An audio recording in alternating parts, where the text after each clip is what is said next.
Hello, hello, hello. Check. Hello.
The names that are going to be for the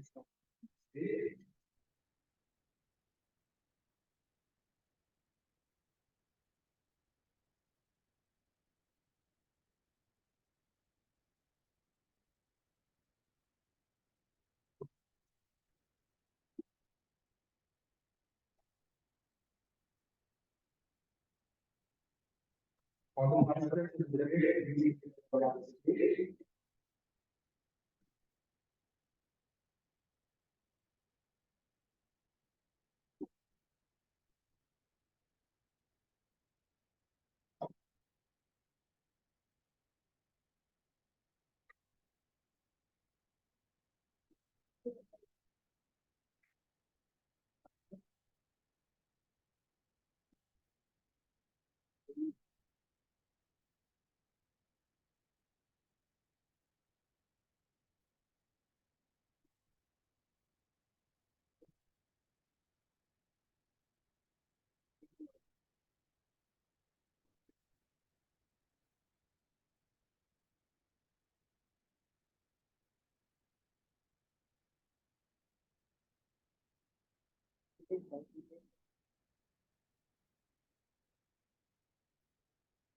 Are you ready to guidance for this session?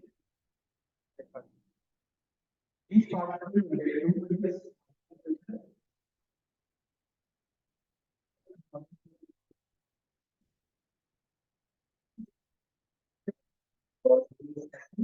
After that, they will get this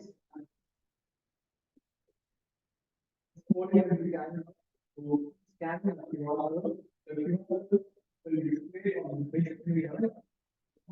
Scan the QR code, go to our page.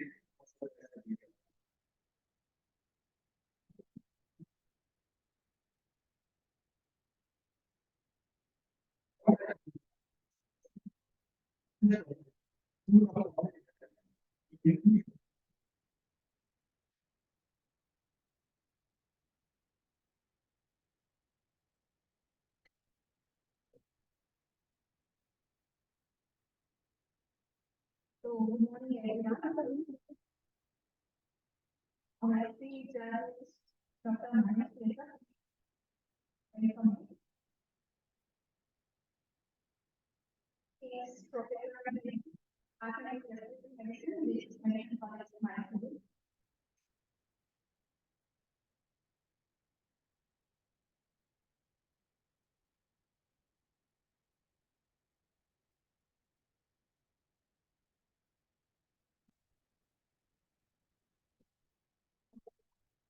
Next year, he also has, so the starter is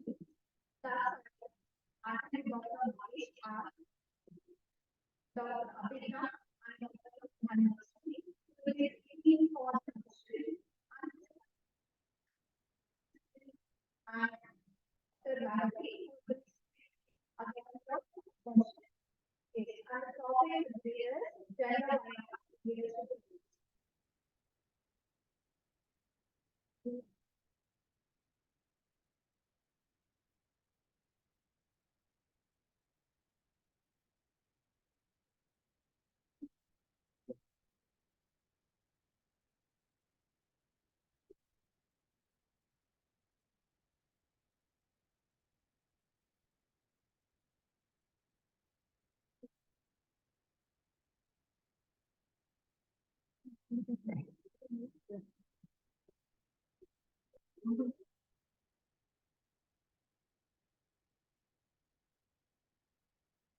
Okay, let's see.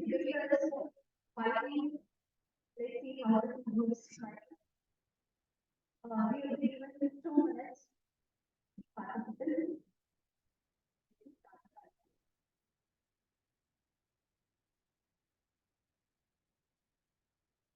Yes. So,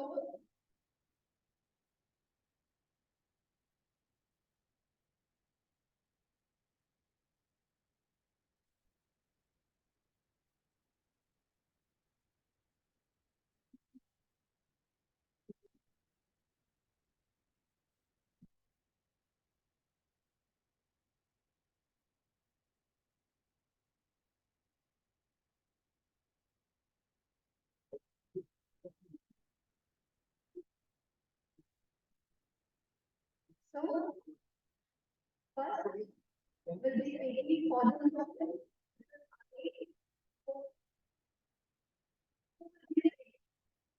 for organically to entire part of this. Please start. Please start.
here is all the stuff. But when I ask, yeah, this is what how many educated artists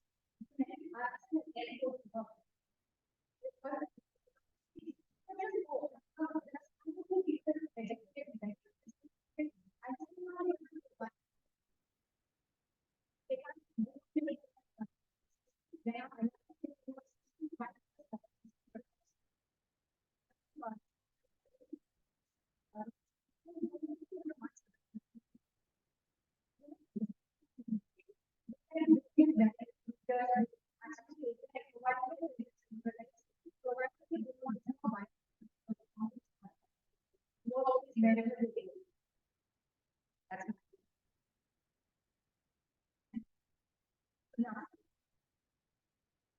Mr. Lu will be speaking about the promotion and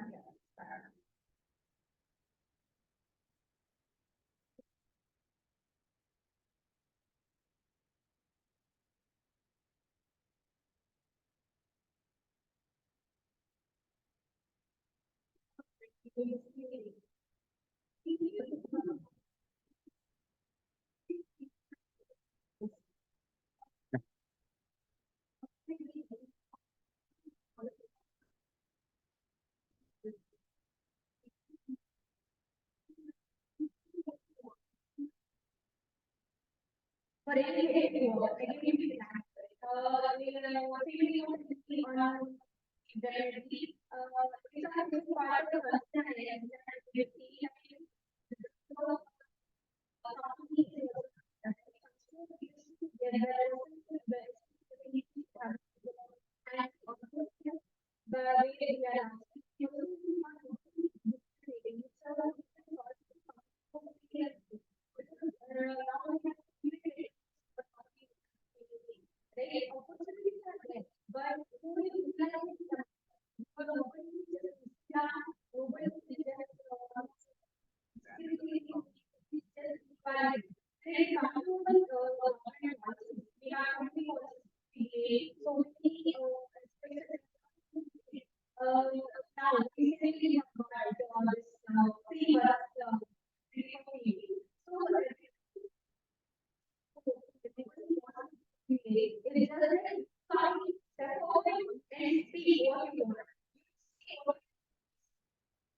Good morning, I'm Dr. Guzman, and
talking about talking about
Good morning, everybody. This is Abhi.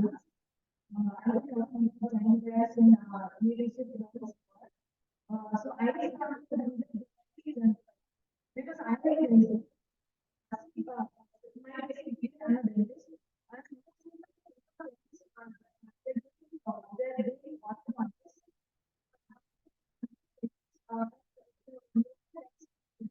Here the is I mean,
because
the environment.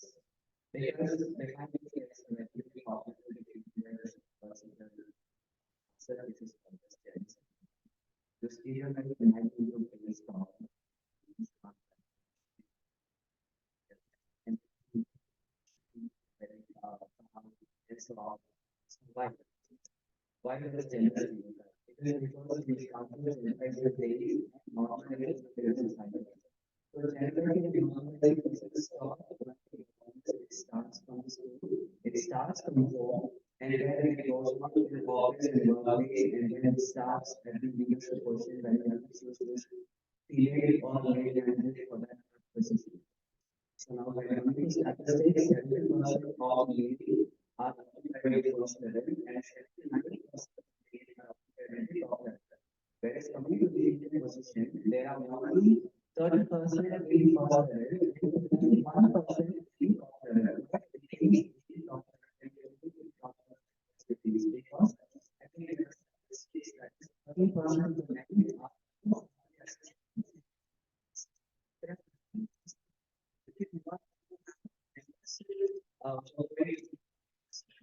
and then 22% of the people more chances of getting top position in the company. So why this? Why? Because there is a lack of education from school and then office culture. And then there are 2 points I would like to stress on. There is class ceiling and class literature. Class ceiling is you see even talk about they are raising and you stop them where they are. But they have all the applications or that that are more than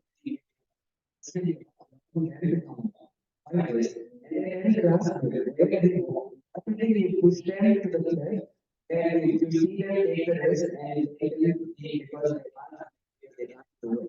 So this is just a big problem. So,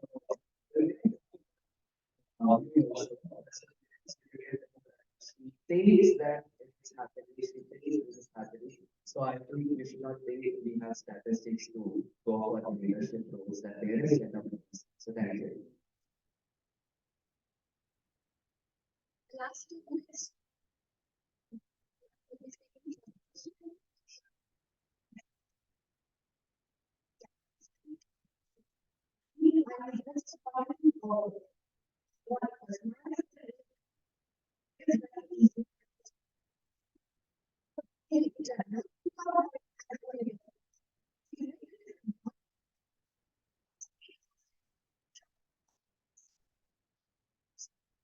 What the jacket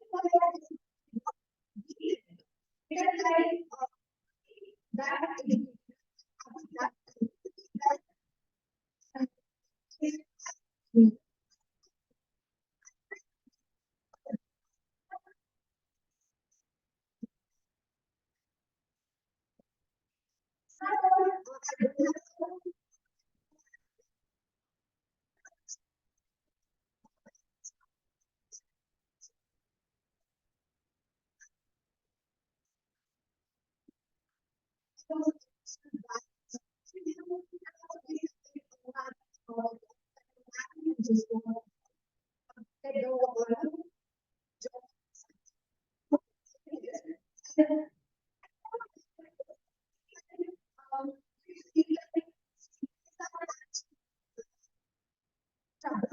we have to use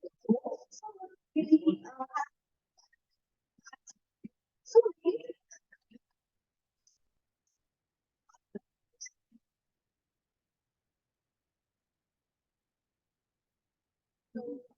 talking about this because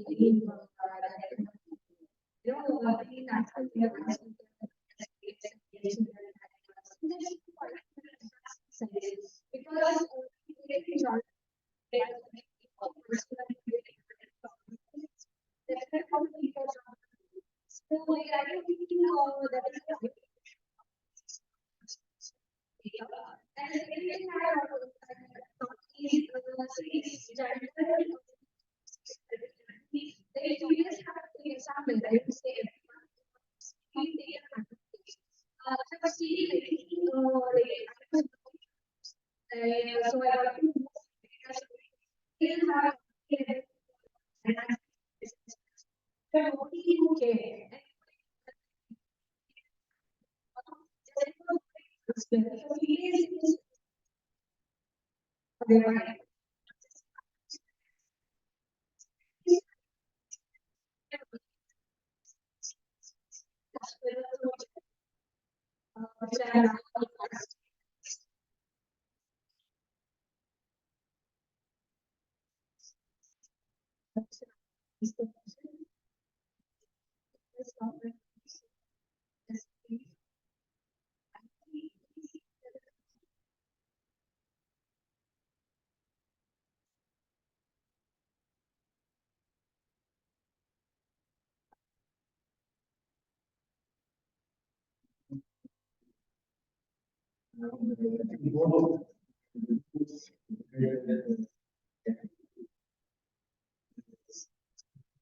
All statistics.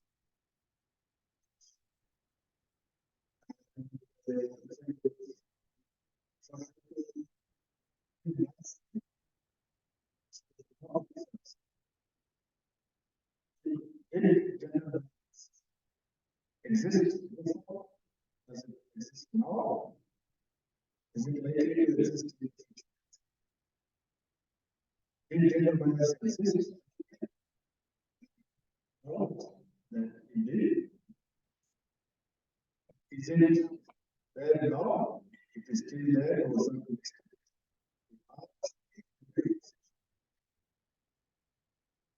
Take the medical field of it.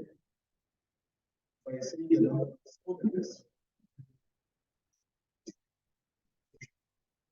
some of students, so is it changing? Definitely it is. Look at the right side of the department, it's inherited results that used to be there. So it's like we talk about smoking. What result do you see today?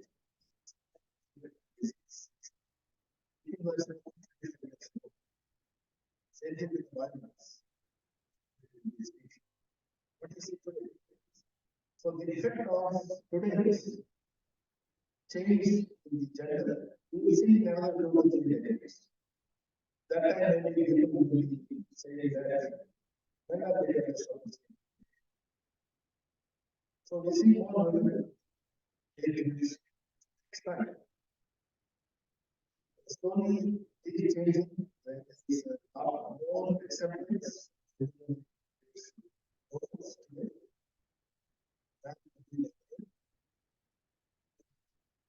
Yes.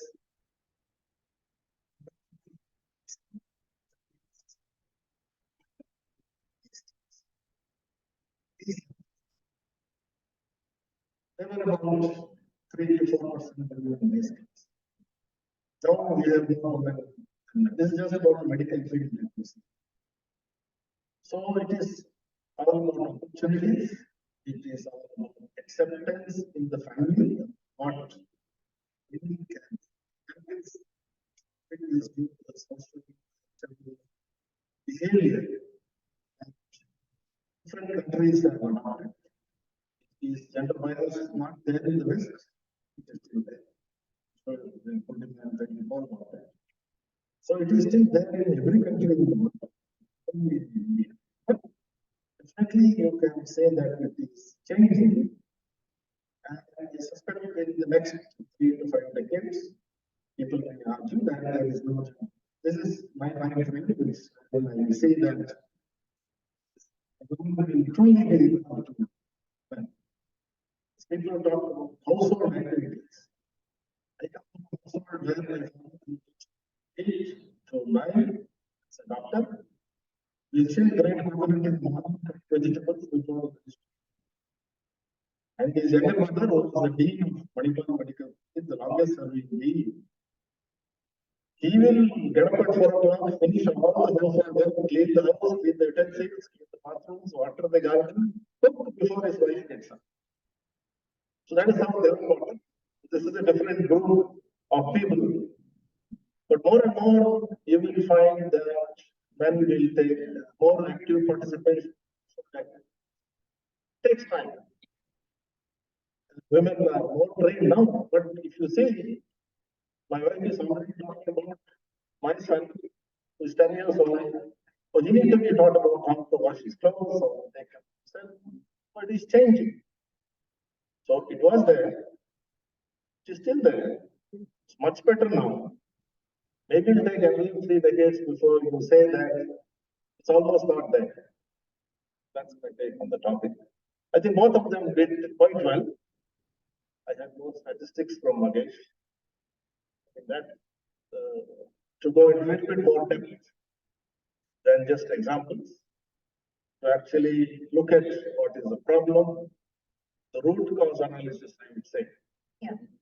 He had come up with a root cause analysis, and that's my take on it. Thank you so much, sir.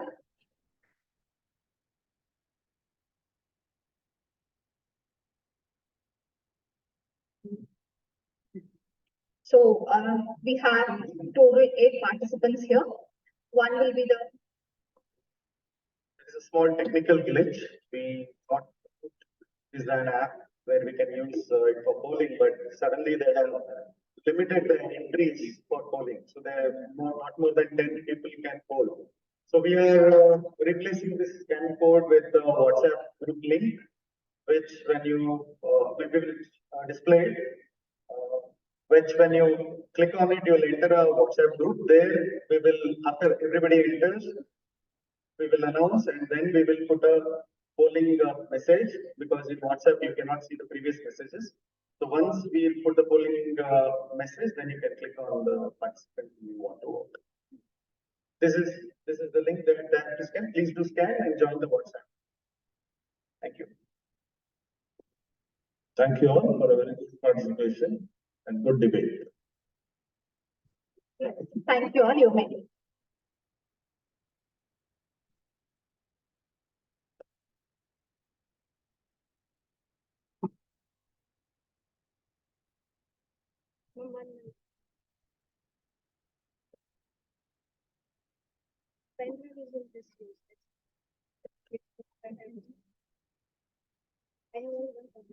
All participants kindly stay back.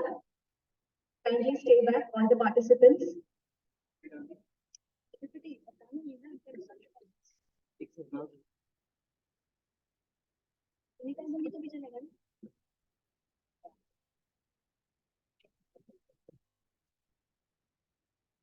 Please scan and cast your votes.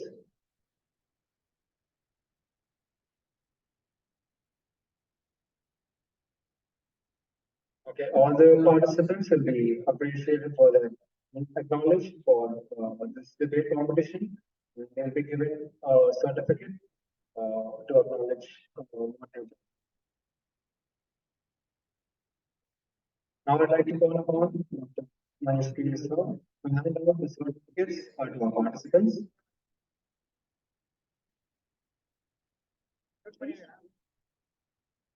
I would like Dr. Mahesh sir to give it out to Dr. Mahesh Swami.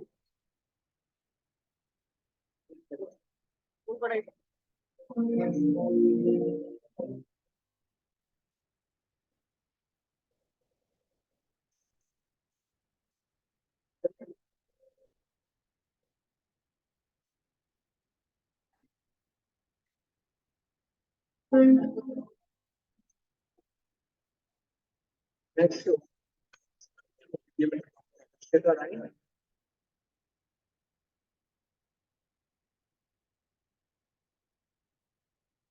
We'll give the certificate to Dr. Abhigna Mahati.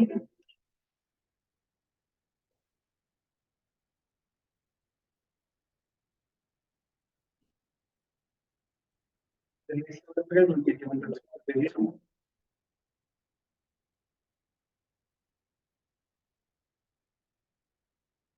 The next certificate will be given to Dr. Vismaya.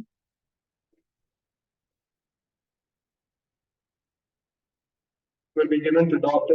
Dhanlakshmi.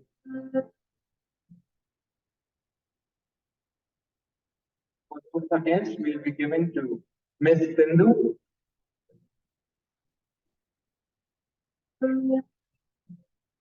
Next one will be given to Dr. Raghavi. Last but not the least, we'll be given to Ms. Ritu Parlu.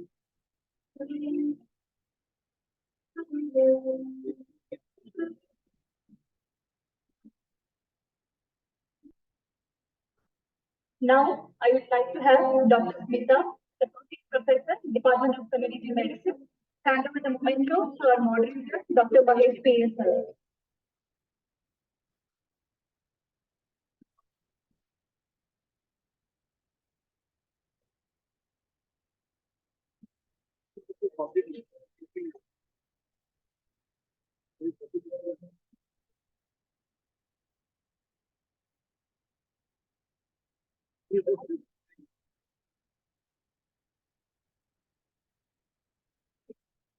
Thank you, ma'am. Thank you, sir. Thank you to all the participants.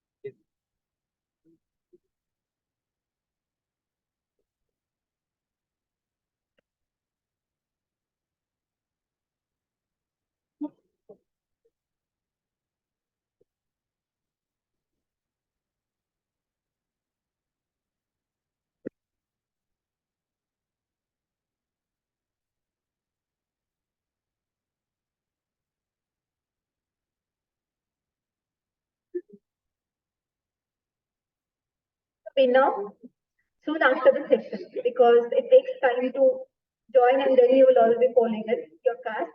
So please have patience. After session, we'll announce the winner.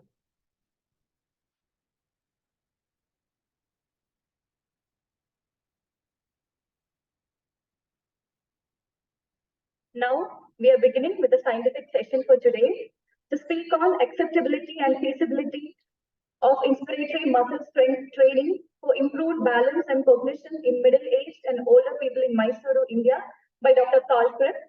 I invite Dr. Shilpa DM, Assistant Professor, School of Public Health, to introduce and welcome the chairperson for this session.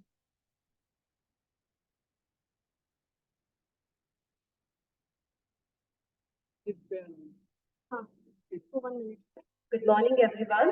It's my privilege and honor to introduce our esteemed chairperson, Dr. Kumar G. for the scientific session.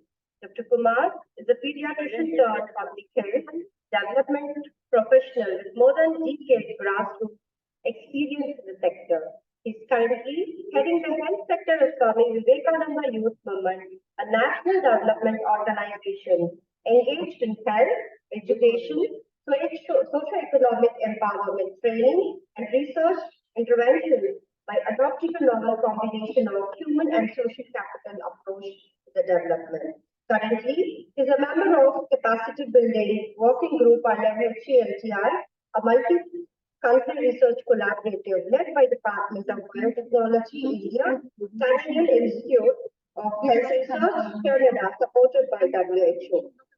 Please join me in welcoming Dr. Kumar to preside over the scientific session. His depth of knowledge, sharp analytical skill, insightful perspective will undoubtedly steer our discussions towards new horizons.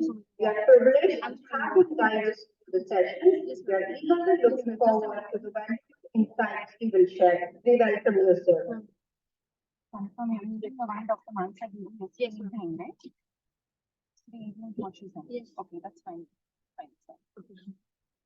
It's also my great pleasure to introduce our esteemed chairperson, Dr. Pratika Peraya, who will be presiding over this scientific session. Ma'am is a professor, head, Department of Geriatrics, JSS Medical College, JSS EHR. Her area of specialization and experience includes geriatrics, clinical research, standard of quality for hospitals. She was instrumental in starting Healthpage of Bangalore, geriatric unit in KMC Bangalore, and training all PhD doctors, endorsers, and development management for NCT. She has also been instrumental in developing elevated standards of accreditation. Ma'am has publications more than 50 in national and international journals. Pure Award 8 Loads, Young Scientist Award by API, Double Ethical Award for Services in Geriatrics. She is also a life member of the Association of Physicians of India, Indian Society for Clinical Research. We are truly honored to have Dr. Pratibha with us today, guiding this scientific session with her expertise, insights, and passion for advancing the frontiers of knowledge. Please join me in warmly welcoming Dr. Pratibha Paran to the scientific session. Welcome. Now, I request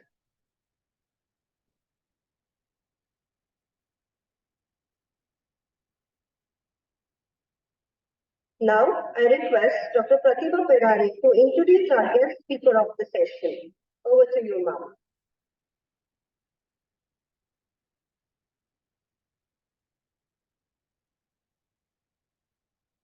A very good morning to all of you, and it's such a pleasure to come into the venue.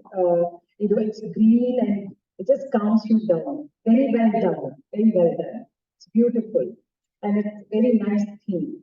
It's my honor and pleasure to introduce Dr. Carl Cook. I have been associated with him by default, and sort of a providence brought us together. And I think I'm looking forward for a lot of future in our collaborative endeavors to kind of positively help elderly population to be sustain themselves and to be independent on their own. I think that's what we're looking at.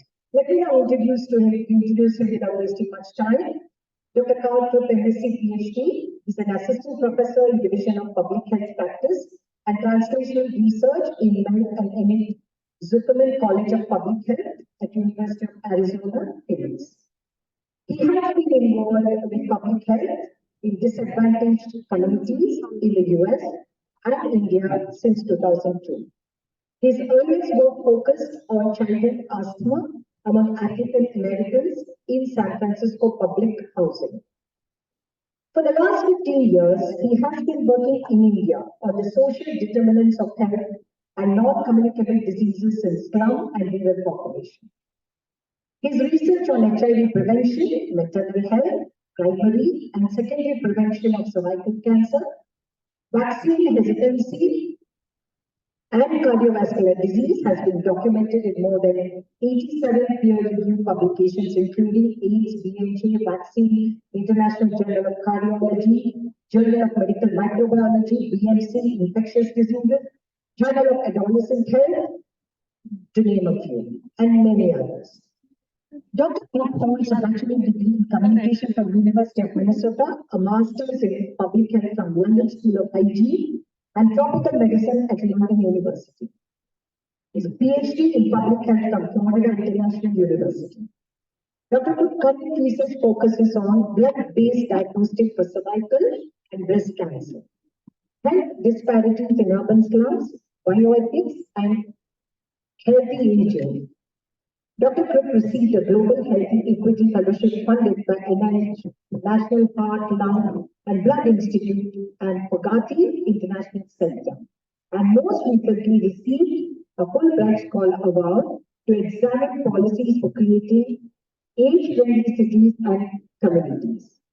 So, Dr. Cook, the stage is all yours, and it's been a pleasure to introduce you.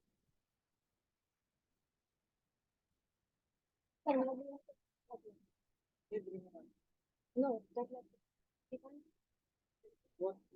Okay.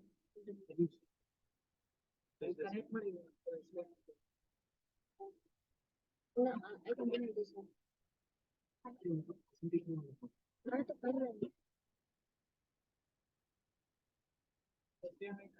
And what's the best way to change these slides? What's the best way to change these slides? Should I change it with this? And this is just forward? Okay.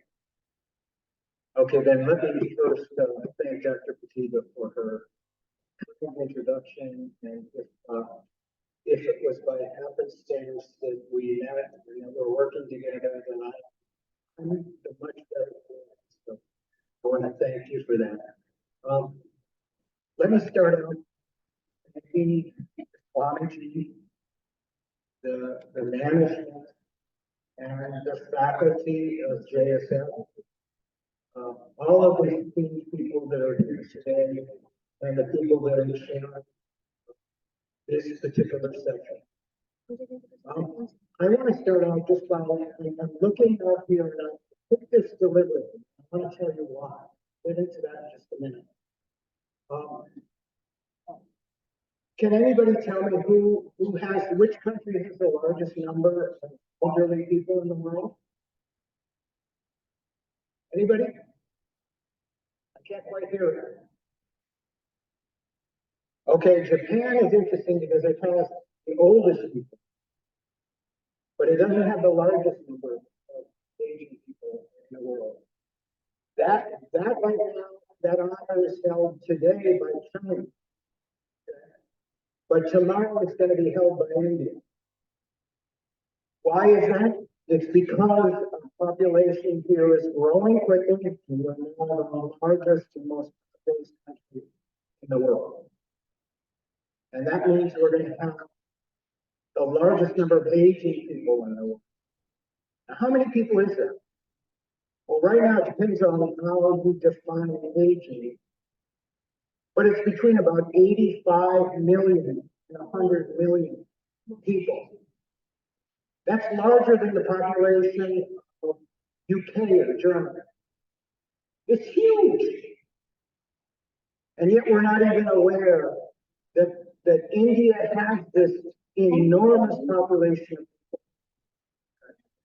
So why did I talk about this? I have a lot of people contacted me to talk to you.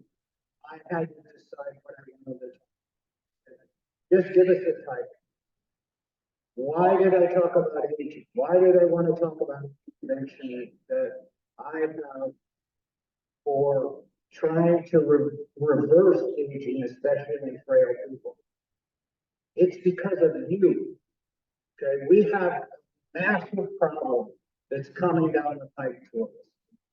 Okay, that aging population that I was, that 85 to 100 million people, okay, they use up today about 50% the healthcare expenditures in countries around the world, but especially in India. That is supposed to increase in the next decade by 40%. Now try to imagine them. They already take up 50% of the healthcare budget. And they're going to, in the next decade, increase by 40%. What do you think that means? That means that our healthcare budgets are going to be crushed by the problems of aging. We got to do something about it. We got to start doing something about it now.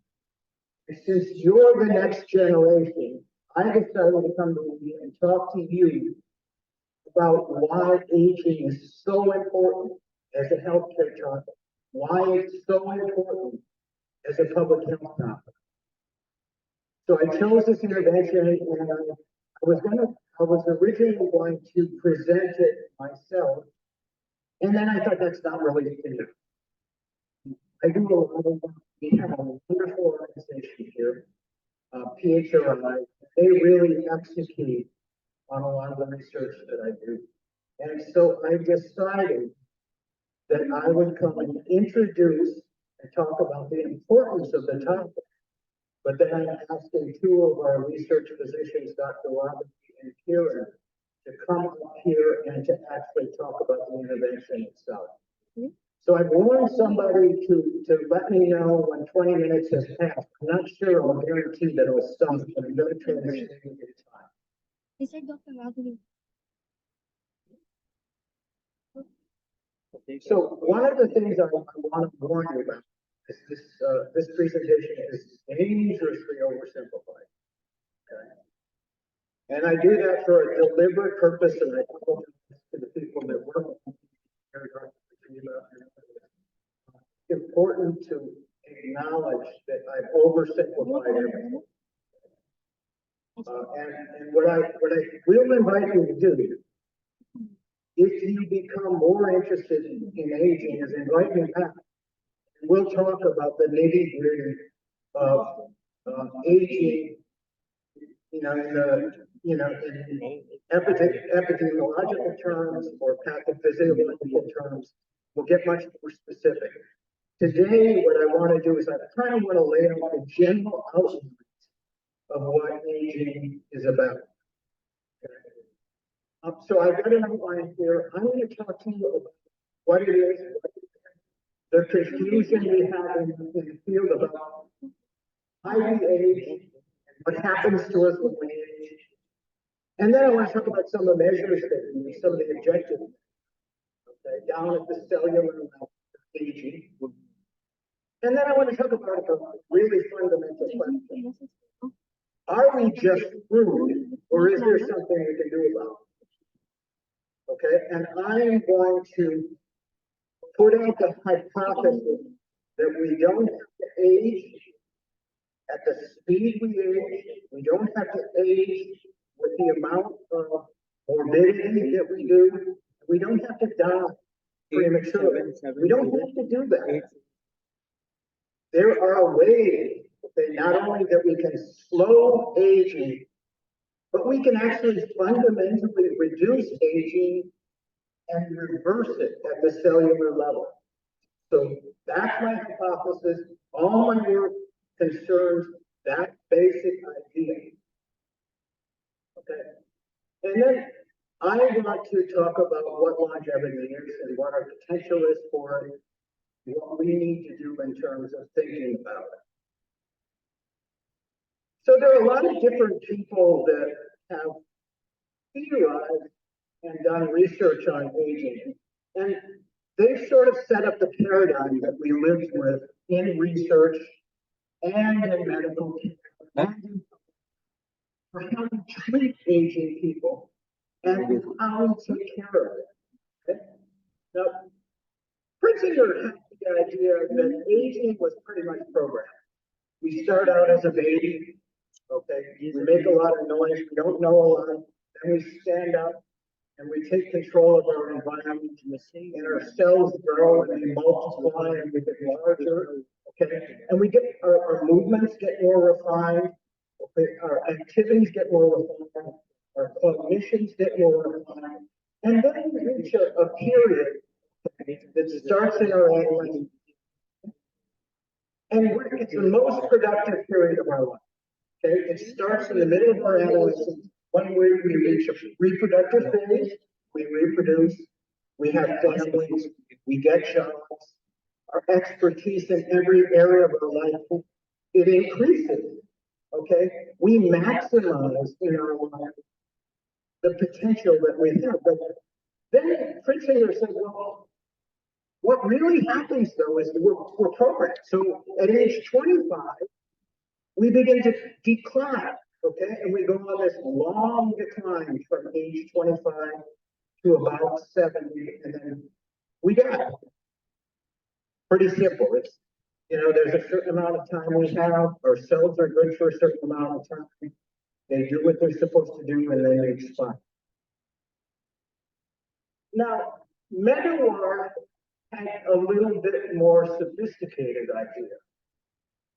And that was that our metabolism, our basic metabolism, our mitochondria, all of the activities that go on in our cells, they kill us over time. So his idea is that normal metabolism, it takes its toll on us every single day, every single moment, every single second. And eventually we just wear out. Now, it's almost as depressing as Pritzinger's idea. Why? Because there's not a whole lot that you can do about it. What happens is there's a certain amount of variation in the insults that we receive during our life. Some people have harder lives. Some people, the environment they live in is more difficult. Some people age more quickly because they spend more time in the sun or they're exposed to different environmental contaminants. Okay. But essentially what happens is it's us that kills us over time. Okay? Now, the times have changed. People are starting to think about aging in slightly different ways, okay? Flick has some really interesting ideas, okay? He calls it detuning, okay? And I find this to be a very fascinating idea. What he says is that when we're young, we're very finely and well tuned as organisms, and we slowly go out of tune as we grow older. Okay? So imagine this idea that you have a rock and roll guitar player, and they get up on the stage and they turn up the amplifier and they begin their concert. And their guitar is perfectly tuned. When they pluck those notes are the right notes. Okay? But as they play, and the harder they play, the more quickly those strings go out of tune. Okay?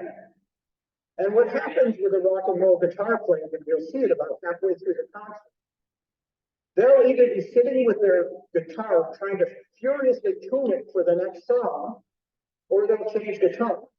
Why? Because things go out of tune. Okay? And this concept is very much like that. What people have to do is they become detuned in their cells in all of their activities over time. Okay? And the idea is that you can make up for some of that detuning. Number one, you can retune human beings. Okay? And there's some limitations to that. But you can also adapt to the detuning. Okay? And our social structures are all about, okay, accommodating ourselves, our lives to the challenges that we face in the world. Okay?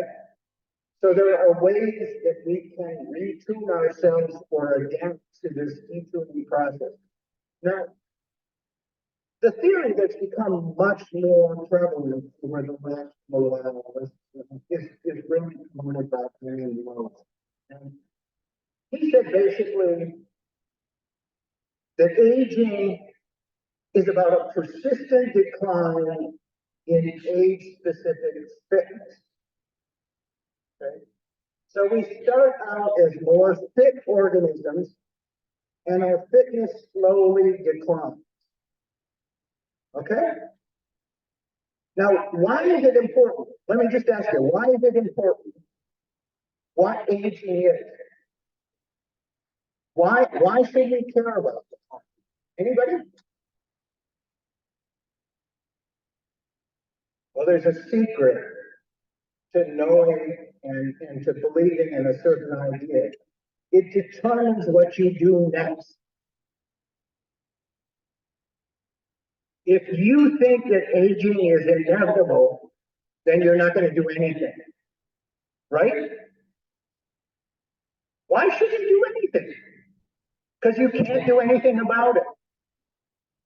Okay?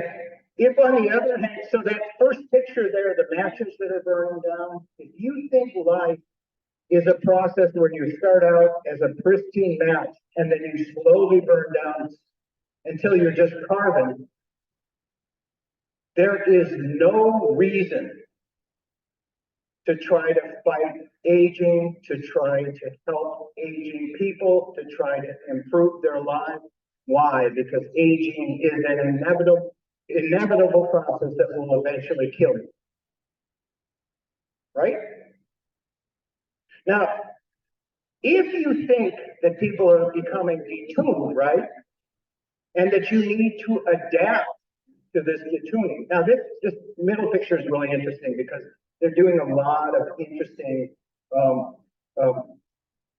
sort of adaptations in aging centers in the United States. And these are little tiny cars that are very easy to operate, and older people can get in them and they can scoot around the village. So the fact that they walk slower doesn't make any difference anymore.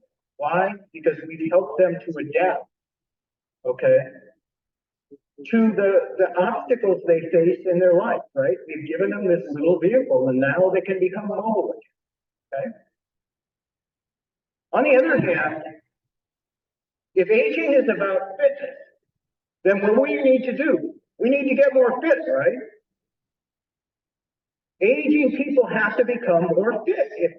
If they're becoming slowly and persistently unfit, then we have to change their fitness, right? So what we do is we think about this, and policymakers do this all the time. It matters a lot, okay, what we think the reasons are for a particular phenomenon, because it determines what we do next, okay?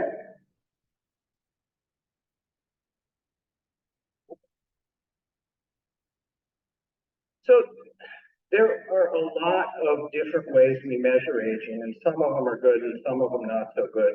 A lot of us in our daily lives, we measure aging by looking at somebody, right? Do they have wrinkles? Do they, like me, have white hair? Okay. We have these ways of thinking about people and looking at people and saying, that's an aging person and that's not an aging person. That's a young person, that's a middle-aged person, that's an old person, right? Now, the problem with aging on the outside is that it isn't terribly accurate as a measure of age, okay? I'll tell you quite seriously, I went prematurely gray when I was in my late 20s, okay? By the time I was 32, I was completely white. Had I aged in that time from 27 to 32 for 40 years? No, I hadn't. So what did I do? I had to color my hair, right? Because everybody thought I was 30 years older than I was, right? It wasn't a very accurate way to assess aging in me, but that was the reality. That's the way most people look at aging, right? There are other ways, though, that we can look at aging, and I can't discuss them all, but, you know, I'll just touch on a couple of them. Now, you probably have heard about telomeres, okay? On the end of every chromosome that you have is an area of DNA coding, okay? And what's interesting about telomeres is that they slowly get shorter over your lifespan, okay? And you can use this, and I'm not sure I've begun to doubt this, but here, when I talk with my colleagues in the lab, they say, yeah, we can get a pretty good measure of aging by measuring those telomeres. Now, I'll talk a little bit later about why that may not be so true in the future, but right now, you go into the lab, they'll generally take your blood, and they'll check those little ends of your chromosomes, and they'll tell you what your biological age is. Okay, but there's other things too. Your DNA slowly accumulates mutations and mistakes over your life. Okay? It's kind of disturbing, but basically, when our DNA replicates, it just makes mistakes every once in a while. And we can get a pretty good measure of how old someone is by looking at the number of mutations and mistakes in their DNA. Okay? Similarly, we can look at their proteins too. Now, proteostasis is a process where, again, when we're young, our proteins are immaculate for the most part, unless we've been exposed and usually to some kind of really, really damaging environmental conditions. We can be exposed to them, and then what can happen is your protein will not replicate exactly the way it should. But in most people, proteins slowly degrade over time. You can take the process of restoring those proteins and replicating them perfectly begins to break down over time. Okay? That process of proteostasis begins to break down over time. And we can look at the quality of the proteins in your body, and we can, again, get a pretty good idea about how you're aging. Okay? So these are at the cellular level. Okay? Now, I won't talk about epigenetic alterations because it takes us into an area that's so complex that we could talk all day about it. In fact, these topics, all of them, deserve their own course. Okay? They're really complex. They take a lot of scholarship. They take a lot of learning. If you want to work with them in the lab, you're going to spend part of your graduate education just working really hard trying to understand these mechanisms. But I'm going to skip over that for right now. And I'm going to, okay. And I'm going to go to the last one, which is mitochondrial dysfunction. And this is something I'm very interested in. Basically, every one of our cells has a little power plant. And it produces the energy that cell needs to continue and to do all of the things it needs to do when you're alive. Okay? And mitosis and mitophagy are processes that, basically there's a breakdown in the mitochondria that need to be replaced periodically. And our body does that over time, but that process slows down when we age. So, are we screwed? I don't think we're screwed. Okay? I don't like the idea even of thinking we're screwed. Okay? I think that we can change this process in really dramatic ways if a lot of us look at it very closely and do the research we have to do and then create the interventions we need to. I don't think we're screwed at all. So why do I think that? Well, because there's tremendous heterogeneity in human beings. Okay? If you look at these people, Joanna Quast is one of the oldest gymnasts in the world. She's 86 years old, and she's spooky to watch. Why? Because she does this better than a 20-year-old. Okay? Don Islett, just recently, she hit a pole vault of 9 feet, 10.25 inches. I'll bet you couldn't do that. Right? Okay, this woman, Rosemary Smith, and think about reaction time when you think about elderly people. They're supposed to slow down, right? She was a Formula One driver at age 79. A Formula One driver. You're talking about somebody that hurdles through space at hundreds of miles an hour. It's incredible. Brocklesby, I think, is really interesting because she's one of the great triathletes. But what I'm saying is, first of all, we can't judge aging by fitness. There are people that are fitter than 20-year-olds, fitter than 30-year-olds, fitter than 40-year-olds. And they're in their 70s and 80s and 90s. So fitness, okay, doesn't seem to be governed strictly by age. When we look at longevity too, so, in 2021, there were about 500 million people that were centenarians in the world. 500 million people over 100 years old. This woman just died recently, and we have a lot of arguments in longevity about how long people have lived and whether it's well enough documented. The world can agree on a woman in France that died recently at 122 years. But to be honest with you, we don't even pay attention to old people.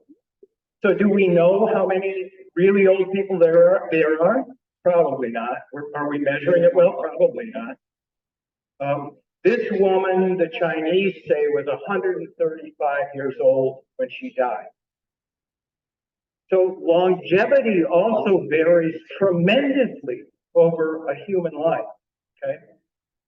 Now, there was a study just recently that looked at what's our potential longevity. Now, I don't believe that this is true, but I think it gives us some idea about what our potential longevity is. These scientists, what they did was they looked at how we respond, okay, using some biological measures, and rebuild our bodies after we encounter health obstacles. okay? And they did this over very large populations. And then they figured out just how long we would last based on how well we're able to recover, okay, in large numbers to all the things that happen to us in our lives, okay? They figure that right now, in this world, our potential for longevity is about 150 years. 150 years. Are we planning for that? Are you planning for that? What's the reason for the gap? So when we look at what actually happens in Japan, the difference is about 65 years. When we look at the United States, it jumps a decade. The difference between what we should be living and what we are living is about 75 years. If we look at India, 81 years. So our potential is 150 years, but we're actually dying at about 70 years. So I don't want to spend a lot of time because I got to really race now. But what I want to say about this intervention, okay, and I'm kind of setting you up for that, is that we decided that we wanted to focus on one area. And there are lots of aging related areas in longevity research. But we decided that this was the most important one from our perspective, okay? That doesn't mean that you couldn't decide to focus on other areas of aging, okay? But we focus on what happens to people that become basically senescent in their lives, when they don't have physical activity, when they don't stay active and stay fit. Okay? Now, I can tell you right now that there's a magical formula for everything, okay? And it's proven. Absolutely, there's so much evidence that we can't argue. If you exercise, you can live longer. Period. Okay? No debate. Okay? We're not debating any of this. There's so much evidence that it's silly to argue with it. Okay? Now, this study, they talk about it in different ways. So this one talks about all-cause mortality reduction. So they don't think about living longer. They think really about reducing the, your risks for dying early. Okay? But notice what exercise can do. It's very dramatic. When they look at professional sports people, okay, it's interesting, and I just want to warn you that when you start talking about exercise, for instance, and you talk about activity, the kind of activity really matters, okay? So when they look at different sports that professionals engaged in this particular study, this was called the Copenhagen City Heart Study, what they found is the number of years that you captured back, okay, by not dying prematurely, differed by the type of sport that you engaged in. So it's not any exercise, okay? There are exercises that are better to extend longevity than other exercises, okay? So it's not so easy as it seems, but when you start to really get into the nitty-gritty of it, the magical exercise, the magical process that probably has to go on for you to extend your longevity is aerobic exercise. Okay? Problem solved, right? We all know what the way is to live to 150 years, right? Right? Are you living 150 years? I just told you the magic of property, right? I just told you what you have to do. Are you going to live to 150 years? This is actually what happens to us in our life.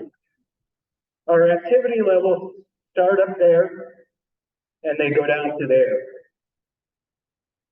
This is consistent across countries, across continents, across the world. So we've got a magical cure and nobody's using it, right? Why is that? Why aren't you getting out there and doing high intensity interval training? Why not? You can live to 150 years. Well, that's essentially the other thing that's so magical about this is that when we look at exercise and we look at it at the cellular level, it's amazing. Okay, we actually can lengthen people's telomeres. At the cellular level, we can do that. We can increase circulating stem and progenitor cells. We can increase intercell communication. We can reduce genomic instability. All of the things that I was talking about that we use to measure aging, we can reverse with exercise. So what I was telling you before, when I measure your telomeres, I may have to ask you about whether you do aerobic exercise. Because your biological age may be different from your actual age. Now, here's the problem that we run into with exercise, and especially with elderly people, because that's what I'm focusing on right now. What I want to do is I want to extend their healthy life, okay? But when we work with great groups of elderly people, they basically tell us, okay, I don't know, can we extend this? Just so, well, here, very hard to get people to exercise. So we have actually developed, and we're working on an intervention for older people because they reach a level of fitness that is so low that they can no longer conceive of regular exercise. And so what we're doing is we're developing an intervention, okay, that will allow people to consider having a more healthy lifestyle. Okay, and what they're going to talk about, and this is the focus of our intervention. We actually increase lung capacity for older people. And we can do this when they're sick, we can do this when they're well, we can do this if they have high fitness, we can do this when they have low fitness. So I'm going to just go on here, and I'm going to, what we wanted to know is this intervention has been found effective in RCTs. The problem that we have with it is it's a foreign technology. So one of the first questions we ask ourselves is, can we get older people to do it? And that's what this study is about. So where are we? Okay.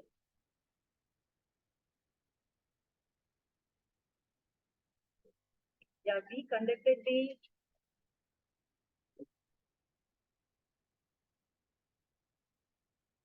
So we just wanted to know the feasibility and acceptability of this inspiratory muscle strength training among the older adults because their normal exercise tolerance was less. Our study team consisted of our principal investigator, research assistants, project coordinators, staff nurse, outreach workers, field supervisors, and youth volunteers, which are very important and which were new to this study design we were planning to. Our objectives of our study were we wanted to assess the feasibility of enrolling and following at least 25 individuals aged 65 years and older from the rural Mysore in a 6-week IMSC pilot study. And we also wanted to know, describe the safety and acceptability of the device among the sample of older adults in the rural Mysore setup. Our data collection method was, our setting area was villages in rural Mysore district. We selected 4 villages. Our study period was for 6 weeks. It was a pilot intervention study. The data collection methods were, we took the informed consent, baseline questionnaire, and the maximum inspiratory capacity. We measured their blood pressure measurements, and IMSC acceptability questionnaires were administered. And the reasons for non-participation were also collected from the participants who refused to enroll into the study. The first thing we wanted to bring a difference in the study was to involve the local youth in the training, because the intergenerational support between the participants and the youth from the community was very important for us. We identified 5 youth from the villages. They were aged between 18 to 25 years from the village, same as the participants. These youth were trained in our public health research institute. It was in a one-day training program, and wherein they were taught about what is the basis of IMST, what are the do's and don'ts in the community, and each youth was supposed to monitor 4 to 5 participants. The youth were asked to supervise the exercise in the elderly population, and if they had any issues in the elderly, they would directly report to us. And the procedure was stopped at any time the participants felt uncomfortable or anxious. The inclusion criteria were 65 years or older, residing in the village for more than 6 weeks, or no plans to leave during the next 8 weeks. They should be able to give informed consent and complete all study procedures, including blood pressure measurement, assessment of respiratory muscle strength, and an interviewer administered survey. The exclusion criteria were the presence of cognitive disability, reported history of cardiac or any illness in the past 3 months, or any hospitalization in the past 3 months, reported smoking history. That was a very important exclusion criteria we observed, because most of the men had history of smoking. So most of the participants were female participants. Our study period was between November 2022 and January 2023. The study setting was, we selected 4 villages where we had built a rapport over a period of time, and we conducted these assessment, recruitment, and the survey in a temple premises, common yards, and participants' homes. Now, Dr. Kiran will take over and continue with the presentation. Thank you, ma'am. Just to briefly go over our project timeline and our intervention. We had 2 weeks of training where the participants used the device that we provided, but without any resistance. So that was the training period for them to get used to the device. And then we had the intervention for 6 weeks. So at baseline, we did a few questionnaire-based data collection as well as physical examination. All of these were for us to collect some basic medical history about our participants, as well as assess their mental health, their cognitive health, their quality of life in general, their preparation and confidence to recover from falls, as well as their perceived social support.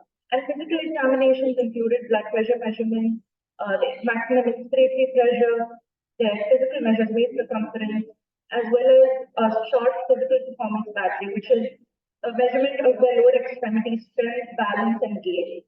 So the same measures were repeated at baseline as well as at the end of the intervention. The only thing different was that we also included an accessibility survey at the end of 6 weeks. So this is the device that was provided. This is called a breath trainer. We use the company PowerFree to get this. And you can see that it has a mouthpiece, a valve through which the air goes in when they inhale, and a spring mechanism to set the resistance. So when it comes to the intervention itself, the participants were asked to take 6 consecutive breaths, followed by 1 minute of rest. They had to repeat the cycle 5 times. When I say breath, I mean they have to inspire through the device, because the device will give them a resistance. So they have to inspire through it and exhale without the device. Then they were asked to repeat this activity for 5 days in the week for the next 6 weeks. The maximum inspiratory pressure was measured at baseline, because this is what helped us assess what resistance to set the device at for the intervention. So after the 2-week training period with 0 resistance, we plan to start them at 55% of their PI max during the first week, 65% every second week, and 75% from the 3rd to 6th week. This is what we planned because this is based on future, but none of these studies were done in India. So when we saw the elderly population and what we were able to do, these resistance measures came down to 10, 20, and 30%. So this is just the procedure of the intervention. We have the participant registration, measure of the PI max, questionnaire-based data collection, as well as the performance of the intervention. And then contact precautions were maintained. Each participant was given their own device. This had to be cleaned with warm water after every cycle and air dried. And for all the PI max measurements as well as spirometry, we used disposable mouthpieces for each participant. The youth volunteers helped in cleaning the devices. So our outcomes, we were looking for feasibility, acceptability, and safety of this intervention. So I have just some preliminary results as we are doing the analysis right now for all the health measures that we do. 27 participants completed the intervention. The mean age of our participants was around 70 years. And there were 22 female and 5 male participants. As Dr. Ravi mentioned, smoking history was common among most of the male community residents, so we had mostly female participants. And they expressed improved sleep, reduced fatigue, and breathlessness after the intervention. We also conducted an acceptability survey where they had to agree or disagree with certain statements that we gave them about the intervention. And most of our participants strongly agreed that it was easy to use the device, it was easy to learn the exercise regimen. They did not need to be literate or educated to learn this. The device or exercise did not make them uncomfortable, and they felt that by doing this exercise daily, they could become healthier. And if given a chance, they would like to continue doing the exercise and using the device. Some of the challenges we had was highly prevalent smoking history. We wanted someone with a good baseline lung function, so we could not include anyone with smoking history.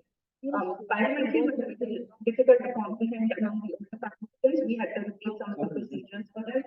And then a lot of the participants, because their age had artificial dentures or loose teeth, for their safety, we could not include them, including oral ulcers, we could not include them.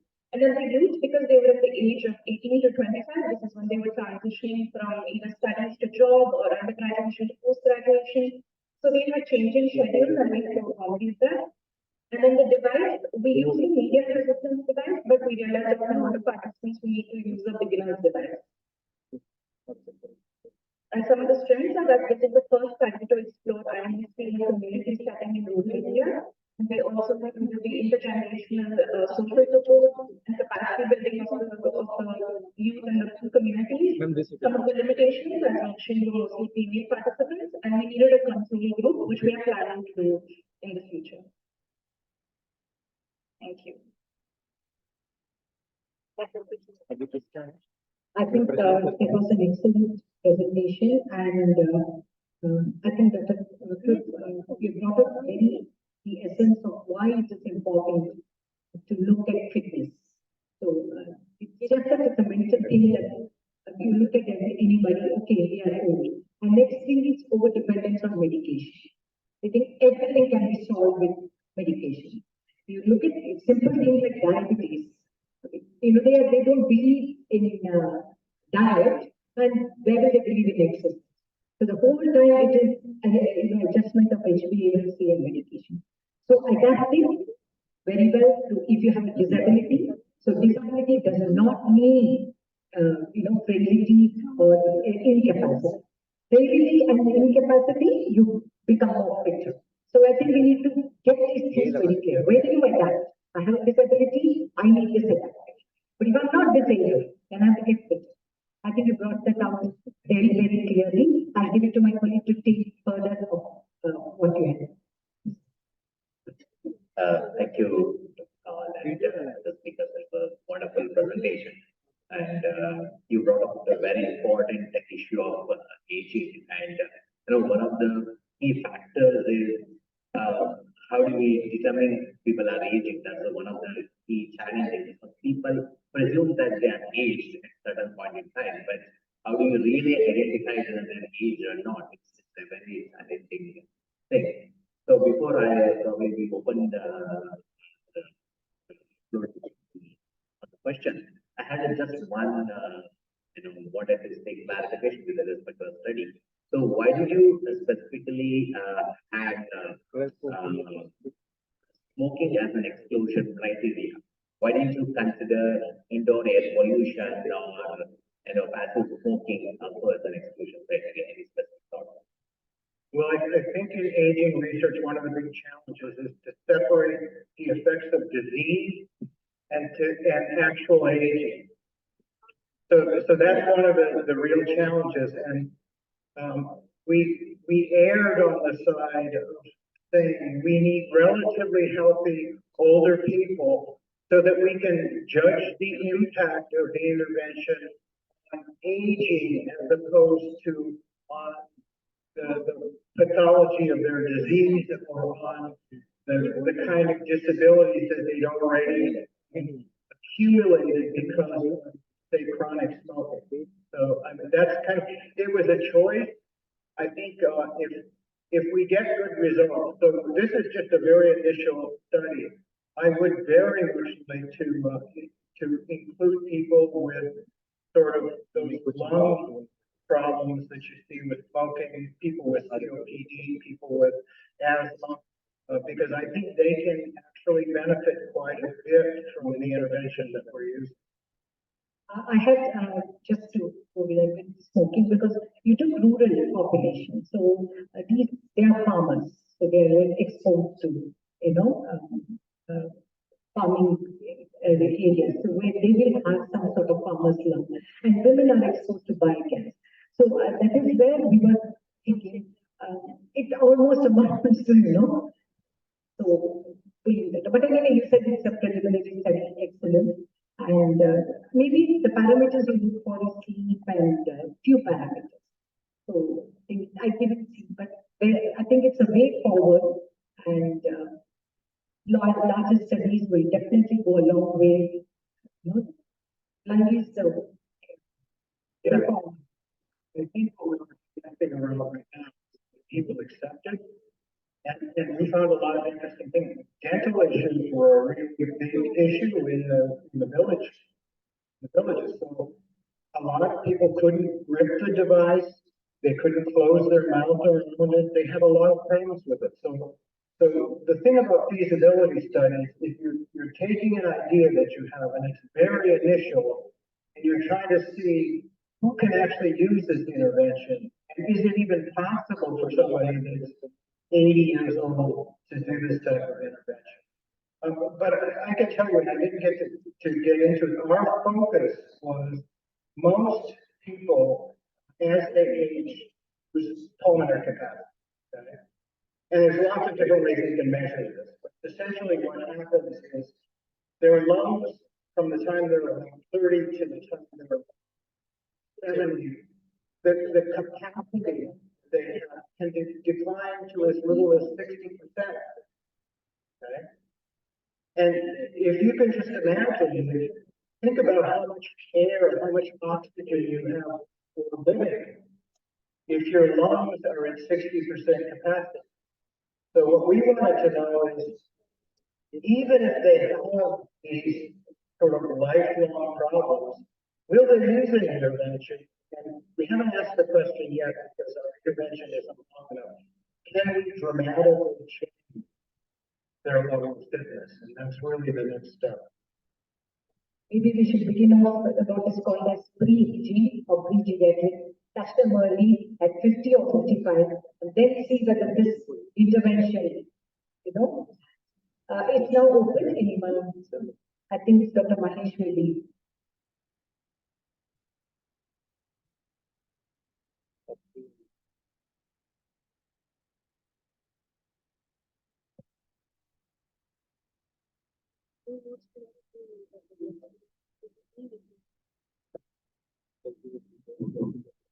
Because there was a very nice study, I should say, though it is preliminary, and I agree with both the chairperson's thoughts that if you exclude smoking, even biomass should be excluded.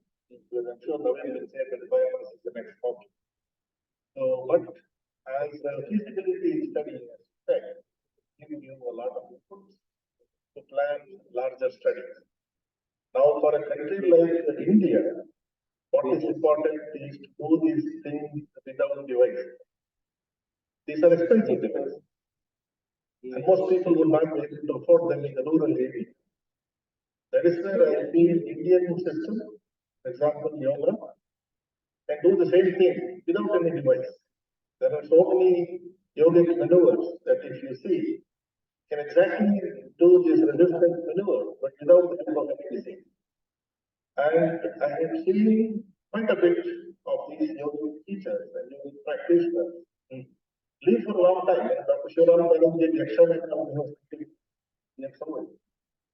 That's the kind of level and fitness. But the question is, are people able to practice? Do people want to age gracefully? So that's, I think, the million-dollar question. Because that needs effort. And people want to have things without any effort. So that's the problem. But there are techniques. Maybe I would like to see study that you do using these devices. Plus, without doing it, there are so many other techniques that we could add to a comparison, because for third world countries to be able to do it without much expense would be far more useful. Just like that. So, let me address a couple of those things. First, Dr. Madhavan is actually creating a study that's very similar, but takes that culturally acceptable, certain practice of yoga, which they're aging. I want to address a couple of things. So given that, so we've got different things going on, different sort of, some of them are culturally acceptable, some of them less culturally acceptable. What we're trying to do is we're trying to zero in on what interventions have the largest impact, okay? And we're trying to measure that, okay? So in terms of the cost, we can take the device that we use. This time what we did was we took devices that athletes use, okay? A lot of athletes that are at very high level of fitness, actually, they get that little bit extra they need to compete, okay, by using a device like this, okay? And it's really interesting because they can just increase their lung capacity a little bit. They can excel in their sport. So we see these devices being used mostly in athletics. I adopted a device that was relatively expensive, but we could do this very, very, very cheaply as well. We can probably manufacture these devices for under $10 easily. Okay. The thing is, we need to know. We basically have to get a feel for whether this is worthwhile in the first place. And then the question becomes, can we think about it in terms of which population would this best, suit, okay? And it may actually, the problem with yoga, and I'll be honest with you, I took yoga, I am a terrible yoga practitioner.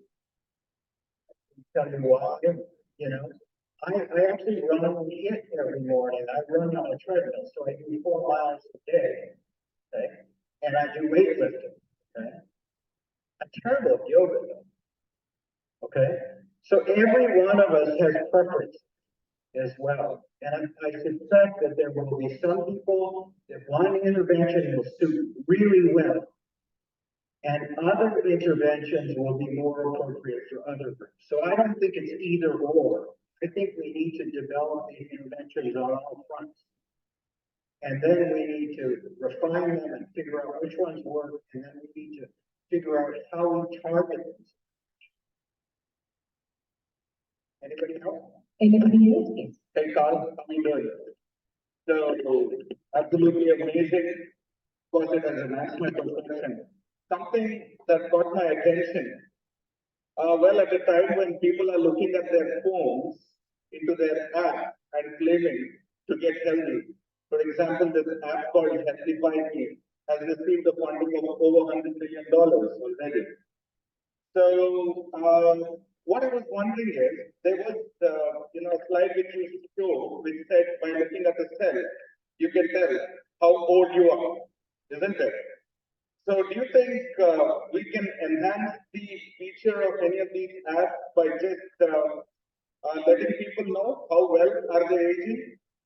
Do you think that can be integrated in these so-called applications that make you healthy? Well, I mean, for instance, I do think so. Right now, you have to be a millionaire to do the kind of testing that you would like to do. So we have some people that want to live forever, and they happen to be millionaires and expanding their life off of this testing. Probably going to be one before we get down to the cellular level, and we're going to be looking at these as individual tests. I'm not saying we're not going to get there eventually. I do think that we can find easy ways to test lung capacity, okay, that could be combined with exercise. I think that we could come up with fitness algorithms that could be supported through mobile phones. I think there's an awful lot we can do, and I think that's why I'm urging people to get into aging research. Because everybody has a different idea. Everybody has a different set of skills. Everybody looks at the world in a slightly different way. We need to combine our skills and we need to solve what is going to be a fundamentally almost insurmountable problem. So the answer is yes, yes, yes. So, I mean, let's give a big hand to Dr. Philippa and his team. And it's wonderful work. And therefore, we go with a positive note that we live up to 150 years. And we can. And we will do it. We're starting with the inspiratory muscles of respiration. So, Anil, should we call you Dr. Philippa? Thank you, sir, for the interesting talk. And I also thank Dr. Radhavi and Dr. Kiranbhai for sharing with us. Now, I call upon Dr. Kumar J.S., Head of Health Sector, Swami Vivekananda Youth Movement, Mysuru, and Dr. Pratibha Pereira, Professor and Head, Department of Geriatrics, Jesus Medical College and Hospital, Mysuru, felicitate our guest speaker, Dr. Carlo.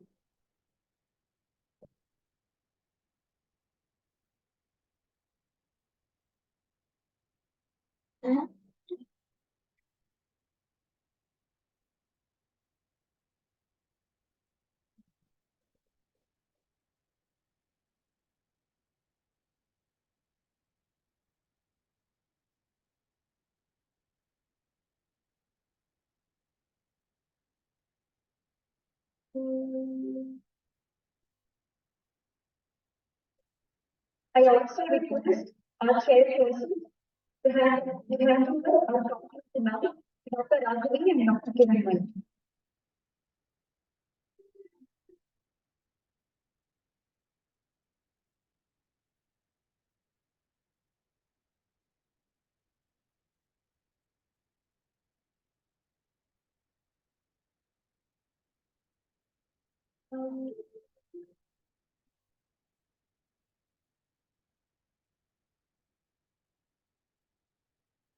Thank you, sir, and thank you, ma'am.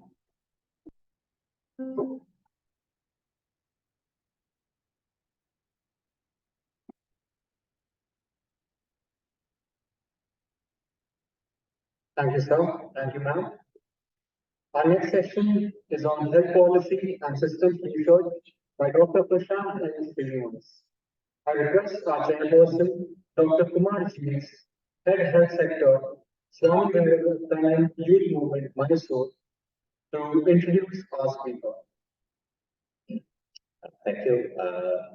We move on to the next speaker, Dr. Prashant, who is, a good friend. So it's my pleasure. Through it's a lot of Prashant is one of the leading researchers, particularly working the China communities in Java and he's a recipient of award for setting up Center for Trade Research and Innovation.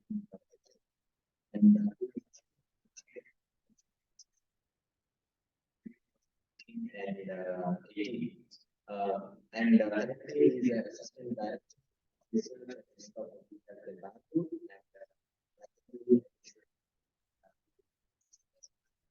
and Dr. Prashant is also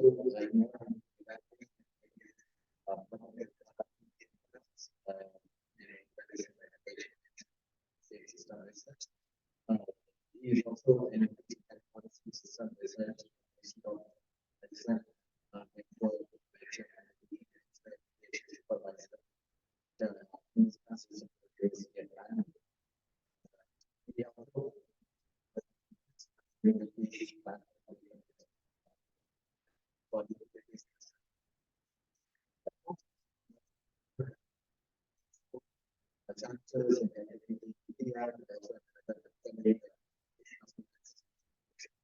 races. So, apart from having very great yesterday, one of the key points is to getting eventually and so.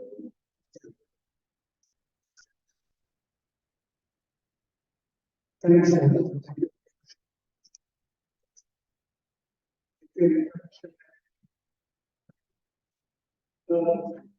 Is the mic coming set to high?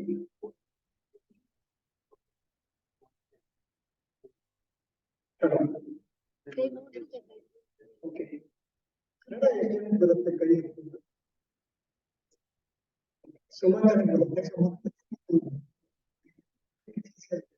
Slip into my natural language, so just like that. So, so,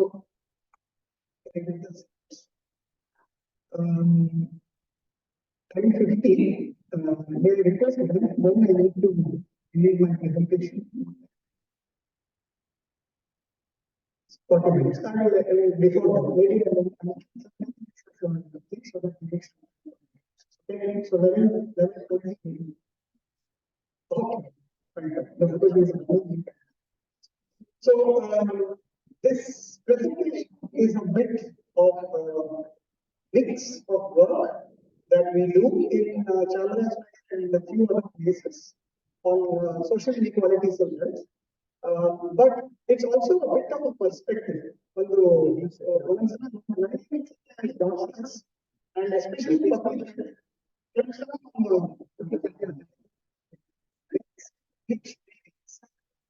society research we do, how we do research, and what questions and methods we use for our research.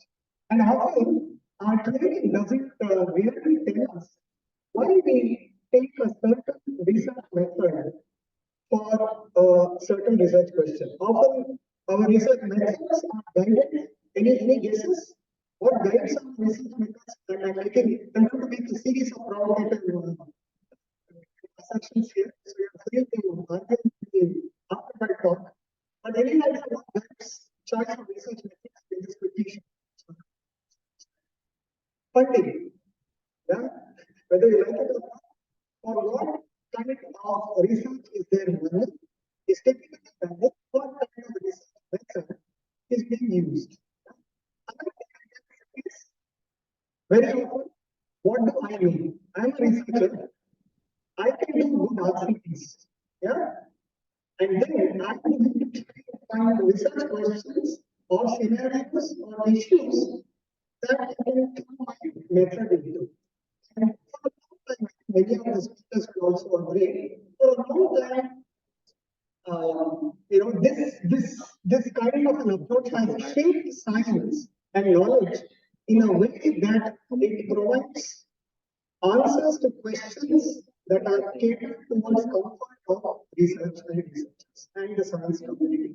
And the large part of the presentation will look at how we can try to move away from asking comfortable questions, asking questions for which we think we can find answers efficiently or quickly, and moving on to potentially questions which are more difficult, which ought to be answered, and which we all need to experience inclusively science and research, yeah, which is in the interest of equity and social justice. So, very quickly, I won't delay the points on the slide, but who is also shapes what they say and how they say it, and what they do. Yeah, what many social scientists call positionality. I'm a medical doctor, and I'm not from an Adivasi community. I work predominantly on Adivasi health.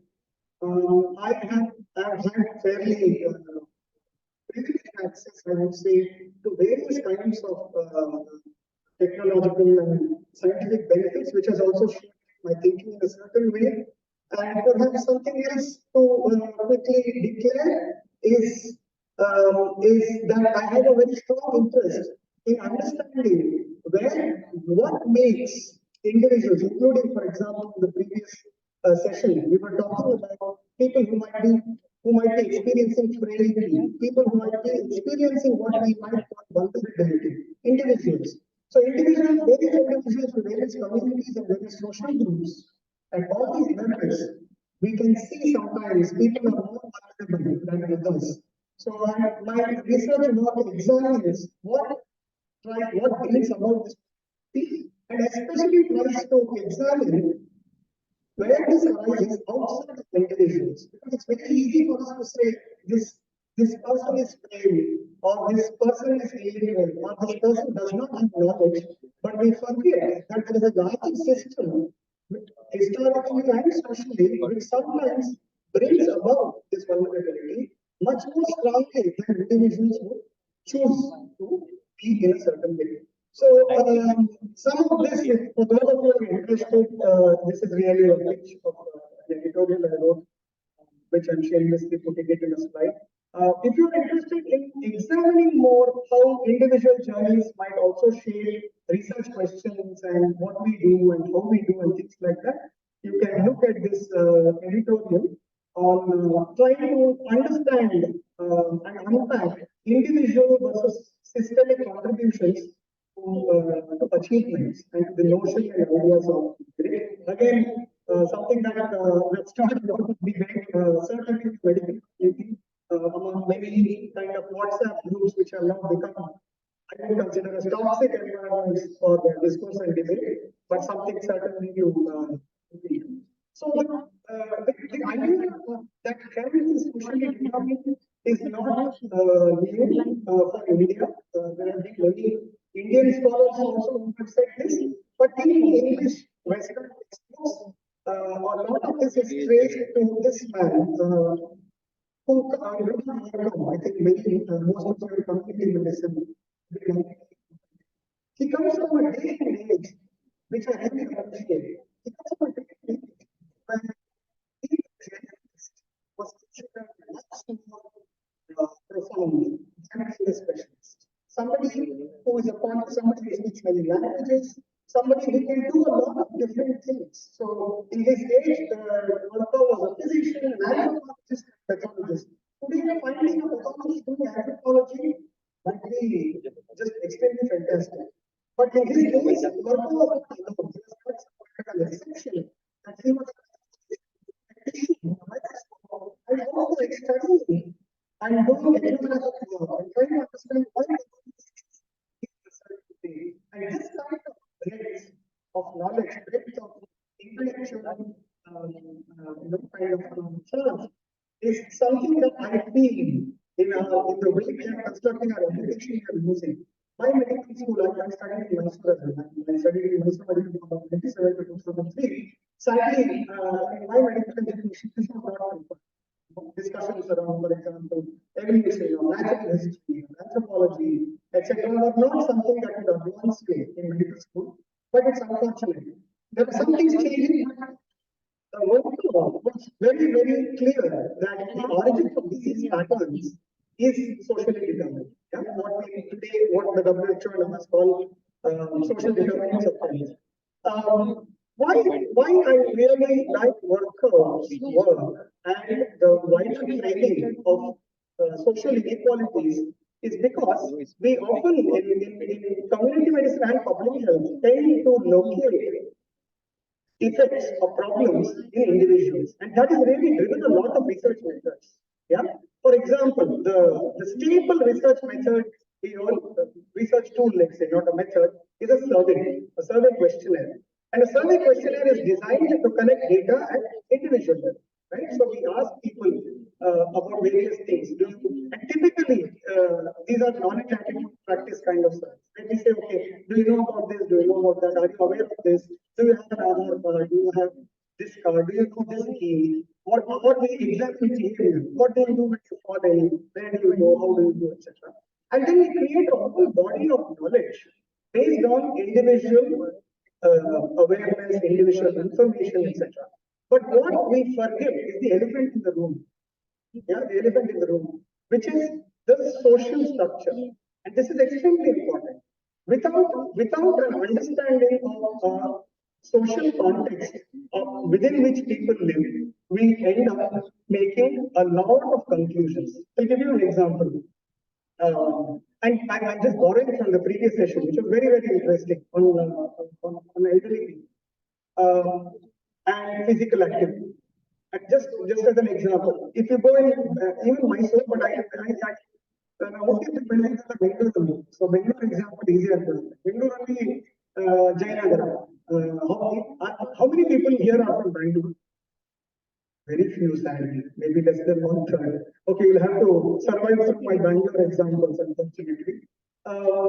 There are some areas which have excellent parks, yeah, excellent parks, and it's very strange rule in BBMP. For whatever reason, they have these boards which have timings for parks. They say 9 to 10 or 8 to 11. I don't understand. Park is a public space. Ideally, it should be open all the time. For whatever reason, they have timings. Some parks in some areas are very, very managed, and other areas do not have any parks. Yeah. And to a large extent, access to public spaces which are aesthetically pleasing, which are well maintained, is a very important determinant, a place-based determinant, a built environment determinant for physical activity. Do you all agree? I think most of you will agree. Yeah. So, but that is not going to be captured in a non-academic practices survey of people across Bangalore. Yeah. Various other examples like that you can think of in rural and tribal areas of India, where provision of amenities and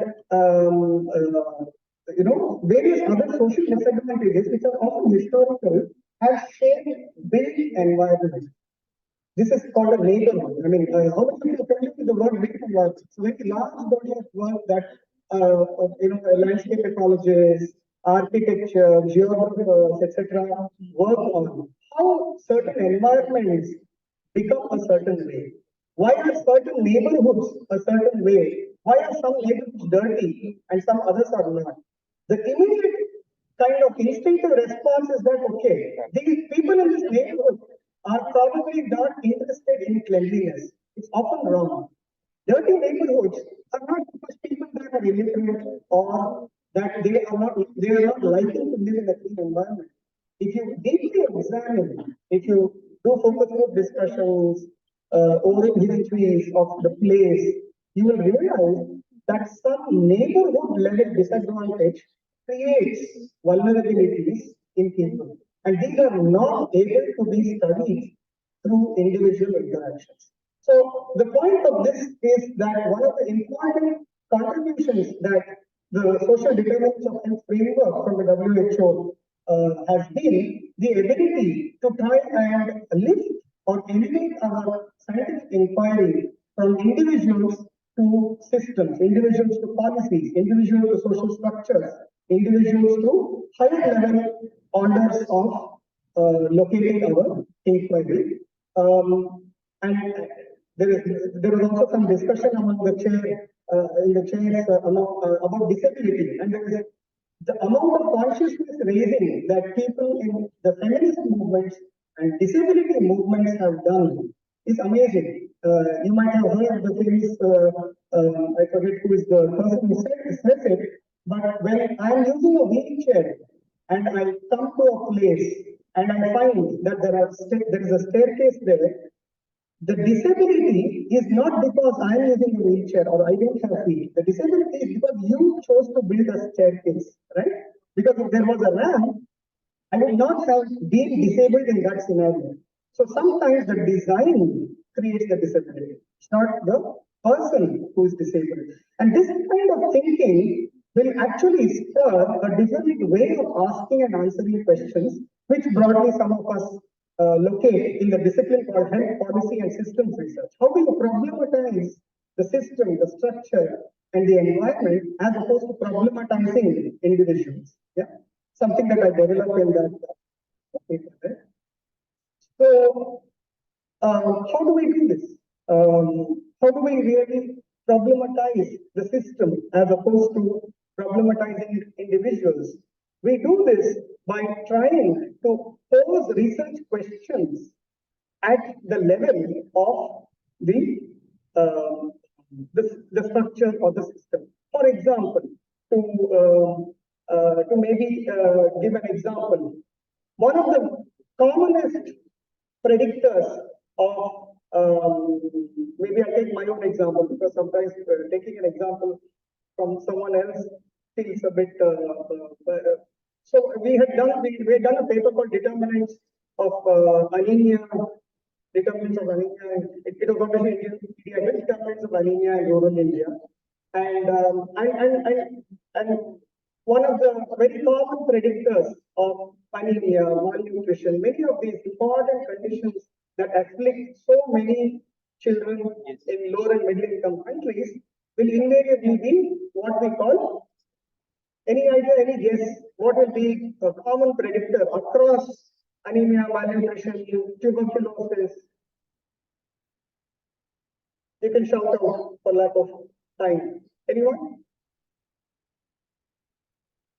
Socioeconomics, poverty, invariably, poverty comes as a predictor, or being illiterate, very often. And I find it very, I cringe when I read a paper that says, okay, being illiterate was predictive of having poor outcomes. You can put any poor outcome there. Why? Why do I experience a cringe? Because there is no causal pathway that requires being poor with being unhealthy. Where is the cause? Can anyone think what causes being ill health or outcome? This is an important issue that public health and community medicine has to ask ourselves.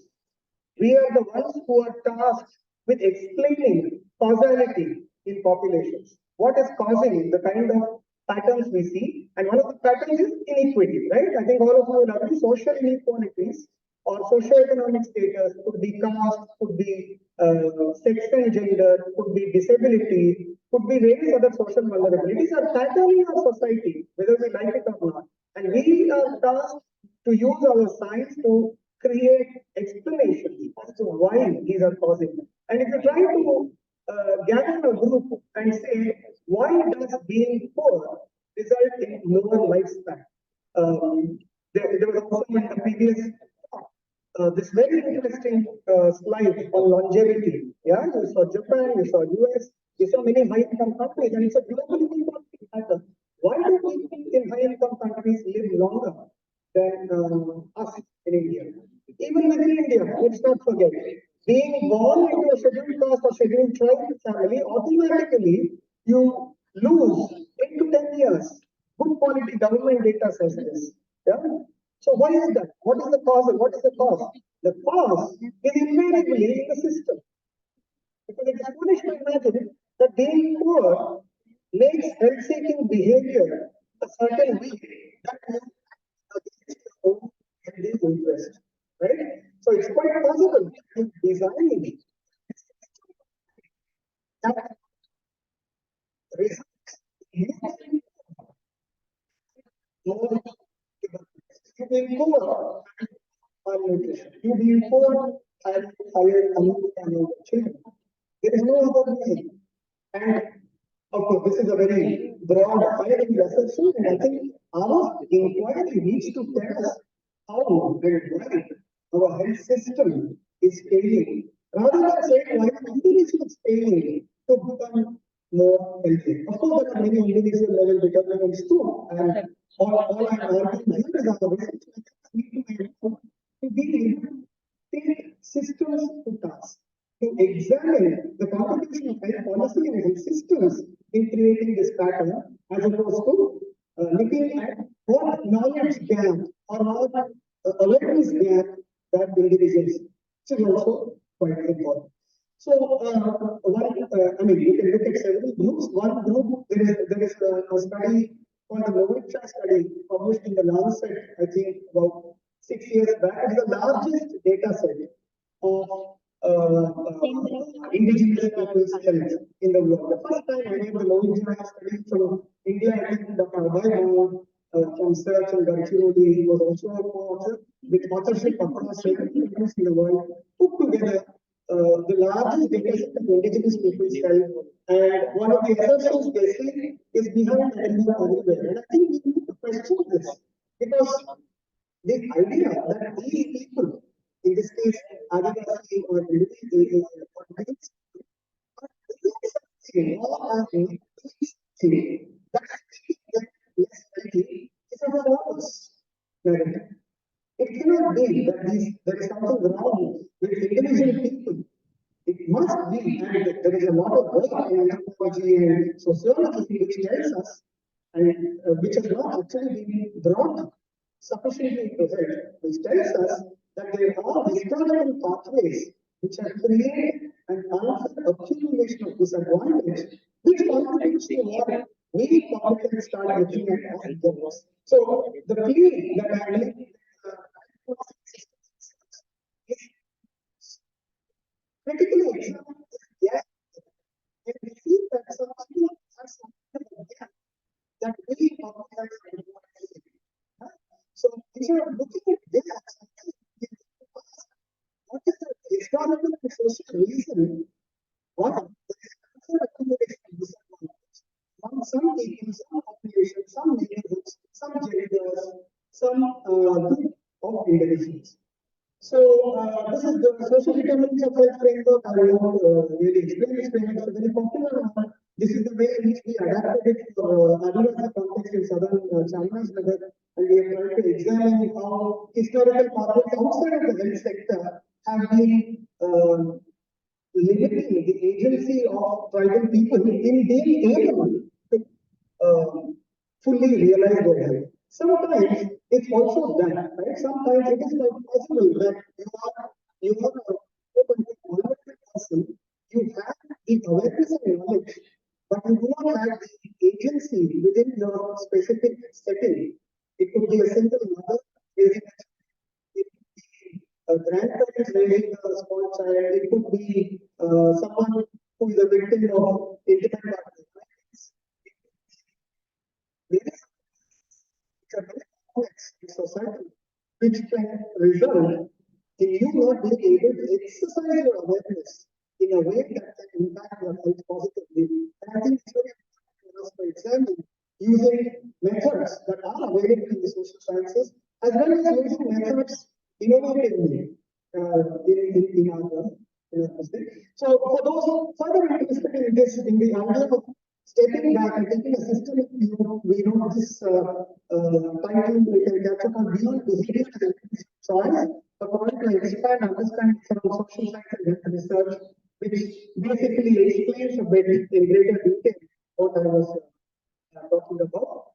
And some of the other illustrations through which some of the HPSM work we are doing, one of my PhD students, Anita, who is featured here, is looking at how does neighborhood level disadvantage, how does neighborhood level disadvantage shape indigenous health in a certain way. So that's one of the things we are trying to do in two settings. In central India, where there is a large, much larger Adivasi population, the Chota Nagpur Plateau, Chhattisgarh, Jharkhand, Madhya Pradesh, that side, around several forest areas, as well as the right region of the villages, where Kumar and Srivar also work.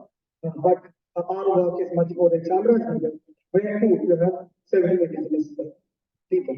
I mean, just to tell you, for example, remoteness, I use this word. If you ask many people, say, we have a village called Purani.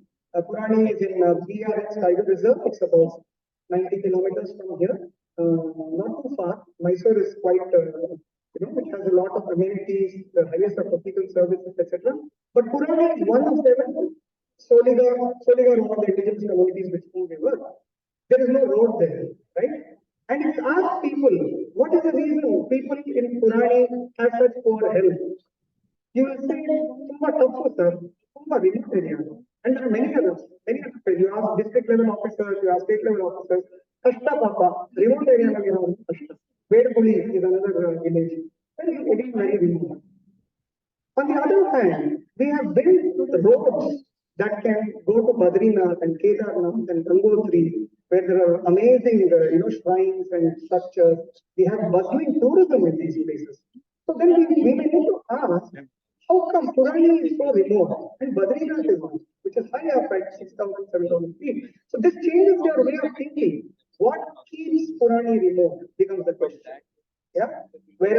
we have taken roads elsewhere. Coorg, for example, Coorg is also in Malnad. Many Kodava estates, beautiful estates in Coorg, roads go wherever the estate is. How come roads go to some people's houses and roads do not go to other people's houses? Is also another question we can ask.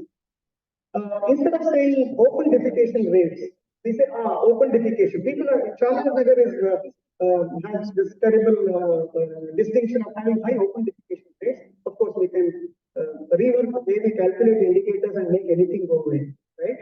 So data may say it has a certain degree of ODM, but it's very obvious for anyone who lives there. There is high rates of open defecation. One way of problematizing open defecation is to say, oh, this person has a knowledge gap. He is unaware that it's unhygienic to defecate openly.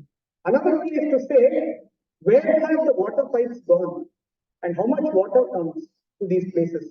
Try switching off water in your house and see to what extent, it's a terrible statement to make here, but to what extent we all will be using bathrooms in ways we would call hygienic if there is no water supply. Yeah. So we need to really rethink the way in which we ask questions and choose methods that are going to help us go much deeper into the neighborhood level and structural levels. Another body of work is by Neena, another of my PhD students, and Mahadi Kamal, who is one of our Soliga collaborators with whom we work with in India Health, who have tried to examine various ways in which patient rights is practiced in facilities. This is not something that I can go into greater detail in this presentation, but there are some interesting titles of works that Neena and Mahadi have been coming out with.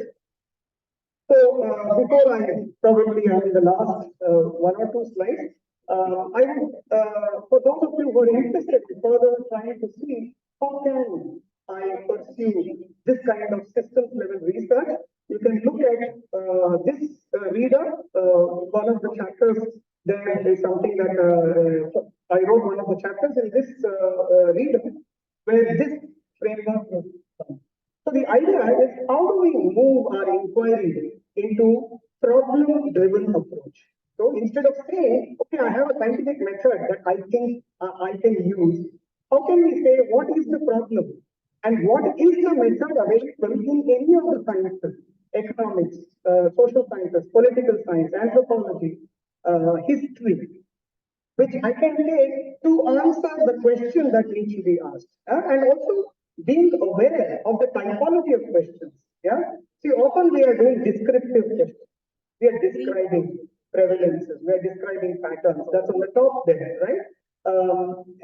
We have to move to potentially questions that are explanatory. I really like explanatory questions. They use a lot. They contribute to a lot of theorizing. Yeah. So we really need to bring in more and more theory rather than explaining cross-sectional patterns. The wonderful thing about theory is that it requires you to engage much more with history. It requires you to listen to people and to have deeper conversations with them. Yeah.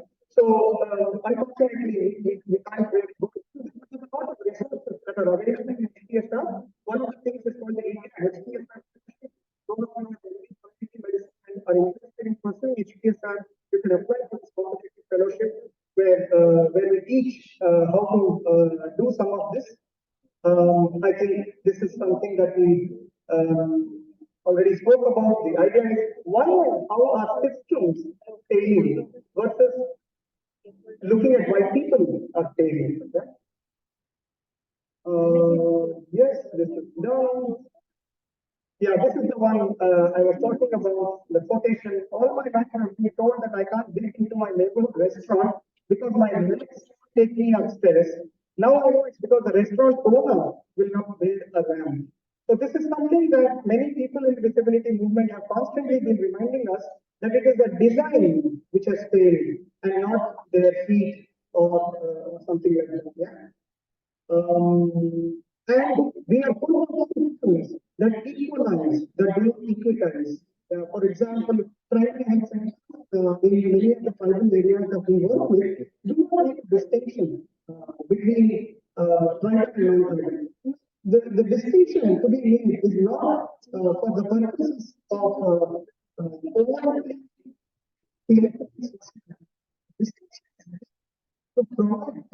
culturally safe care. It's the same reason, for example, when Mahesh and Dr. Kar were talking about yoga versus device. It's quite possible that many people have a cultural openness to adopting a certain way. Frameworks and providers who are more culturally aware are likely to be able to provide more culturally safe care. So ultimately, if we need to move towards more people-centered systems, we need to understand the different communities that a certain PAC is serving better.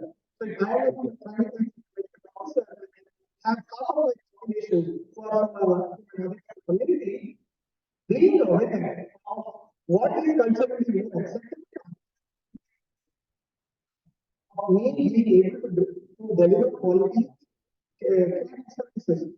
But we have to acknowledge this. We have to move towards systems that equitize, that create equity and treat differentness equally rather than treating everyone equally. Yeah. So I think I developed some of this one. I will saying how we try to practice some of this. You're very welcome to visit a field station where in Chandra. So we work with several international staff. This is actually I think among the audience of Dr. Deepa Bhatt was a collaborator with the work that we do there. And we work very closely with the community movements of the Solida people and a few other indigenous communities, particularly the Jilla Buddha Jilla Bhagavati Sangha, which is a community-based organization of the Solida people. And they have federated structure at Taluka level and village level.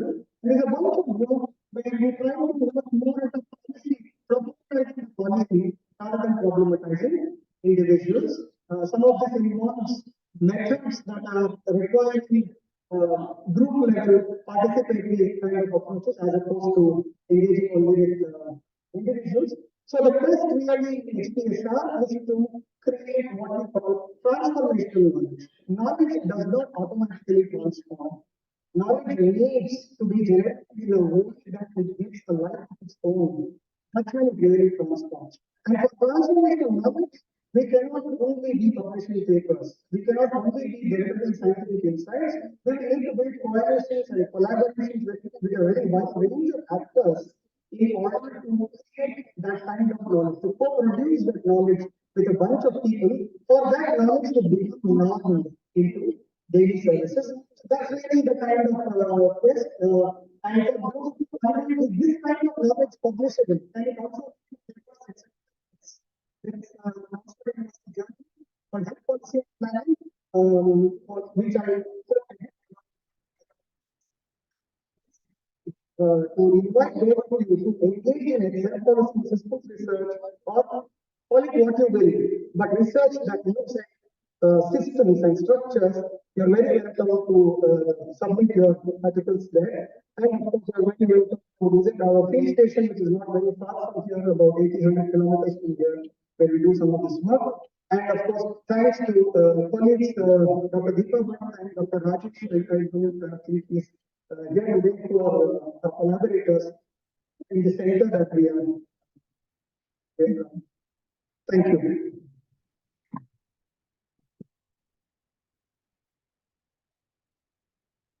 Thank you, Prashant, for that very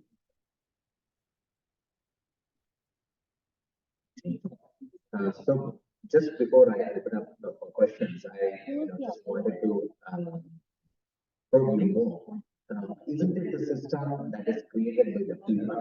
So how do you think have is within the system, the people creating all these problems, in particular?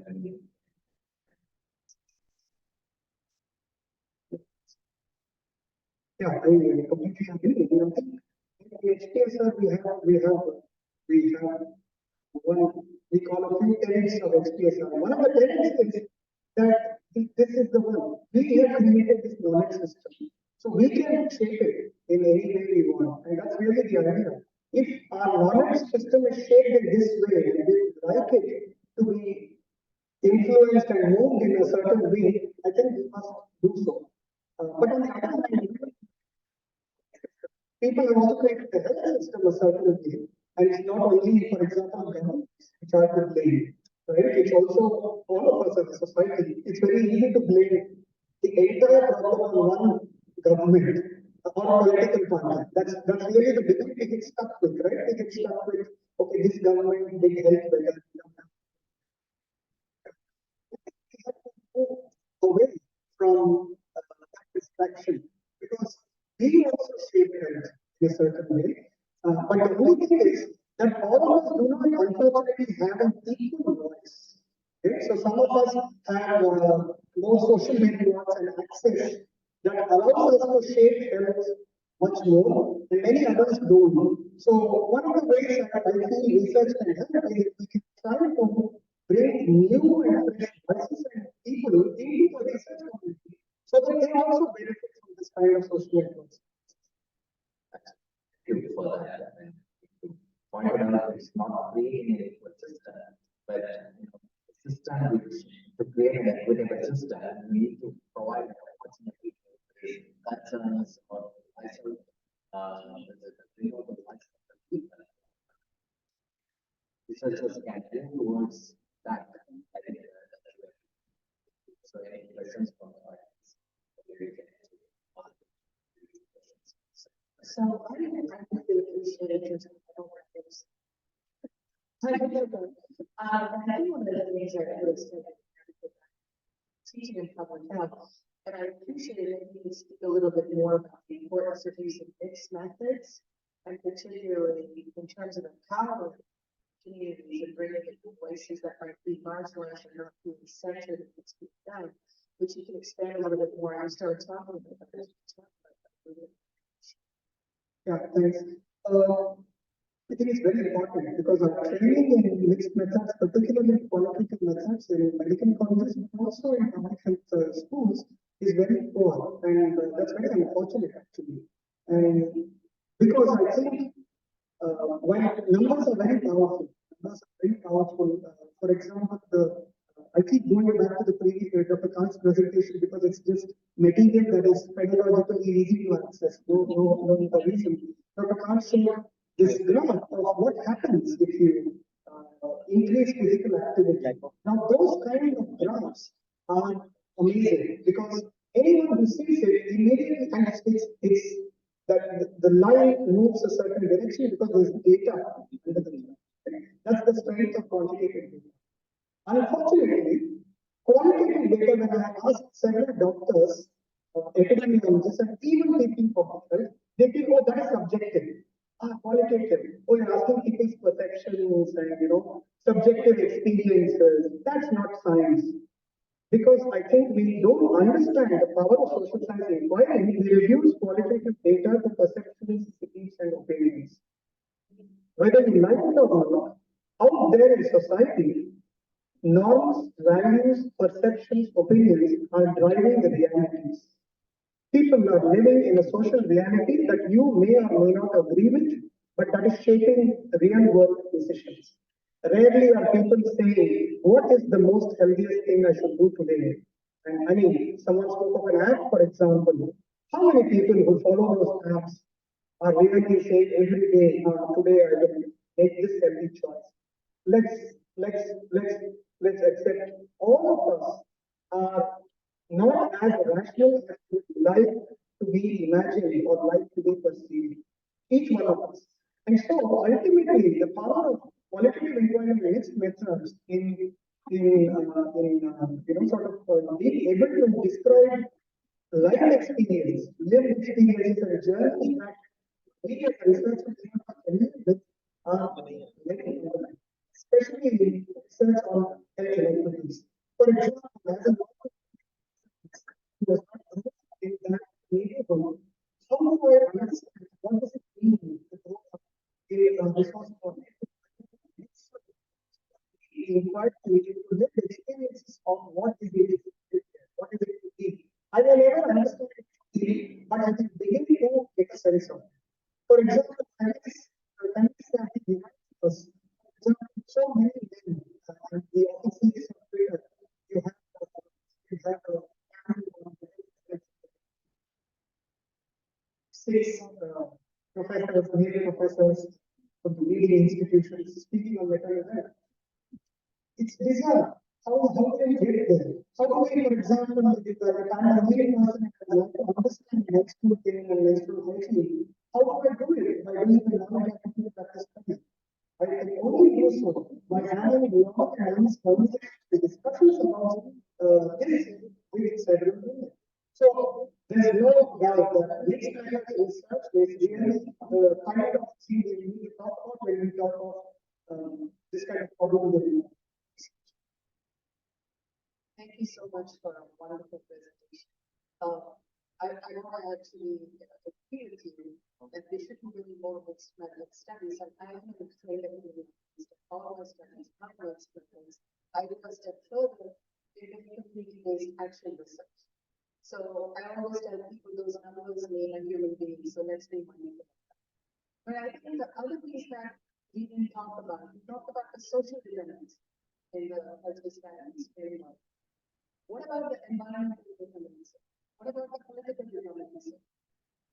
And another issue is, if they don't have women in those leadership positions, how are we ever going to make these changes? Because most of the organizations and the politicians are all men within the women do most of the work. We've seen that in our public health system. So if you are going to have policy and health systems, would you have some recommendations how we can change that? Sure, it's about my paycheck, this question. but to respond to this determinants of health, amazing what is happening in the last 10 years on determinants of health. I think the last 20 years where social determinants was the only uncomfortable thing in the room, whereas everyone was very busy doing planning for the studies and having very nice causal pathways using quantitative epidemiology. Now, you mentioned political determinants of health, very important for Harvard, for example, who recently died, had done amazing work, political determinants of health. We also today, I think the Financial Times Lancet Commission on Digital Health is proposing digital determinants of health, because digital exclusion from a digital world in which we live is going to shape adverse healthcare outcomes in the coming years. It may be a very small population, and don't get misled by number of. I must confess, I hate this statistic. Number of smartphone users in India. It starts in all of these startup presentations. So many people are using smartphones, smartphones. There are apps for everything. But it's not going to automatically be inclusive. Just because I'm a smartphone user does not mean I can everything that can be. So digital determinants of health, and also commercial determinants of health. Excellent body of work. I encourage young people to start thinking. Food sector is shaping who is healthy and who is not healthy. We think it's only individual choices that are made about running a physical activity, but elaborate research is going into placement of products in supermarkets. Amount of sugar and salt added to food is unregulated, and the food industry is also working closely with health policy makers, while we are also seeking to help, and they are also policy in ways and means that can advance the industry. So commercial determinants of health. So all I can say is agree with you. I don't have it myself. But very quickly, I know that I'm going over time on the women in leadership. I wanted to just share also that of course women constitute very large population of people who have experienced historically marginalization from power and influence. But we live in a society where there are multiple such, sort of intersectional groups that are experiencing a lack of representation and access to power and influence. For example, if you look at, there are 52 tribal communities in Karnataka listed in the state list, and of which 12 are what are called forest associated communities. There's, I think, 2 years back was the first time one of the 12 communities got an MBBS seat. First time, we are in 2021, one girl got admission in a college in Bangalore. What does this mean in reality? It means that when any of these 12 communities go into district hospitals, what we take for granted, we often call, I would this guy, I don't get them. They don't know anything. There are no social networks available for them in these colleges. So there's still a long way apart from the access of gender in which I think we have to. Thank you. We have, we have seen and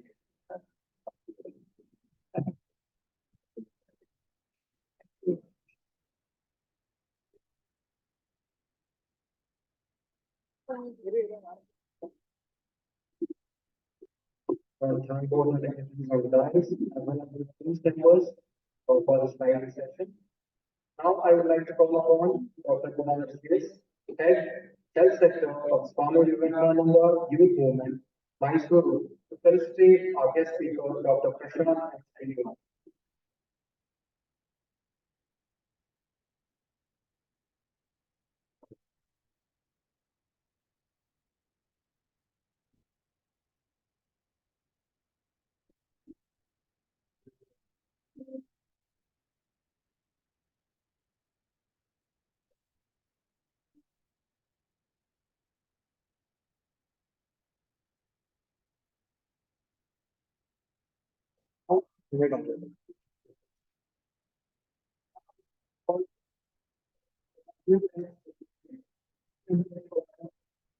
Let me share those things to felicitate our chairperson. Yes.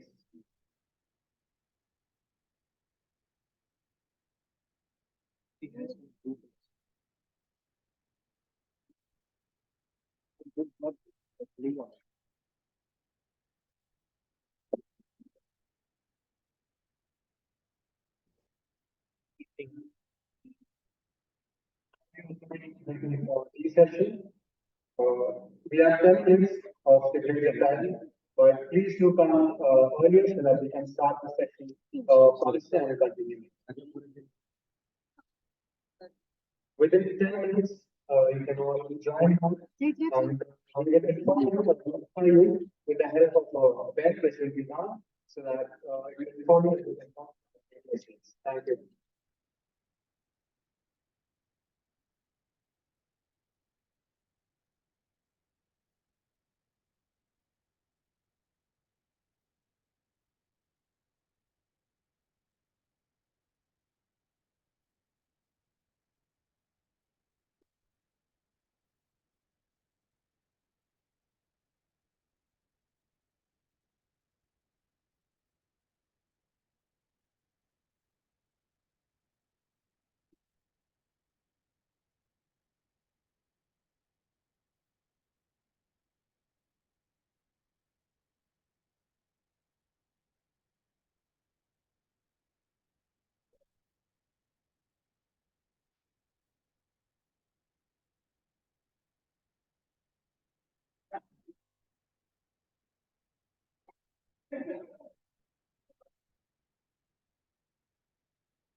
I request everybody to kindly come outside and settle soon. We want to begin the next session soon.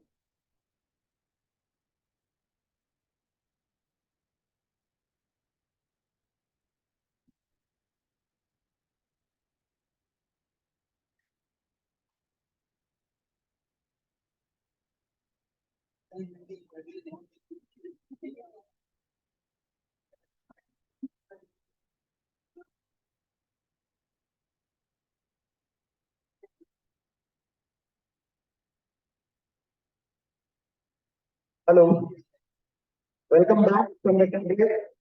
It's time, 11:50.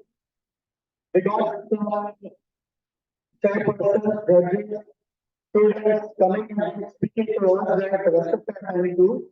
So we are respecting your time. Please be there. If you didn't get the tea, please get the tea and you can come and sit here and have the tea and continue the session.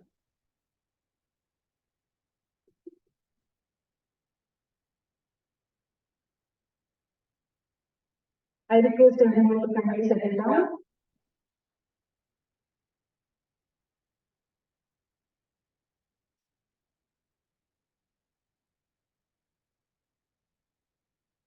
Our next session will be delivered by Dr. Madhu Putaswamy on household ventilation, air toxic exposures, and adverse burnout.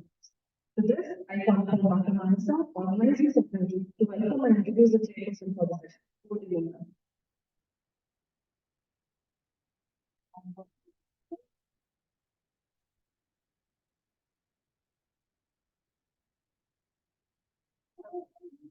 Good afternoon, everyone.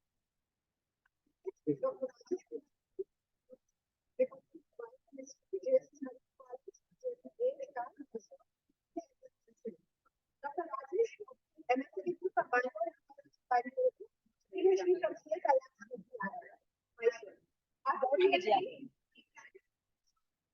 University for 14 years. In 2008, he received prestigious Raman Government of India. And joined the faculty in the Department of Biology Medical College. His research mainly focuses on elucidating the oxidative stress mechanisms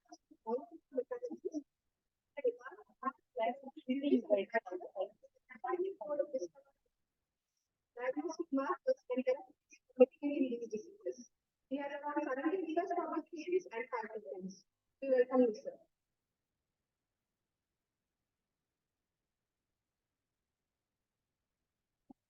Now, I invite Dr. Manoj P. Pandey, Associate Professor and Head, Department of Clinical Psychology, JSS Medical College, JSS. Also, the advisor of JSS Asia Support Center Committee and in charge of JSS Medical College Medical Center. This research mainly focuses on educational direction, psychotherapy, different mental health issues, and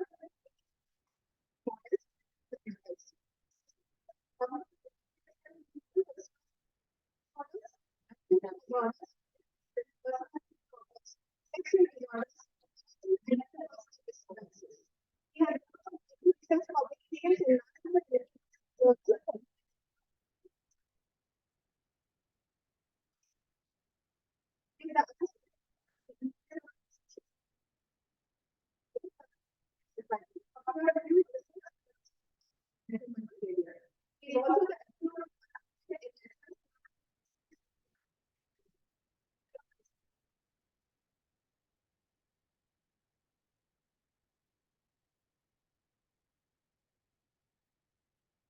Now, I request Dr. Rajesh Kumar to introduce our guest speaker.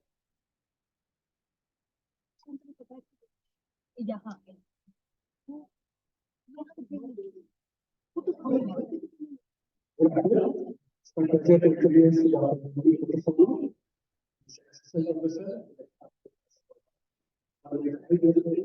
Sri Lankan Institute of Research. Specializing in technology and chemistry. His research interests are in the world of health, science, evolution, human environment. So he has been doing it's also recording. He can briefly about his academic and research accomplishments. He got his master's degree from the University of Manchester. Then he moved to Canada to do his PhD. He has self-sponsored and Canada. Then he continued with his postdoctoral research in social character. In 2015, he joined his professional statement during his academic career, he was a recipient of several fellowships. Just to gain through, he got his classic honors fellowship from 2009 to 2011. And then he had classes in the Research Council Fellowship from Ottawa, Canada, in 2011 to 2021. He is also a global head of Influence Scholarship Fellowship from Government International Center from 2013 to 2014. And recently, he mentioned that he has got which is international distribution. He has over 20 publications the game perspective, engineering, research, pollution, and labor.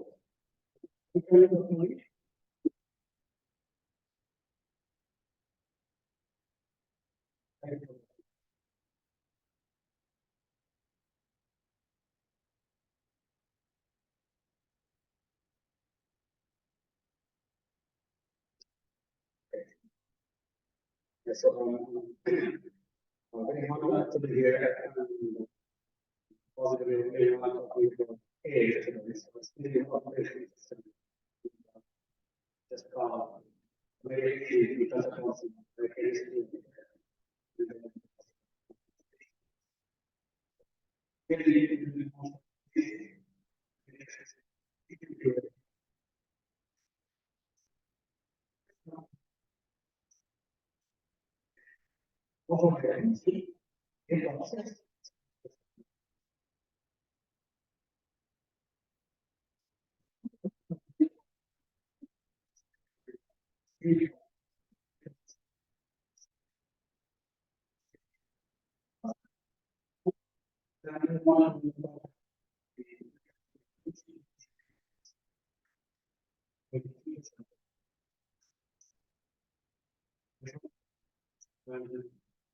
The most big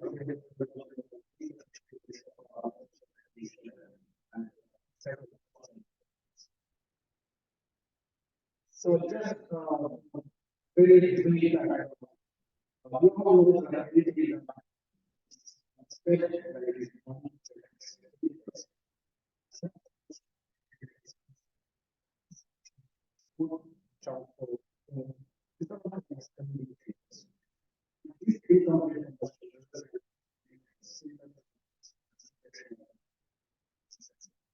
so globally, 2.6 billion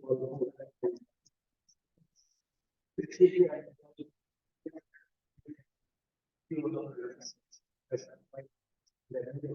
So people have this space very close exposed to very levels of chemicals. So when you see what exactly is smoke, which of the two this is basically two important examples. One is because of the health levels, let's look at the size of this part. There are several sizes of this results in this part. Whether it's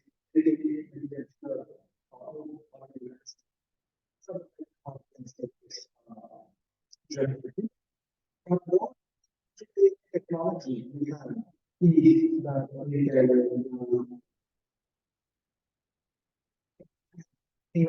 from the requirement certainty, in other words, the measurable certainty. There is a lot of technology for the reference fun. We also have the ability to estimate these particles are so significant to each region. The science has still not moved too much in the number of particles. That's going to be the next area of research.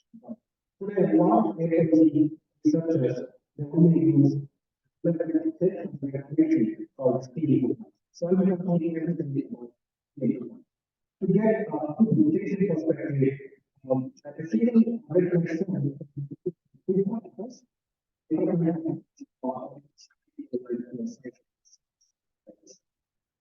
so we are doing the very small things.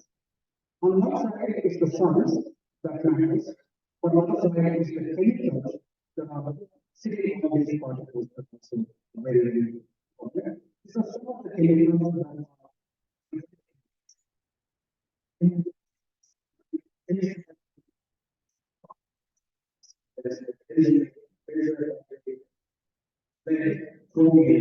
so these are some of the chemicals. So when we do our exposure studies, using several cohort-based estimates, and we plot them, simply we get this curve.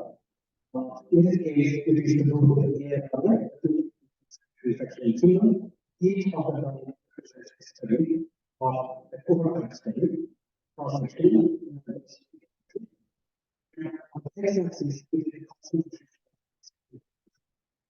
What's important to notice here is the overall air pollution and ambient pollution that we breathe outside occupies the middle region.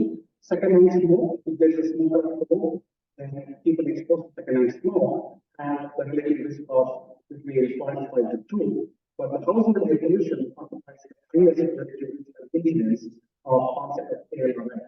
This is just the case of children's study. But the household air pollution, interestingly, the kind of concentration of these chemicals is also equivalent to smoking. People who smoke actively are also exposed to similar concentrations of 300 micrograms per each. So we are dealing with a very huge problem among people maybe concentration. So coming to the global estimate, directly jumping to household air pollution and really understand the global map with respect to India. So on the left side panel, what's important, this number is very important, 82 micrograms per each. If my exposure throughout the 365 days is average in India, I will be 82 micrograms per each. That's all. When that is completed, which is clearly, so they are exposed. 98% of our population is exposed to high concentration of hence, the risk is also high. But the previous this morning is made a very different form. The reason we are seeing this type of disease today is because of exposure. Source of the disease. Since today my outcome is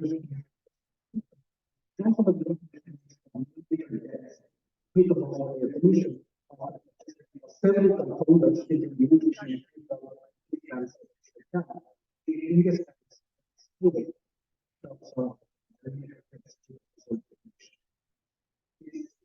makes us to understand the magnitude of household pollution for the media. Some of the things to throw some statistics and facts figures here is that 40 to 60% of the population should rely on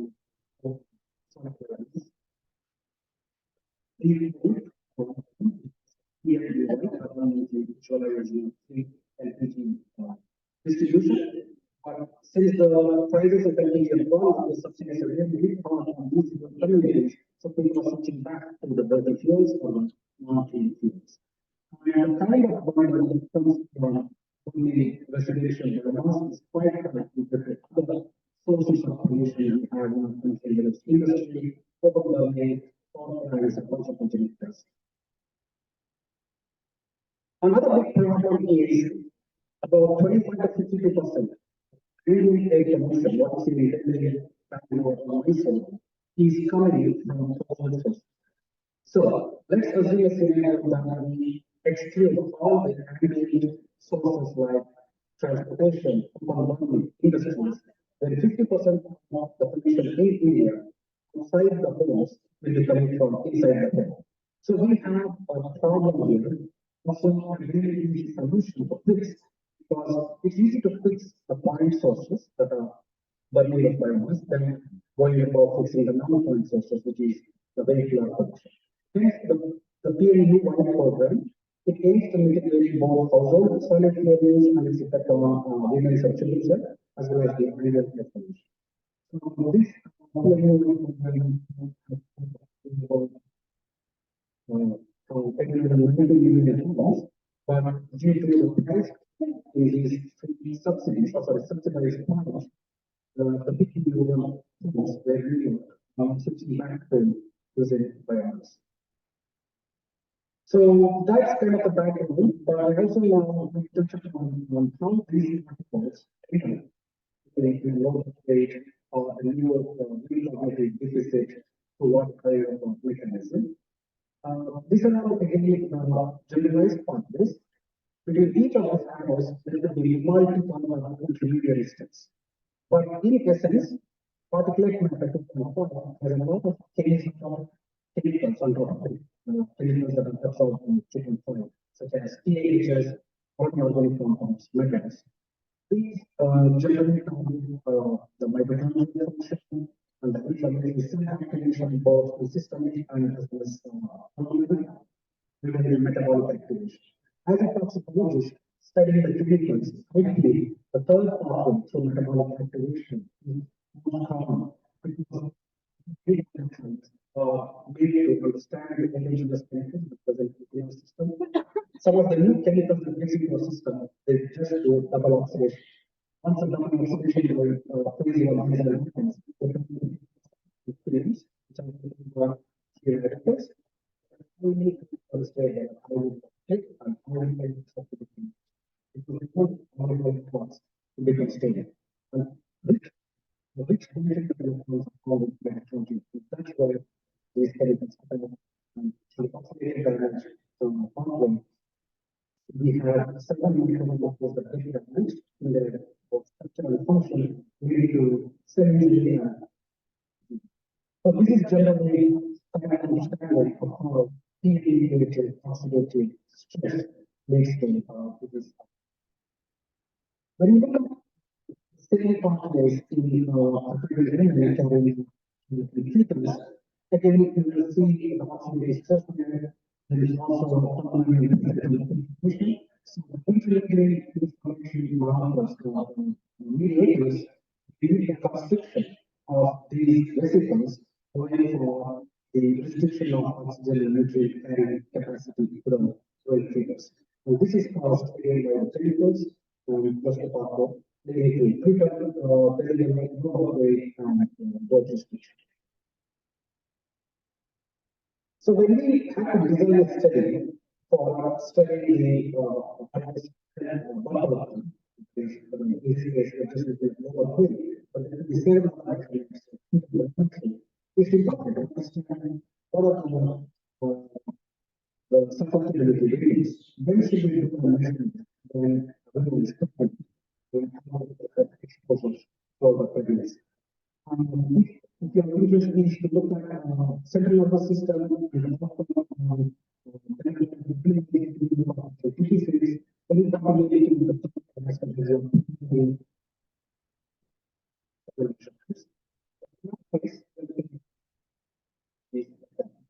estimate and so you can see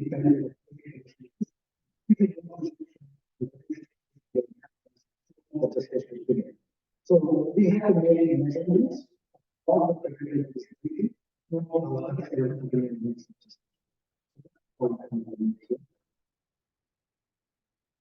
so I think the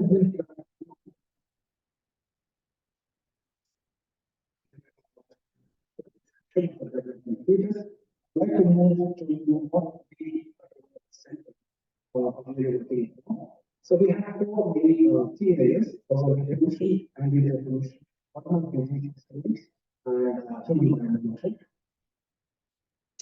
So the whole vision of is basically usually one for 3 decades is to create seamless community spaces in rural economy. So in a way, our research is also the policies to understand how people in rural homes can be helped to get out from these better things.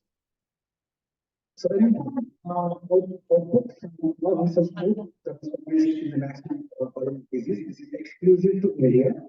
Published in Lancet was that the disease burden of evolution is almost or more than what the tomato needs fully. So hence causal variation is in the last Geneva conference by the WHO. The new term was coined, causal variation is equivalent to a new tomato. That's the kind of problem we face. So there are several cohorts that are unique personally, mostly cohorts. But I'll be focusing on three cohort results today. We also do implementation science type of work where we give clean energy and we study the socio-economics, econometrics, and why certain people adapt, how they, what is the fidelity, and what is the adherence and things like that. Just that kind of research that's happening as well. But today I'll be focusing only about the experience of looking in mother-child cohorts on causal definition. So to begin with, our first cohort was Tamil Nadu Air Pollution Effects Cohort, otherwise Factor 1. This is the first cohort study in India to quantitatively study pregnant women's exposure to air pollution and its effect on birth outcome. So this study is completed, and you can read the study protocol there. We had about 1,085 pregnant women, all of the time for 1 year for air. So the most important point is that people of women who use exclusive vitamins during their pregnancy, they deliver a 75% for so that's kind of an exposure concept. So basically on that you can know 65 milligrams of PM2.5 and estimate what would be a predicted risk of having a low. So since this was the first cohort in India, back in those times, this is 2010, we really anything beyond and we only focus on one pregnancy on one measure. So throughout the pregnancy, only 3 measurements, and then we constructed exposure response. So there is a lot of uncertainty in how pregnant women got exposed throughout the studies that we are happening in this gestation. So the second cohort was done. This was again followed by in March. So I did this study with the main question that exposure to air toxins during pregnancy period impairs fetal growth. So we took the fetal ultrasound measurements as well as birth weight. This study is ongoing in the sense our last baby will be delivered on 17th June. So then the cohort will stop for us to take up the data and do the analysis. What some of the novelty of this cohort that is predecessor category 1, we used personal measures. Okay. We used personal measures during this day, and we also used real-time sensors to give real-time measurements. And we did a lot of biomarkers and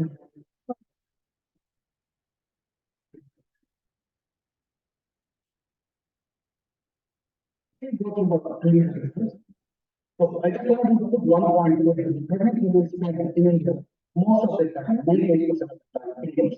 So we have to do measurement indoors. More of us we do outdoor measurement, scientific measurements. They look at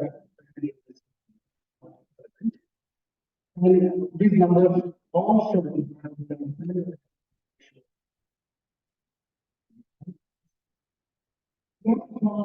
good correlation.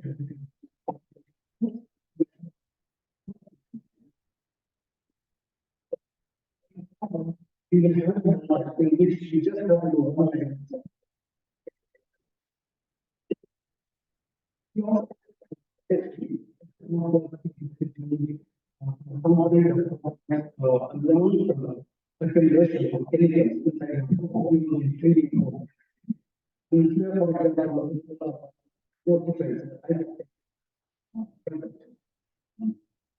We also need real-time most disease anything you can just say. You can see two things. One, the morning cooking breakfast, and the evening.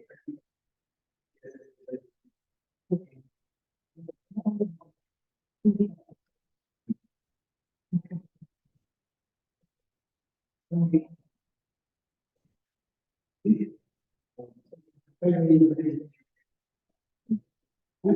Exposure is really strong, 60%.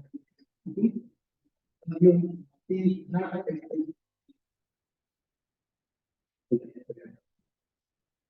this for to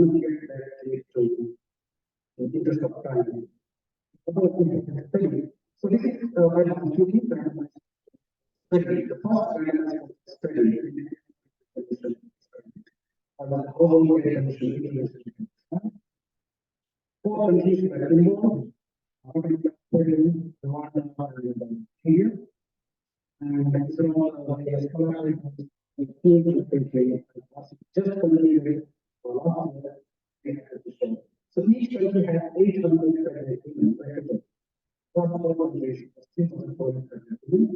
80 of this we randomized them to education or education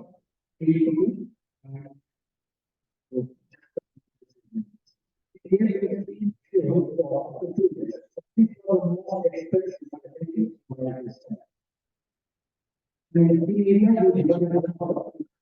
major I was getting we used to connect during drivers for Scotland.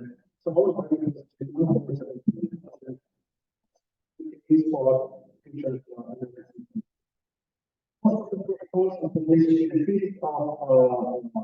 publications in BHP for those who are interested. So the first results came out of the MCG last year in India medicine. So basically the study concluded that there is no difference in the concept of situation. So we were all very much but we wanted to show our results. But there's a lot of differences. So I wanted to go down to this slide. Yeah, so if you look at the last two rows on the figure, during first trimester, first trimester. But if you have the intervention, you get it within 80. So yesterday someone was talking about, I think, problem of talking about how important it is to give intervention the right time. So this study shows that it's not during the pregnancy that the air can affect, it's perinatal. So you have to catch them much earlier. So that was the difference. When we gave people who adopted intervention during first trimester had a much higher efficacy, 25.8%, compared to those who got after first trimester at 18.7. So the study did give a lot of interesting hypotheses. We are following up the children up to 5 years, called active 5, so that we can see some of the much subtle developmental delays in the children. We also published this in the exposure response curve. First panel is for PM2.5, second is black carbon, the third one is carbon monoxide. All of the participants who were wearing these sensors on their body. Okay. So there is a negative relationship, but what we found here is more than PM2.5, black carbon, the soot particles, when you do like that, you get it black on your hand, having much larger effect, beta coefficient, compared to PM2.5. So we should be moving beyond PM2.5 to look at the effect of other chemicals. So this is the type of intervention. These are all given free for 2 years for all the participants. They will all over this kind of waste across 4 countries to harmonize in the way we collected personal exposure measurements. We were hit by COVID, but we made our own arrangements, and the health secretaries in India were really helpful in allowing us to go to the communities, even during the lockdown, to do measurements. They published a paper to see how that can be done. There was a lot of community engagement, particularly ASHA workers were amazing in the way they helped us set up all of this. This is our annual meeting at Emory. And to summarize, I basically want to make this point that household air pollution is a serious public health issue in India. And that I want to again reiterate the point that Manish made in the morning. If not now, 10 years from now, those diseases will start to appear much bigger. And household air pollution contributes significantly to ambient air pollution. And the underlying mechanism of these toxic effects are still not very well understood, because the Indian particles are totally different from what we see in Belgium, what we see in the States. The biomonitoring approaches, now the new new kid on the block, epigenetics, could explain the causal, or at least the pathways linking from the effect to outcome. And evidence from mother-child cohort studies can inform part of the health policy, because it's the health of the child that really matters as the child. So most of us have come across who are in the area of household air pollution. I was postdoctoral at Berkeley with God, an amazing human being, and so I would like to dedicate this talk to his legacy of doing household air pollution research for at least 4 decades in India. And he has really taught us on thinking beyond the box, thinking out of the box as well. Thank you very much for your attention.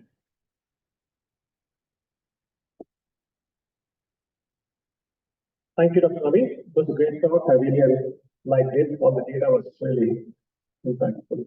So I'll start with first, and then we can have a couple of questions from the audience.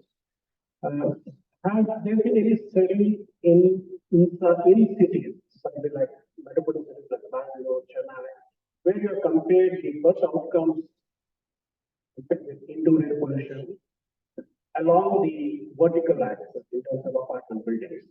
Have you done any of such kind?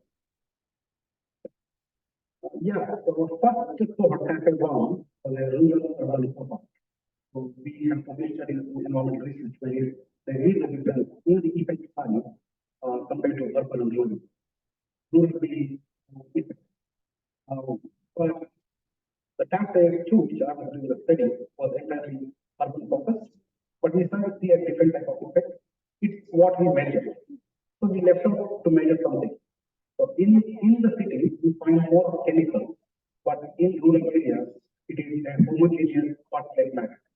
Whereas in the cities, you have metals, you have organics, you have, and we do a pollution level inside in urban cities, how much it ranges. With that higher also pollution level. In the rural home, it's quite high because of the built environment and the ventilation and all those things. But in urban homes, we use LPG, clean fuel. It is always between 45, 55, or 60. But in rural homes, we see up to 80 to 100%. So you see 40, 50 micrograms per meter inside. And outside will be that particular. Ambient is generally quite stable. Chennai and annual ambient is 35 micrograms. But inside is 40 to 50. Yes, inside is always fun. So there's no much difference. Yeah, outside. Yeah. Anything? Thank you so much for the wonderful presentation, and really this is the area where a good research is required in India, especially in the rural area. I have one question, because how did you control the compounding effect of the other sources of the air pollution than to the house air source of the air pollution? Because it would be very difficult to, control, because individual is exposed to the air pollution outside also and inside the house also. What was the method for that to control the effect of the sources of the air pollution? There are two ways of answering this. While we categorize this as household air pollution, there is QGT sources that contributes to household. One way of answering that is, when I say personal exposure, so I might be breathing air that is going to be inside the home as well as air expelled from the home. Regardless of the sources, we were likely being the personal exposure. That's one way. On the second way, we also put a monitor outside the home, and we derive something called the indoor observation to understand understand whether it was predominantly Windows that the person was building it. These two ways. Okay. The other query, what could you find it even I think that is not the focal area for activity, but you highlighted that neurodevelopmental disorder, both of them and how the evolution is affecting you. What are the mechanisms of it? Did you study that or yes? We have a lot of so we have to children on daily scale. So we are doing it in shop. Understand development. In India, there haven't been any study looking exclusively at professional neurodevelopment. I'm lucky as you mentioned, he's just doing a good number of them. Someone looked up potential between the satellite area. They can look at the satellite as the measurement. They found quite a lot of 2.3. And with some studies, there are a lot of studies on evolution, which is awesome. But the concentration, the maximum concentration is quite a. So going by analogy, we have a degree time bomb to look at all of the evolution teaching. Now, the audience requested to ask a question. Hello. Here. So I'm an OBGYN by training, and very interesting study. It's very exciting to see over 1,700 monthly segments study. And you can't really get into the results. I agree with one of the recent slides where TV growth is independent, not necessarily up to the trimester, but throughout the pregnancy. You see a transfer studies in point two is also very dependent. It actually summarizes the book conception. So, I mean, I think the idea was the timing of the event. What do you think about that?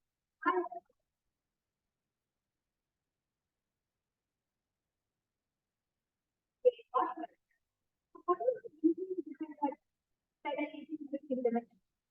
Yeah. Still really,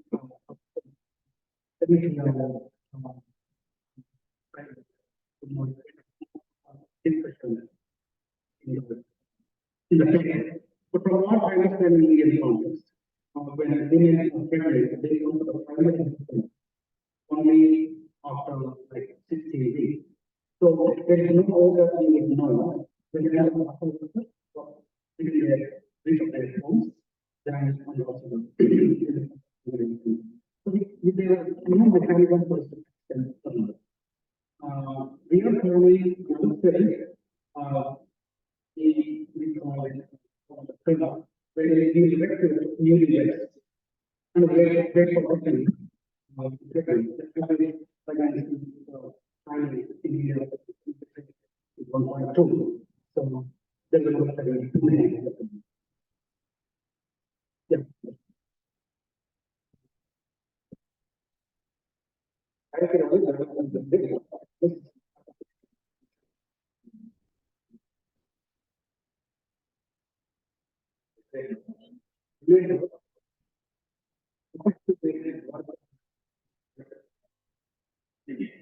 That's not good. For the weapons smoking, we know now. The outcomes to be prevented. After that, what is the quick smoke? They're still prone for. I don't know.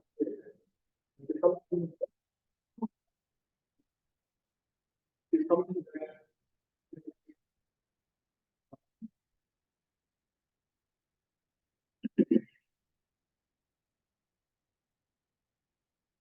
yeah, I have to agree with statement. It was very good.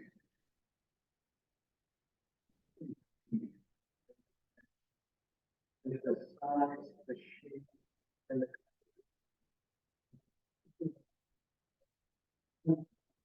Why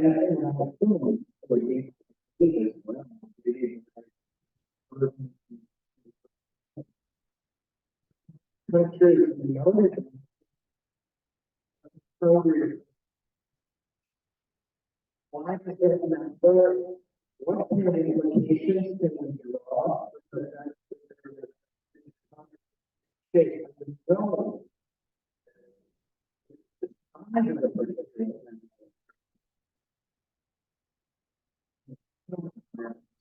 But what about the other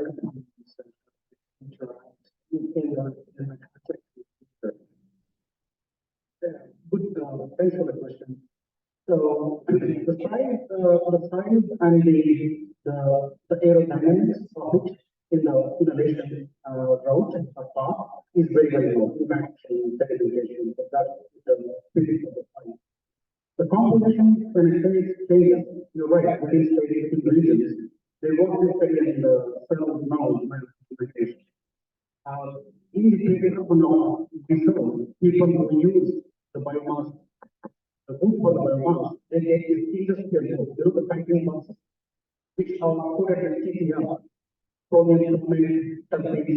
So when they come that, they get a good and a good stage for the forest, taking fresh food, we want to get into one.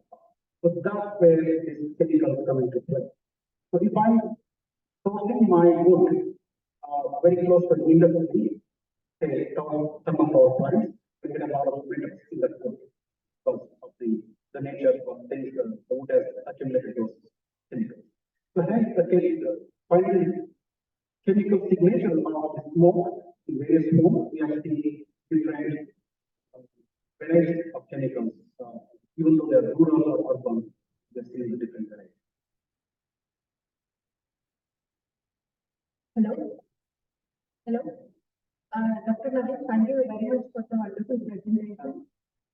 So thank you very much for the wonderful presentation. It's very nice to see that it's a cohort because I have also been working in such cohort studies, but specifically in the direction of mentorship. So I just wanted to know, like, because you showed that there is a correlation between the indoor air pollution and the birth rate. So which were some of the other confounders which were included, like which can influence the birth rate of the child, which were also taken into consideration during this study, and what amount of prediction was done by the air pollution?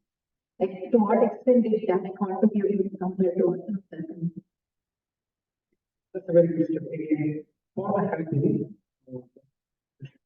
we have one individual data quality, data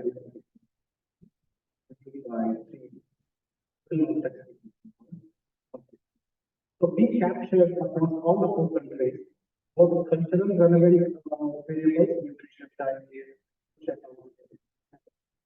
we had 52 questions that captured this. So we have to check for these confounders and what is key there about the response is after the confounders. We not resort to non-parametric because to the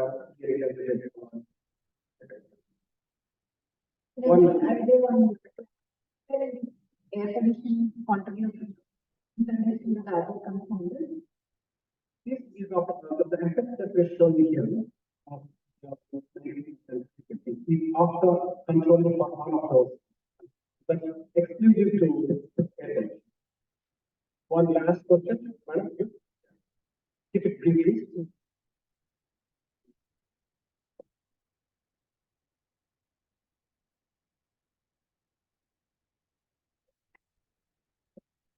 I just was curious to know, do you have the growth outcome related to gender growth outcome? Is there any funding related to that? Otherwise, in terms of predicting,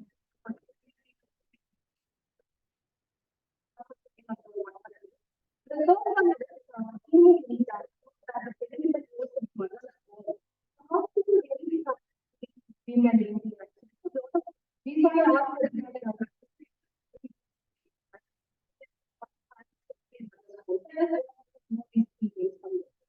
Answer to the first, the gender period and They go in the order. These are the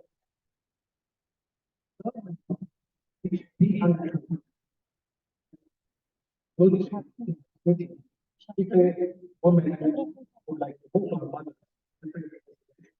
don't want to increase the mother.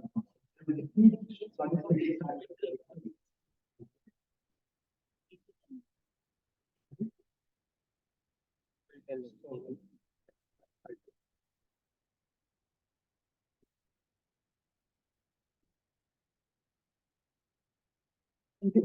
Thank you, sir, for the wonderful session. Now I request State Teachers to participate with his guest. I request Dr. Manish Kumar, Department of Biochemistry, and Dr. Manoj P. Pandit, Head and Associate Professor, Department of Clinical Psychology, to say the speaker.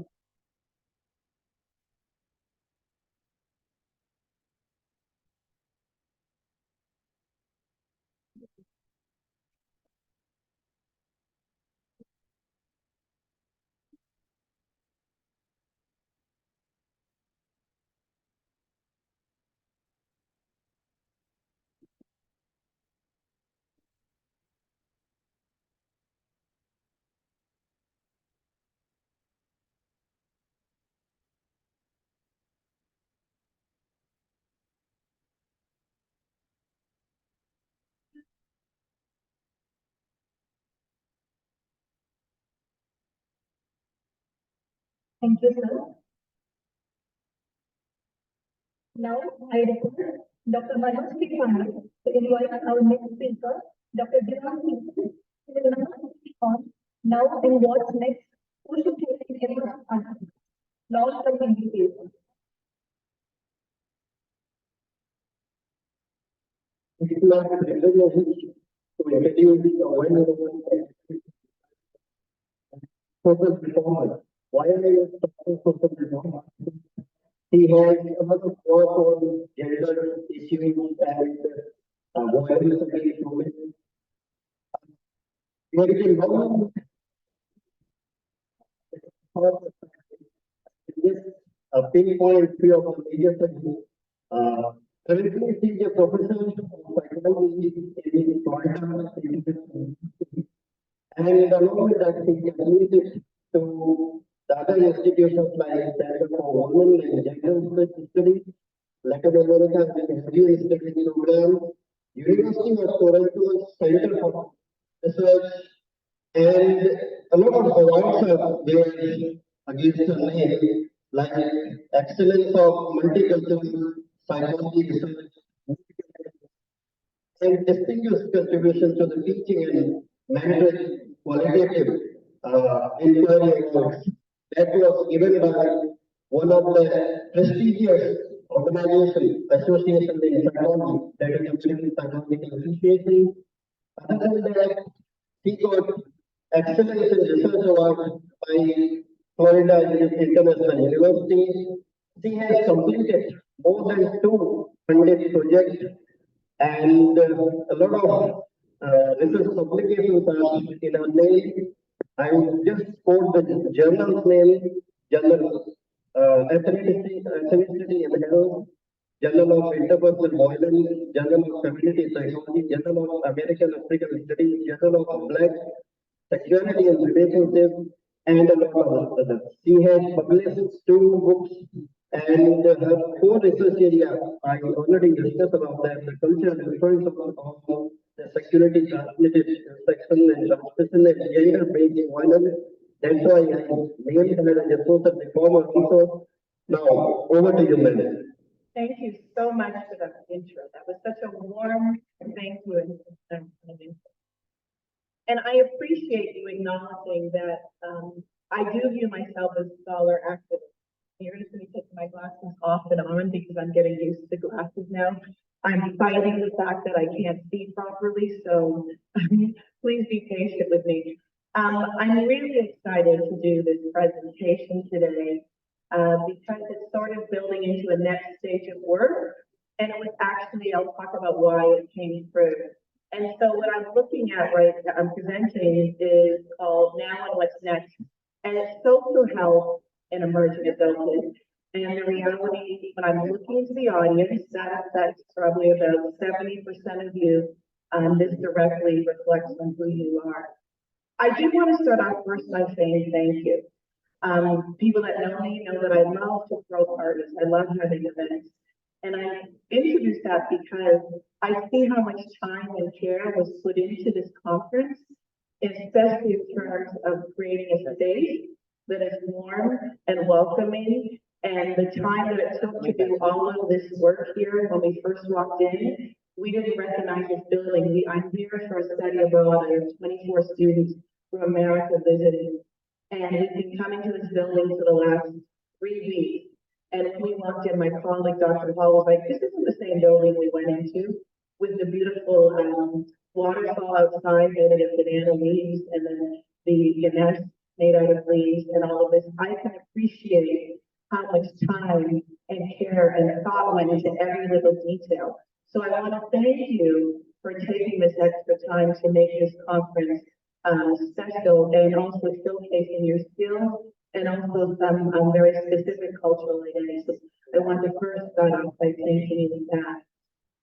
So when I was told about this conference, I was asked to think about it as kind of sustainable development goals.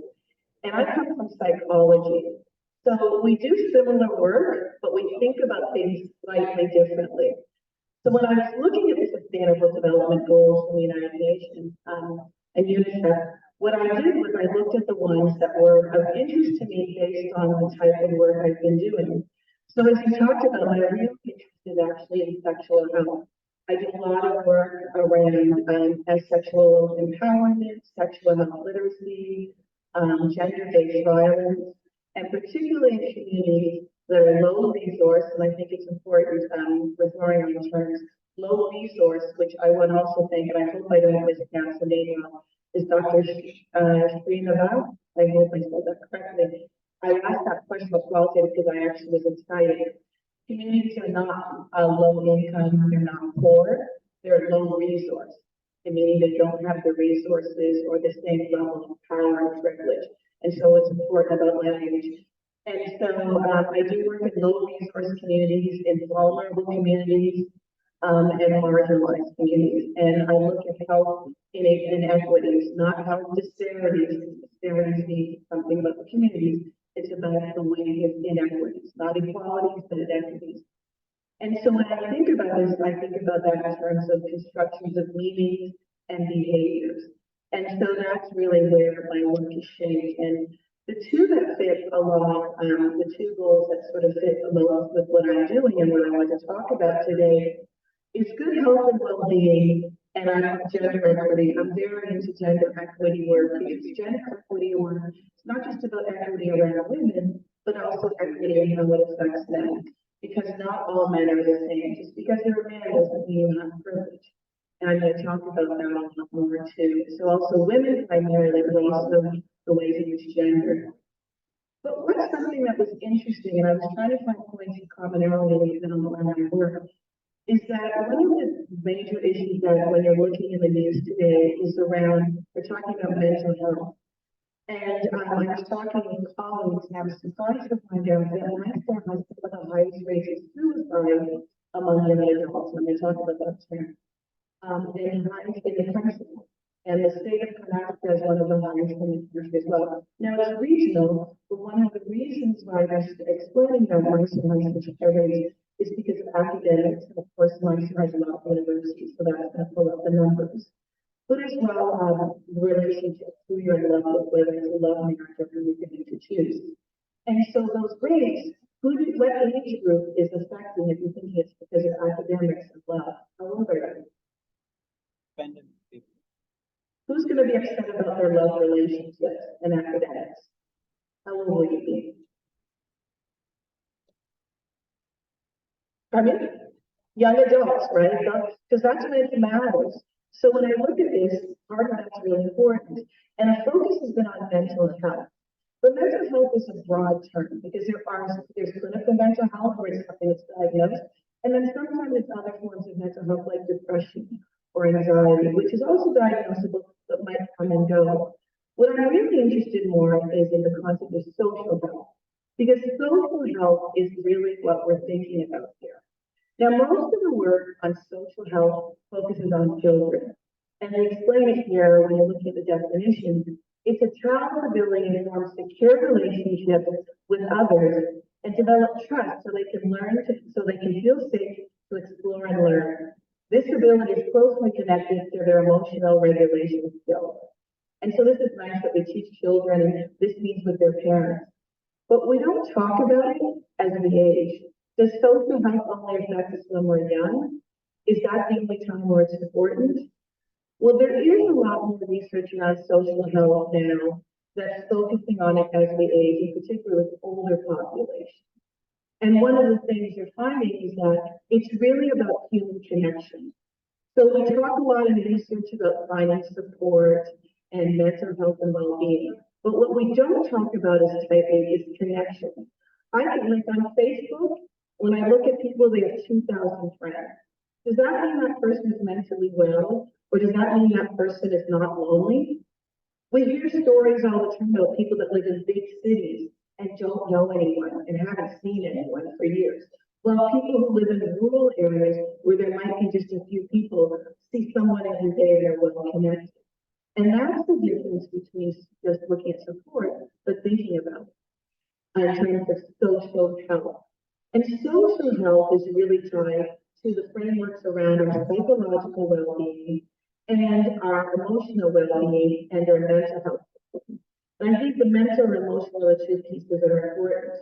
If we don't have strong social health, we have higher rates of isolation, lower self-esteem, anxiety, and depression. And this happens over chronic conditions. Now, this, again, most of this work has tended to focus on adults when we're looking at this, or adolescents. And I'm going to talk about, when I'm talking about adults, I mean older adults, and that's important to think about. So I'm a developmental psychologist, so it's really important for me to think about things by age group, and also thinking about how it plays at different stages. But when we're looking at the research that exists so far, and I talk about the problems with the research, it's about your networks and the structures around you as an adult. And so there's two main things: your ability to build healthy relationships and the quality of those relationships. And what happens as we age, it's harder to build relationships. What I'm telling my students is when you're in school, there's a built-in network. We're all going to school, you're going to go there as a kid to lots of friends. In college, there's more friends. Then suddenly you go to the workforce, and your friends are just the people you go to work with. But the reality is, maybe you'll make friends with the people at work, but you're really there for a job, and so that might not be the same pool. And as you get older, it also shifts because you start having family responsibilities, or you're not having time, etc. So the ability to build friends might be tied to time. Also, as we get older, some people don't have strong social skills. And we're seeing that generationally, and we're talking about youth and adulthood, do people have skills to build relationships? You might know people, but are you able to build relationships where there's a level of intimacy and the quality of those relationships? And that's the piece that's next. So in one hand, we have duration, but we have quality. So I have friends that I've been friends with. I'm 50 now, and I've been friends with these friends, with these women, since we were 12 years old. But I will say the duration is some of them I'm very, very close to. But as time's gone on, others I'm not as close to. It might be because of the distance. It might be because our political beliefs have shifted, or they've done something that really doesn't want me making close anymore. So a lot of times we focus on quantity, whether it's time and numbers, over quality. And so what we really have to think about when thinking about quality is the intimacy. And we use this word intimacy a lot in terms of sexuality, and that's not what I mean. Intimacy is about closeness.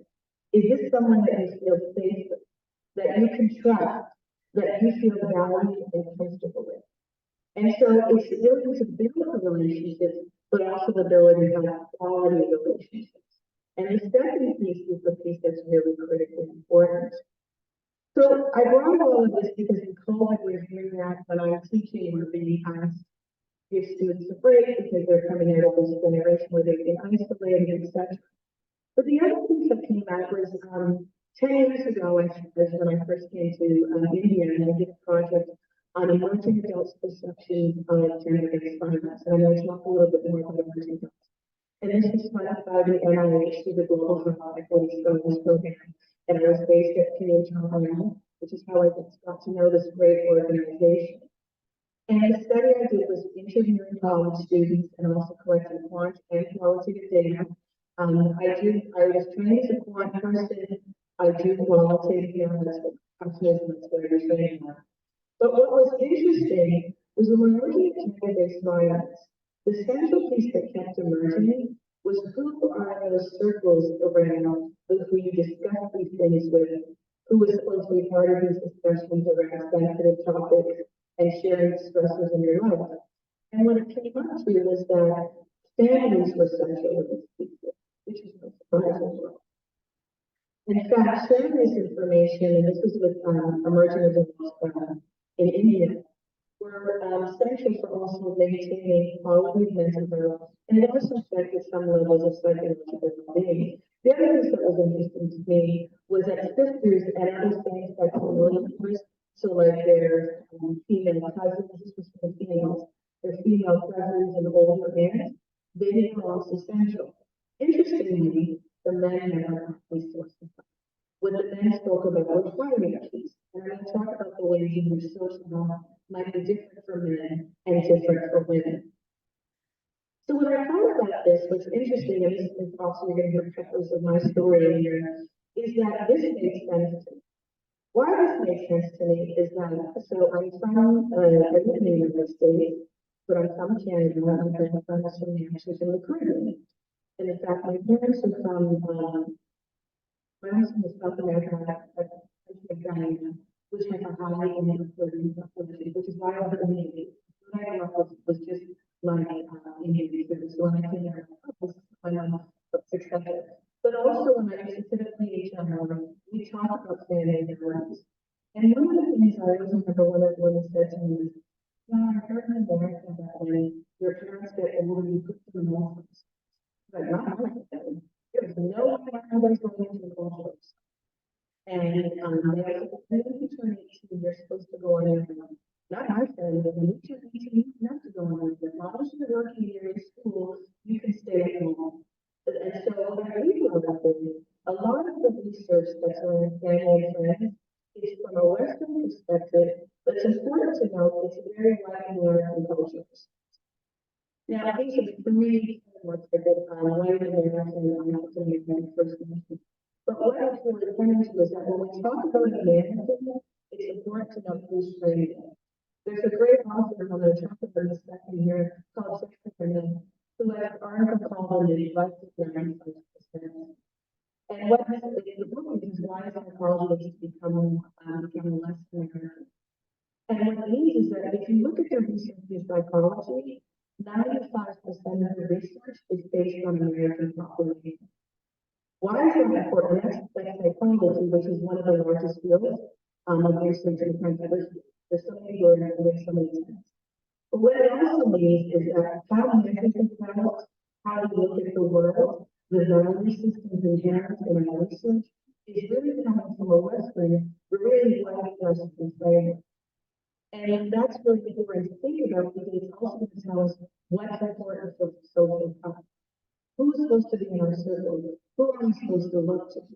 So, what they found is less than 12% of articles coming out of psychology are based on non-American populations, and over 50% of the research in psychology is based on college students. Well, when I say college students, you have to remember the majority of college students in the United States are white. So, when that's one of the problems as well is that you're getting one lens of research. In fact, you can look at the faculty of who comes to present. When we come to my so often, one time we were in the village, he turned to one of my colleagues and said, well, I think you're the American students, because the students that I bring is from a region called Miami, which has a lot of Hispanics and Blacks. And he said, there's no blacks here. There's not even a woman here. Well, the reality is, the United States by 2050 will be majority people of color.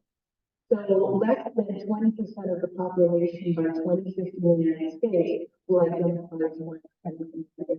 This also explains why we're having the political racial tensions in the United States right now because of the politics around it. But it has impacts on the ways in which research is being conducted, not just in the United States, but also how other researchers are bringing in to the work, which goes back to qualitative report and central research.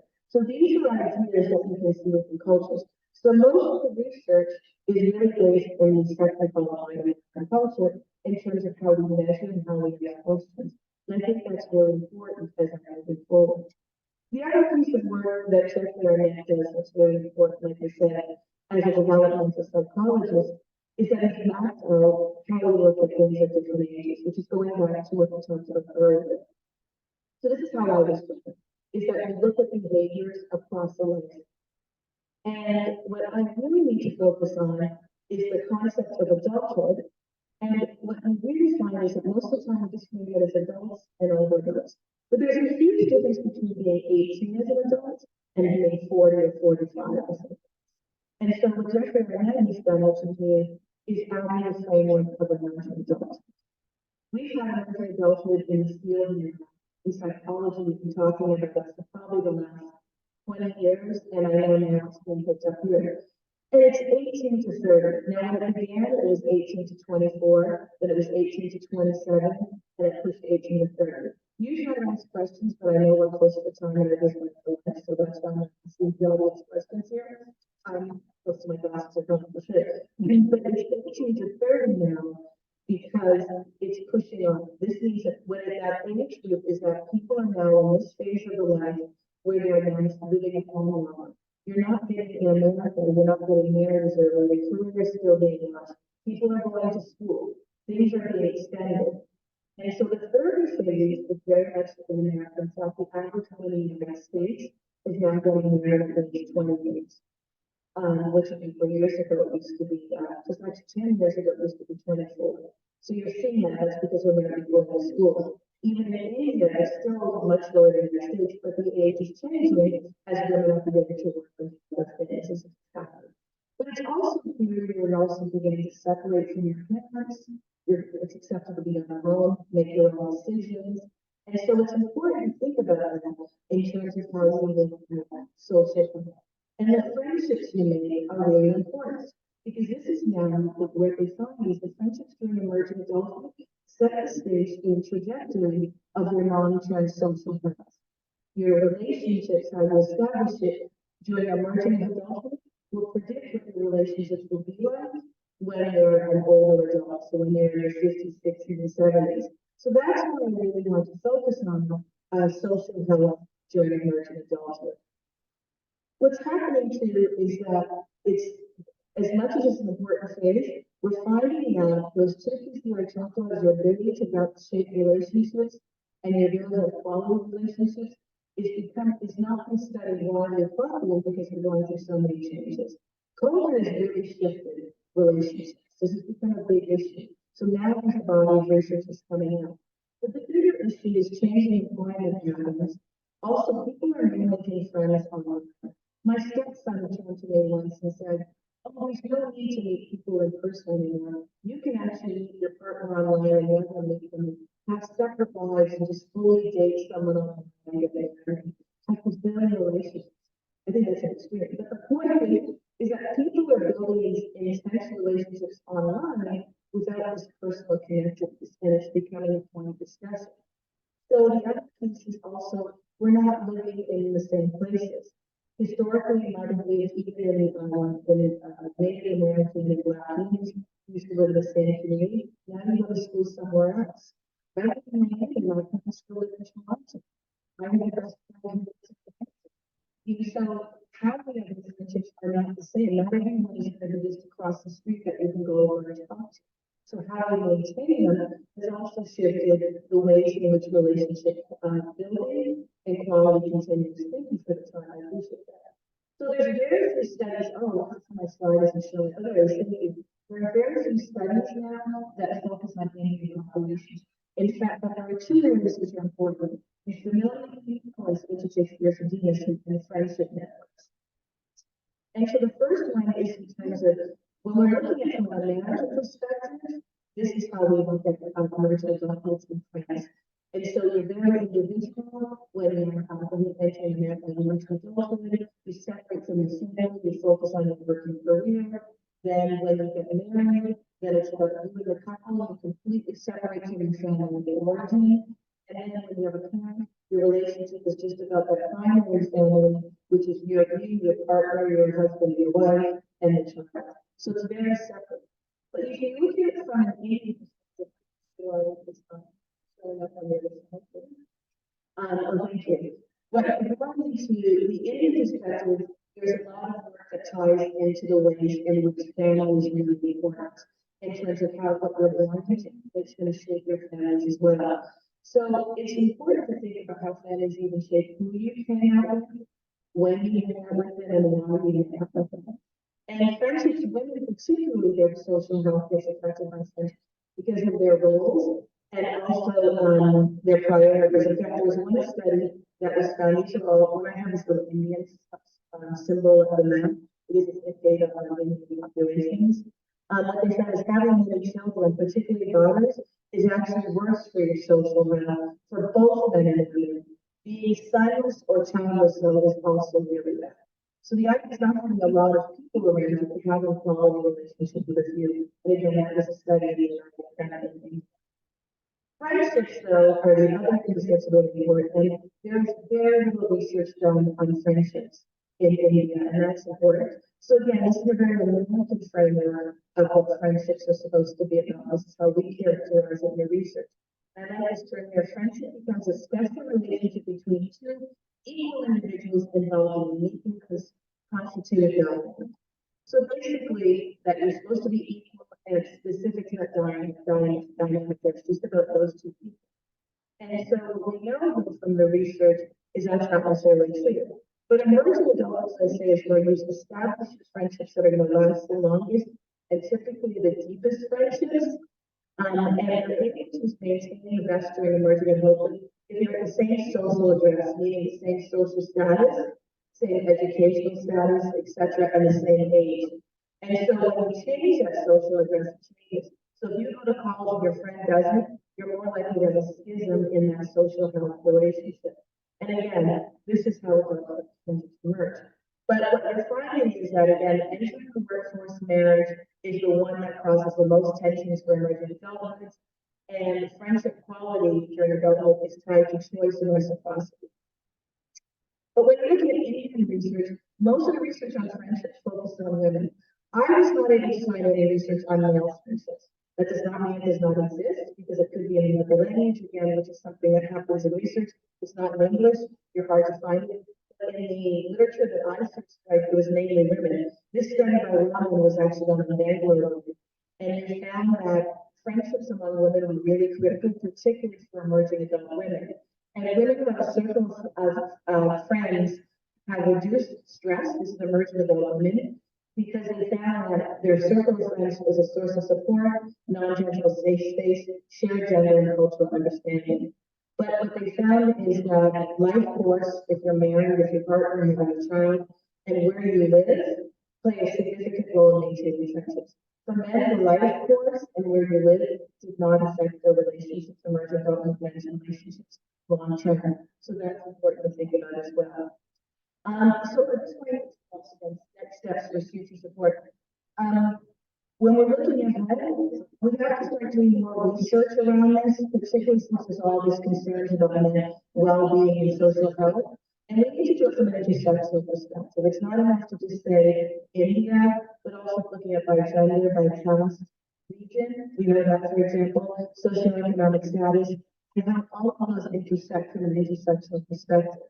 The other piece is quality and engagement. How is that being defined within Indian populations? And this is why qualitative research will be really important. And this is important for public health researchers because you are in the forefront often connecting with people around us.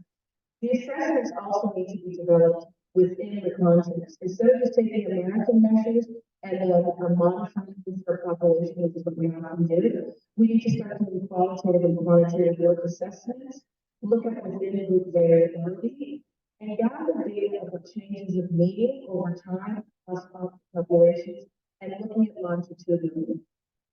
And then finally, there is some work that we can think about this. So for example, work on microloans with collectives for Indian women has actually shown it's not only social health, but there is work around those microloans really help the foundations of quality of relationships and building relationships. So that might be what we're calling friendships and what we're thinking about. Women's groups in online communities. Those are the major areas. When I Googled Mysore women's groups, there's actually quite a few women's groups that exist in Mysore. Interestingly, they try to either be online or work shared activities. And so part of this is when we're developing other interventions, this role of social health should be centered within them as pieces of other work to help develop this particular emerging adults. And families need to be part of this discussion too when we're developing these interventions. And I think that happens in my 10 minutes because I'm already moved through this. So if we can open the floor for questions, but I also on my lovely picture, here's my contact information from these meetings. So thank you very much.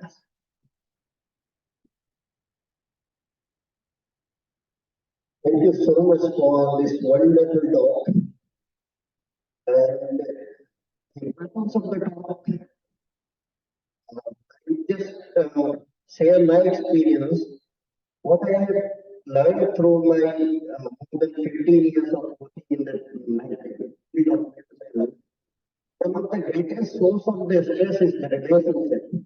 I found that around 70% of the stress in the field of mental health is coming from the interpersonal relationships. And Madam has covered that. And over that, most of the research in India is basically focused on child and adolescent mental health and the geriatric mental health.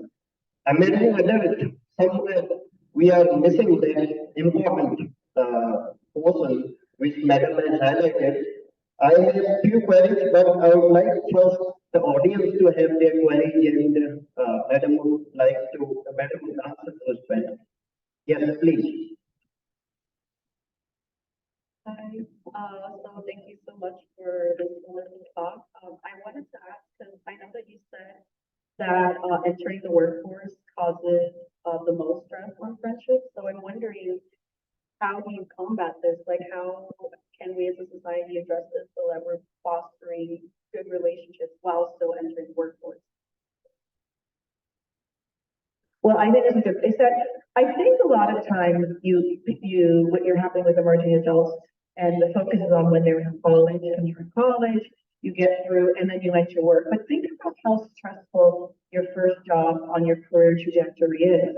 And so people are also still in the school mindset of I have to still get ahead. Unfortunately, we don't like to think about it. We think we graduated, now I can move on. But then you're thinking, I now have to get that job that will set me up. I need to now move to the next phase of my life. So the stresses still continue. So there might be competition with other people. Also, people are now in work for what purpose? So there's all these things that if you don't make work your life, it should be your family, etc.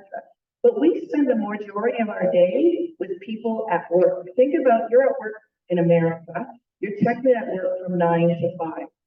Think about how that's 8 hours of your day and you're sleeping the other 8. So you spend a third of your life with people who could be sources of stress or sources of relationships. So this is one of the reasons why workplaces also have to start thinking about social health and building relationships among people that are supportive of one another, which also will help productivity. People that do IO psychology have found that when they do have workplaces where people feel like they're valued by the workplace, they're valued by their colleagues, they're part of a family, not just saying you're in the family, but you build that intimacy, there's actually higher levels of productivity that occur. And so that's just going to help people a lot more. So it's also finding a comfortable space as we move into it, and particularly for emerging adulthood, because we've been looking at just as adulthood, we're not recognizing all the stressors that are going on because you're at the lowest salary, you're still now trying to find typically markets finding a partner, getting your first place, etc. So all of that's going on to add to the continued stress. Did that answer the question? Hi, Dr. Stephen. Thank you so much for your presentation. I just wanted to get your take on how the pandemic might have affected the developmental lifespan. A lot of the youth and adolescents missed out on a lot of milestone experiences and about 2 to 3 years of their life, foundational years. So I want to know what you think about how that might affect their developmental lifespan or the way they think and work.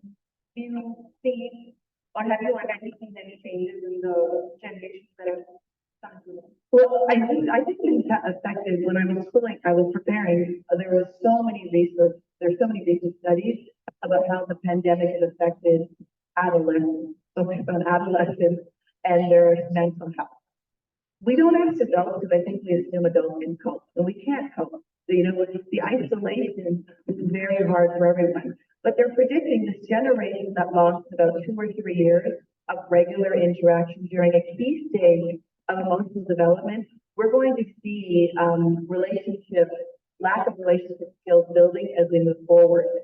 I think we have to step out of it. It's only been 1 or 2 years out, so we can't say anything longitudinally. But in terms of anecdotal evidence, they are seeing that the students, young adults and emerging adults, don't have the same level of social skills in terms of communicating, in terms of coping, because of the pandemic and the isolation, which goes back to why families are also important, because you're isolated with your family. And so if families are not able to provide spaces or time for people to have strong social skills, it's also going to lead to a delay. I think we're going to start seeing studies in the next 5 or 6 years where we have strong markers. But there's some studies that are coming up to show COVID was actually, unfortunately, a great laboratory experience to show what happens when we can't interact around social. Did that answer the question? Yes, thank you so much.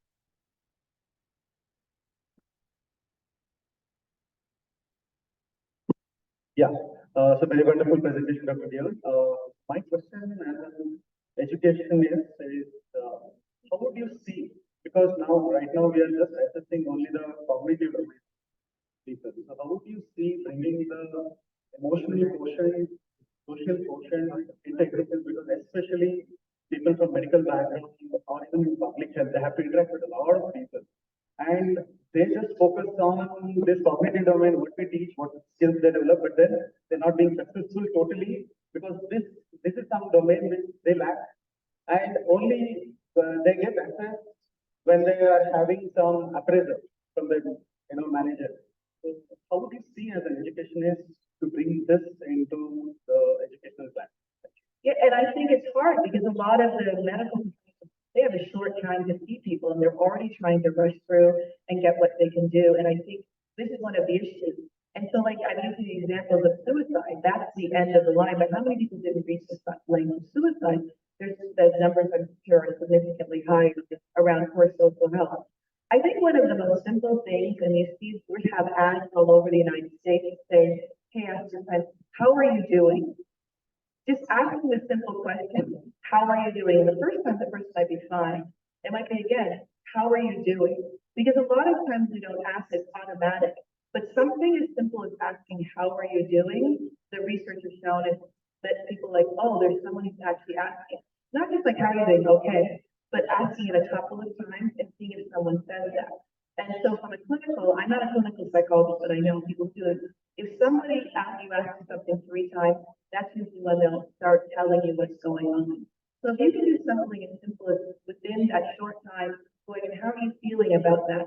How are you doing? And that might open the door, maybe not the first visit, but the second visit, etc., will make a difference. And there's all this great work too in the community. Sometimes it's just when you're setting up and having conversations. Building relationships is part of it. You're not going to get everything from the first conversation, but we have to start being intentional about our relationships. I was raised that when you walk in a room, you're supposed to say good morning to everybody. And the people I work with don't do that. They'll just walk in, and that's very American. And then they'll come and ask you questions. And for me, I was just like, that's so offensive.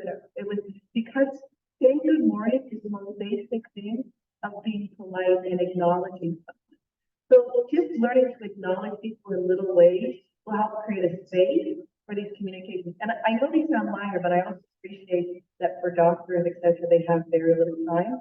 So doing little things to build relationship quality and showing an investment is the first step towards doing it. And I think The generations now, they don't do, they send emails, hey, blah, blah, blah, blah, blah, instead of saying, good morning, such and such, hope all is well, here's this, bye. All of that speaks to building communication and gaining skills. So I think one of the things is learning to communicate in the ways that we were taught, most people were taught historically about building relationships and showing respect for one another. That kind of thing. Thank you. We can have only one last question because we are already running short of the time. Yes, please. Go ahead. You can speak. Thank you for wonderful session, ma'am. I just have one doubt, like how do we assess the mindset of our adolescents? Because it's very difficult to handle them because too caring, too loving, too freedom is also a problem. Too much strict, too much dominating, again it's a problem. So, what exactly is your suggestion of yours to your parents or a peers or a teachers to handle with adolescents and to take them in a right way? So I just wanted to know. I think you're absolutely right. There's too much of one and there's too much of the other. But there's not one way for what might be too much for you, might be just who I am for one. So I think each person has to figure out, and this is part of being an emerging adult, what is appropriate and in what context. And this is also figuring out what kinds of relationships do you want to have. And that's going to change over time. The type of relationships I wanted when I was an emerging adult and needed are very different than the relationships that I want now and what I need now. So I think what it comes down to is trying to, this is part of the age of exploration when you're 18 to 30 years old. What's going on with you in school? What's going on in your life? What are your family responsibilities? And what kinds of relationships support the things that are important to you, not other people, to keep that going. And so that, I can't say there's too much of one or the other, but it's also having to figure out what's important to you within the things that you value to figure that out. I know that's not a detailed answer, but I think this is something we don't often say, that it's important to realize it's not a one-size-fits-all towards social health. There are some people that only need one person around them and they're fine, while others might need a bigger circle. But you have to figure out the quality and how you build those relationships central to this. Yes, if anybody has a question, you can discuss with them during the lunch or the break time. I would really thank ma'am for bringing such an important topic to the audience, because what I have been studying, and the WHO also says that around 50% of the illnesses or the diseases that come to the hospital setup are psychosomatic in nature. And in the ways now, there is a huge, change and looking at the psychological health as well as the physical health. A lot of focus is being given on the trauma. Trauma-focused approaches are coming into, and they say that the trauma, not only in the childhood, but also in emerging adulthood, especially in context of the relation, has the effect on mental health as well as the physical health. There are high associations of the trauma experienced as an individual among the rheumatoid arthritis patients. It is well established in the research. So now we have to change our scenario to look at the medical health conditions as well and to address the psychological component, especially the relationship. Because again, I quote that to my experience, the 70% of the stress comes from the interpersonal relationship. Thank you so much, ma'am, for the wonderful talk. Thank you, ma'am, for the thoughtful session. Now, I would like to invite our chairperson, Dr. Manoj sir and Dr. Rajesh sir, to felicitate our guest speaker.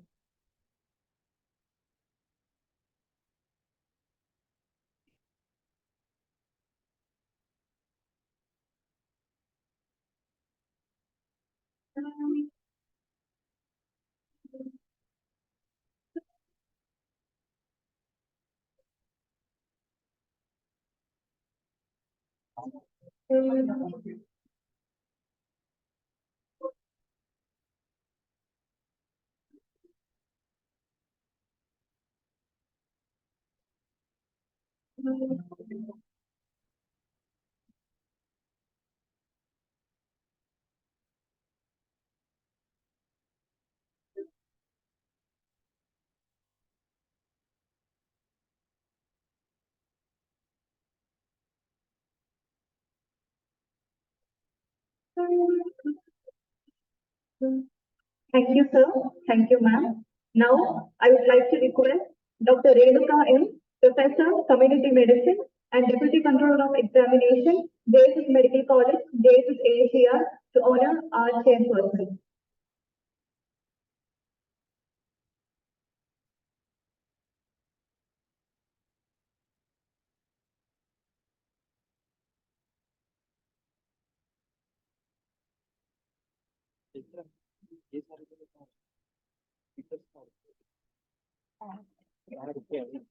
Where are they?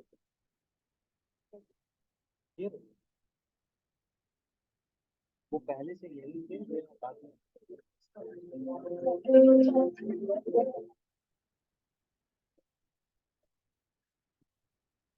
Thank you, ma'am. Thank you, sir.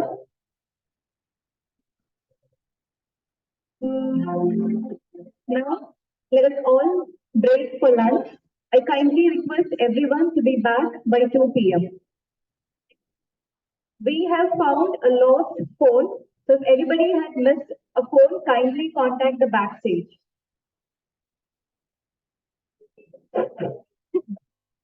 Yesterday we had Zumba session in the evening.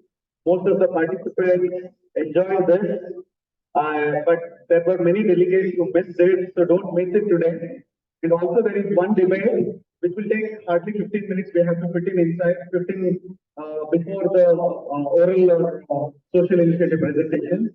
So let us manage time, and so that's why I request that everybody be back here. Thank you.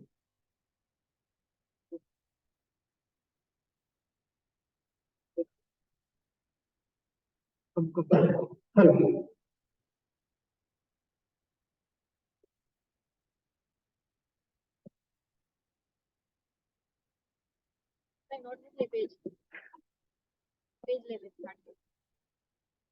अभी मत हाँ बैठ के फिर से इसके ऊपर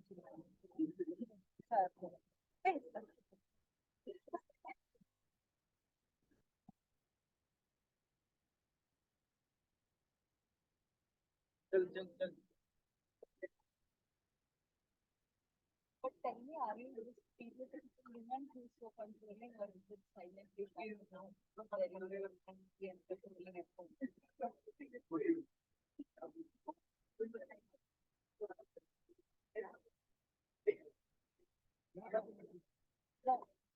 End of this.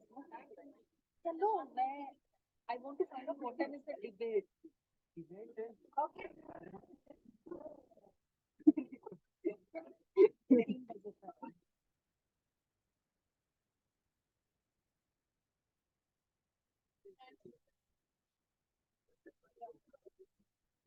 I didn't take your seriously.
कहाँ?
Yes, ma'am.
Behind switch.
तो वायरलेस में कनेक्ट कर देते हैं वहां से भी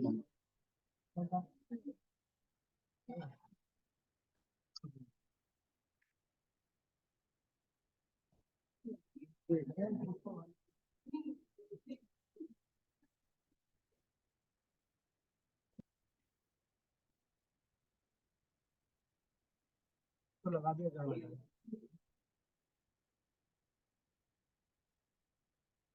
What happened?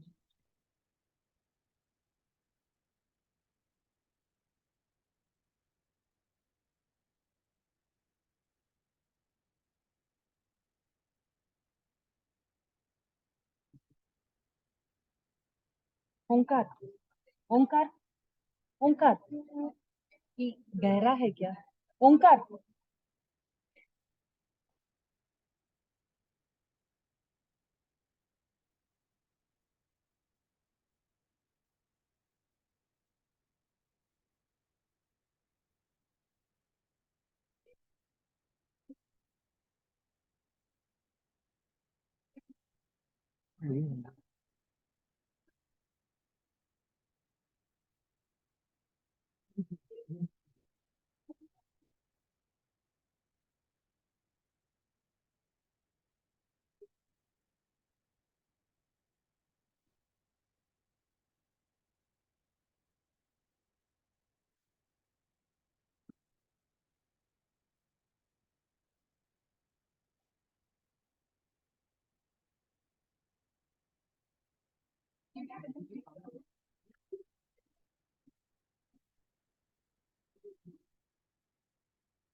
Good afternoon, everyone. Straight from the last straight, but so we welcome you for this another discussion, and especially this is something that the all students keep asking me from the time they join the course, from the time they keep positive, from the time when they are leaving the organization. So this is the one common question that always keeps coming. So what will be the future, whether publication has scope? So the first question that people that join public sector like, so public sector doesn't have scope, sir. Will I take good salary? Will I get good placements? Is your organization placements? So these are the common questions that they have. Actually, not everybody is since they are the questions we are asked, the responsibilities are very good. So that is what we are actually discussing here. So in this whole process, when we are discussing, I will take you through that journey. So the major part of introducing the panelists has been done by my colleague of the same. And some of the major issues that comes with students are, sir, public health is general. We are being jack of all, they have to learn everything. When are they going to master? When are they going to master some skill? Everything has been shown to us, all competencies has been shown to us, reflected. What are we going to do?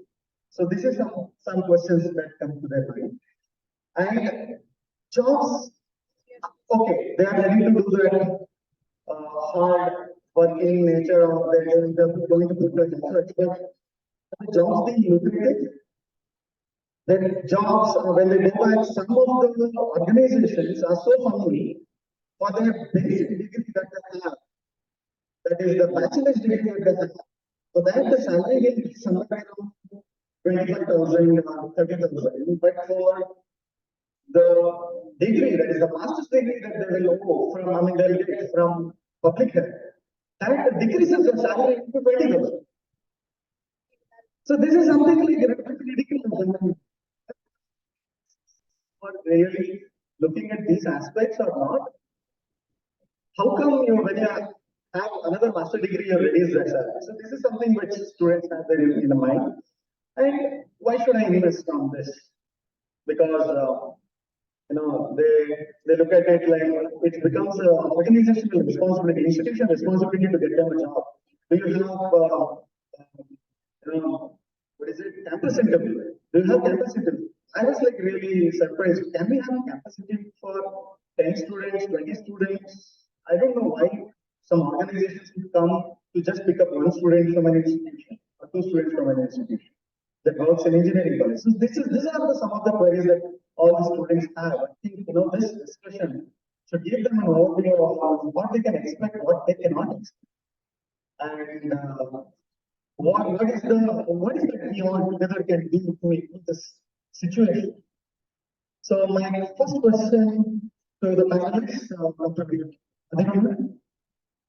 so you have graduated from a medical college in India, and after that you go down to US to do public health and then PhD. So how was your journey in this? So what made you decide this? And that too, I mean, at that point of time, you took this kind of a decision, being a woman, how was that for you, being in public health? Because many of the students do not like field jobs. So again, public health means field. If they leave field, then what is that they're going to do in a four-walled AC hall? So what changes do you see in the evolution of public health careers from past to present and in different parts of the world that you are experiencing? And what will be the future of careers in public health? What will be the future of all the careers in public health? Because things are changing. Now we are getting artificial intelligence, machine learning, and all this. Will it replace us? So should we think of training ourselves in those aspects also? Should we do that? What is the future of careers in public health in many other domains which I would have thought of? And what competencies do you think the students should develop considering the challenges of the future? So these are the questions that I want you to address at the moment.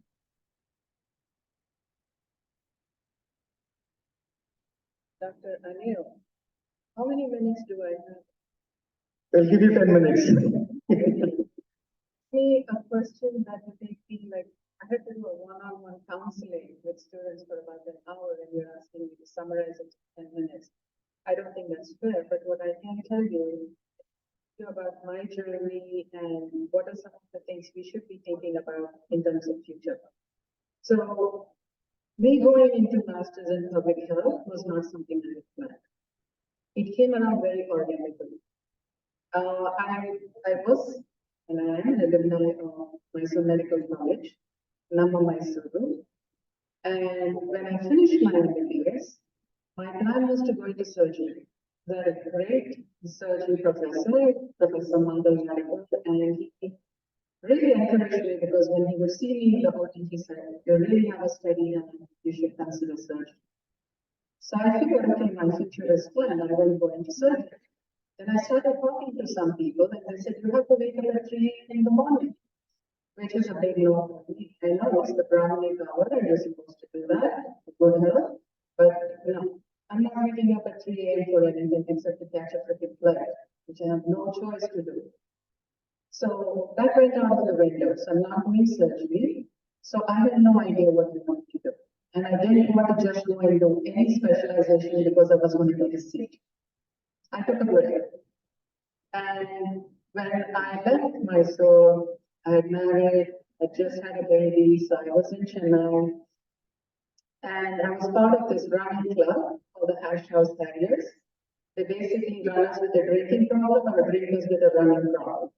You can go whichever way you want. So the idea is every weekend we would get together and they would lay out false trails and some correct trails. We would run. And at the end of it, we all get together, we drink, we socialize, we have a happy good time.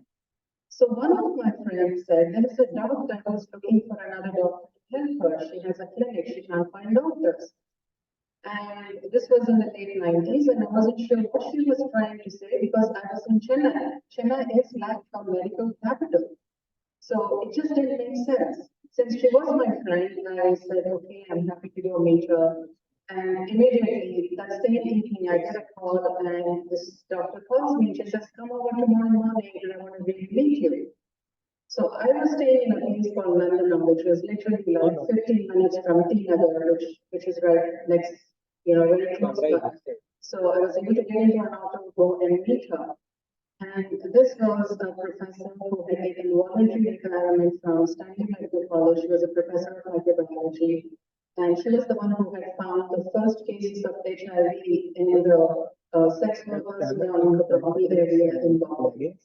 So when they were rescued, she had found that these women had HIV. And she essentially was one of the legends in India for HIV management. Dr. Suniti Sullivan, she's passed away now, was a great teacher, we learned a lot from her. So she said, listen, I don't have a doctor who will help me take care of people with HIV. So there was a lot of stigma associated with anything to do with HIV. Our medical colleagues were throwing out patients from the hospitals as soon as they found out that the person was infected with HIV. So that is why she had started this clinic for people with HIV. So I said, okay, I have a baby, so I can come maybe for a couple hours, but on the condition that you find me a babysitter because I don't have one. Within a week, I had an amazing babysitter who came to take care of my baby for me. And I would go, started for 2 hours, went on to 4 hours, 6 hours, 8 hours, and I came back with work. And I again got invigorated and excited about medicine. And we used the John Hopkins, the clinical manual, the Bartlett manual. I think pretty much all of us have learned HIV medicine with that manual. So I started to get excited about the idea of medicine. However, what I started seeing was the men were presenting with AIDS. They were coming with herpes infections, cryptococcal, cytomegalovirus, toxoplasmosis, all kinds of infections. And they were being accompanied by their wives who they had just married or who had just gotten pregnant. And they were perfectly fine. They were infected with HIV, but they didn't have AIDS. So literally, there was no job for me. There was nothing I could do for them. So that's when I started to see the problems that these women had were not medical. And as a doctor trained, I was not trained in any of the issues that I could have done. The psychosocial issues, the cultural issues, the medical issues, none of them. All I was taught was find the damn bug and kill it. Right? Remember what your antibiotics are and kill it. That's the medicine I did not learn. Because my husband just started to work and said, just want to work. The family said, you are for this family, so you are out. I had no way of figuring out how I could help these women. That's when I started to think about prevention. How can I prevent a person from getting infected in the first place? And the biggest risk factor for women in India at that time was marriage. Can you imagine what not being married? So that is my journey into trying to understand how do I prevent a woman from being in this place, and medicine does not teach you that much about it. It was at that time that we had some medical students who had come, who were collaborating with us in our organization from Brown University. And one of the medical students said, we need to think about this thing called NPH. And I was like, okay, what is that? And she kind of sent me some material and looked it over. We didn't have internet at that time. We couldn't scroll through our smartphones. So we really had to wait and figure out how to do this. So while that was happening, we were also collaborating with research on a study. So just so happened, I was sitting next to a person at dinner, and we started talking, and I said, I think I'm excited, I want to get an MPH. Turns out this person was a professor at UCSF. She really liked what I was doing, so she went back and she spoke to a professor in Berkeley who had funding who said, listen, you need to bring this girl, she's really good, and she wants to get an MPH. So they asked me to apply for an MPH. So I got funded fully. They paid for my trip to come to Berkeley and get trained. And as I was training, I fell in love with epidemiology. So I decided either I was going to come back to India or I would just apply to Berkeley because I didn't have the patience of moving my whole family again. If they would give me a seat in Berkeley, I'll do my PhD or I'm coming back. They gave me a seat, and here I am, finishing a PhD. But how did I end up here now? So turns out, when I came to do my dissertation for my PhD, my plan was again to come back. I wanted to come back to India because this is what this country gave me everything. I want to get back. So when I came to do my dissertation, I had 1 year to finish my data collection. I was going to do a prospective cohort study, looking at abnormal vaginal flora, looking at incidence of a herpes simplex virus 2 infection, which is a direct risk factor for HIV. So I was going more upstream to see if I can prevent infections upstream so that I won't go on HIV downstream. Got thrown out of some hospitals because I was affecting the business. So eventually, because I had a medical degree, I started my own clinic, set up shop, bought curtains, dietitians, everything, started the study. And we got 4 women from the community to help me with data collection. Fast forward today, that's public health research institute. So it is possible. It is possible if you have the passion, if you have the drive, if you have the resilience, and you have to have thick skin. If you can handle it, it is possible. So what is it that you need now in terms of future in what you want to do with your MPH? Everybody's talking about digital health, but I agree with Dr. Srinivas. It's actually increasing the disparities and the inequities in our communities. When you go into the communities even to this day, you go into a tribal community, you don't see any of the stuff that these people are talking about, mobile health, digital health, smartphones, nothing. People are really living a life that they lived 20 years ago, 30 years ago. So what I would say you need to take away is you need to learn to be creative. MPH is a professional degree. You have to be an entrepreneur. You have to be able to sell yourself. So in order for you to do that, your internships, your practicums that you do are going to be so important because those are the organizations that might even help. Critical thinking is a skill that you have to build because no box, no AI can take that away. Because you will have to feed into that. So being able to think critically and plan is something nobody can take away, whatever it is. You have to be a jack of all trades because your jobs could be in teaching, research, or service. You could go into academia, you could go into pharma, you could go into a community-based organization, you can go into the WHO, or you can go into a think tank, or you can go into a funding organization. You need to have the basic skills on epidemiology, biostatistics, behavior health, environmental health, and policy. What do you think about policy? Large data. What do you look at large data to come up with generating hypotheses. I stop there. I think I'm going to do so. Maybe others. I think you can pitch in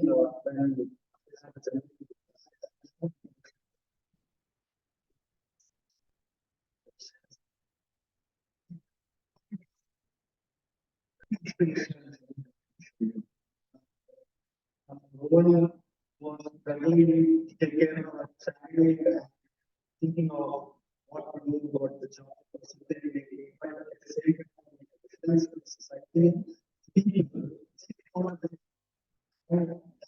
they did to choose prevention.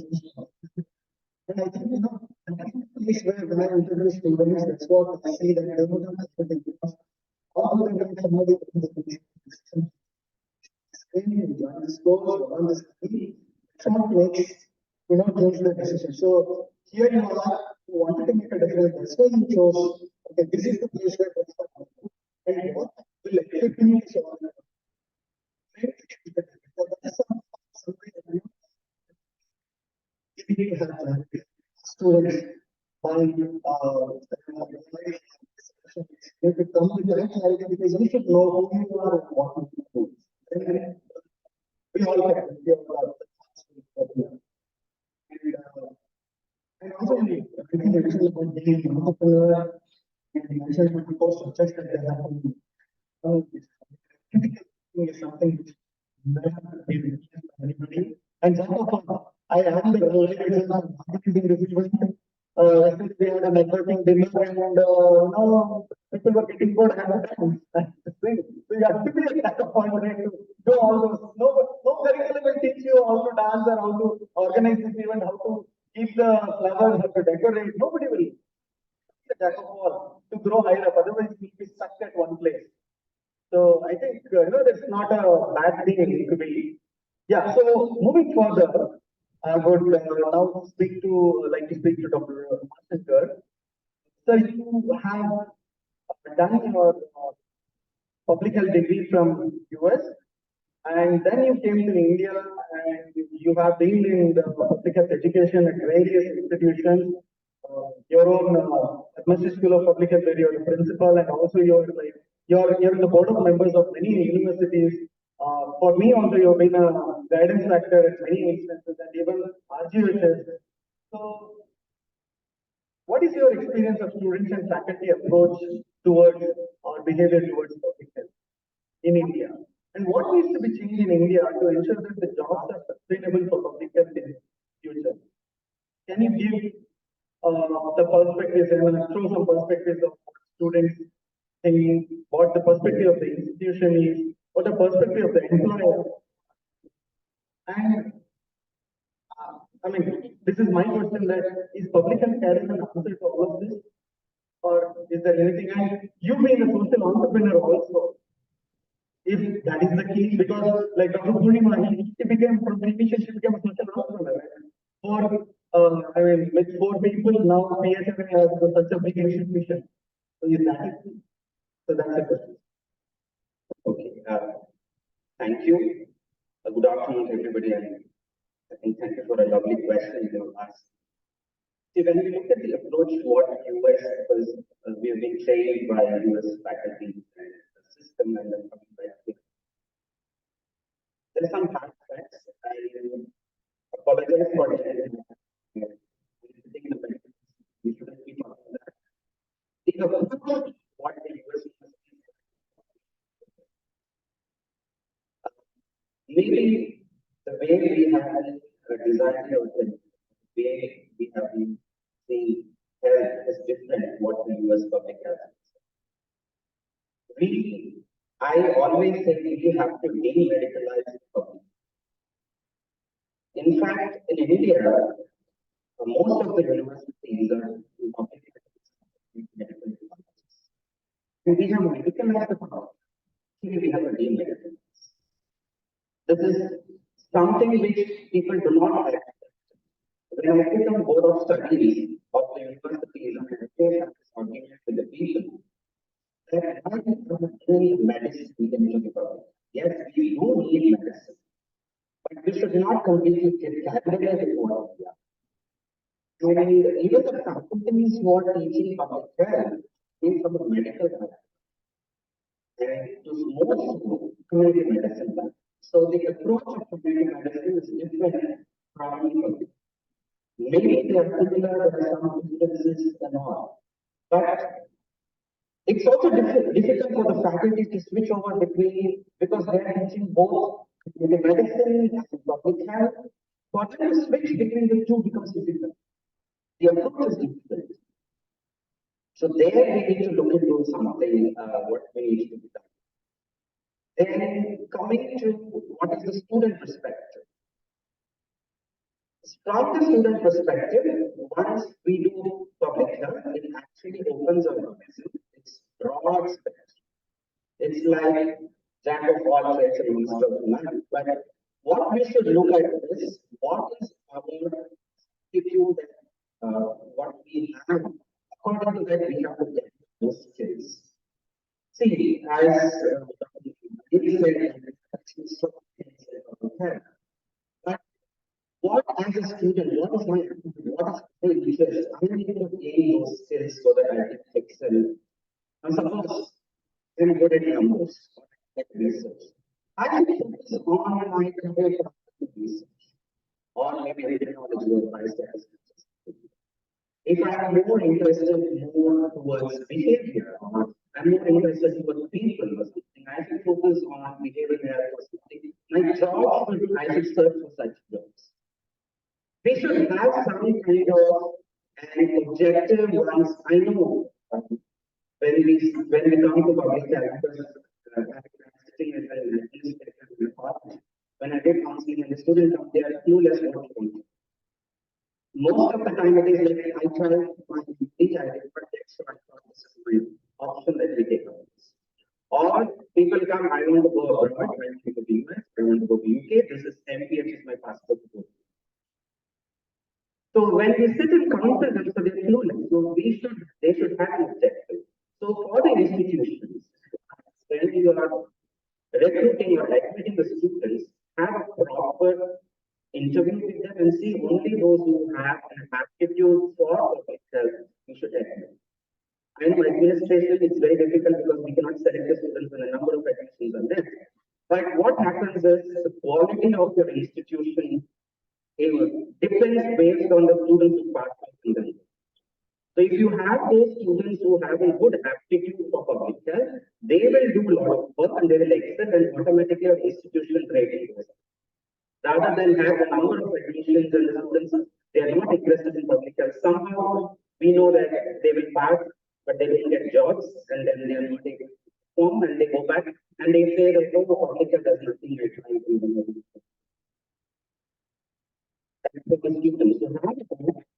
Public health, there are any number of job opportunities, but you should have the right skill. Acquire those skills, and then you will get a job immediately. It is not that there are no jobs. Jobs plenty are there. The problem is employability and mismatch of the skills what we have. That is what I have seen in the last 16 years. Now, the experience. When we develop these courses, we should ensure that they should learn the basic skills what is. I know there's a many skills as a public health specialist, we should know, but at least the basic skills. What needs to be acquired, maybe communication skills or writing skills, which are important for the student. That is what is going to fetch them a job. We give them so much of assignments, we give them presentations and all, where once the student come out or they stand in front of 10 people, they are not able to talk, then what are they going to talk about in the community?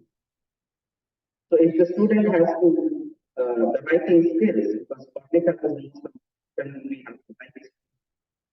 We can say to the student that you have managed to public health. So learn how to write basic, simple things. If you do not know how to write a report, it becomes very difficult. Writing a proposal. And how do you concise that proposal? You may write 100 pages or 200 pages of a proposal, but you have to communicate within 2 minutes. And how do you concise and communicate to that? So that is the key for a good public health person and student one day. And I can add a faculty, we should train and know this. answered all the questions and everything. Very wonderful points, Dr. Vashankar. I think,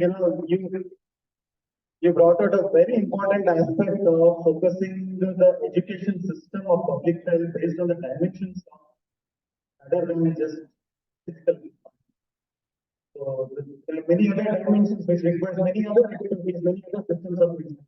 But there is a domination by one system of medicine, and that's the reason why this is happening. So yeah, things have to change.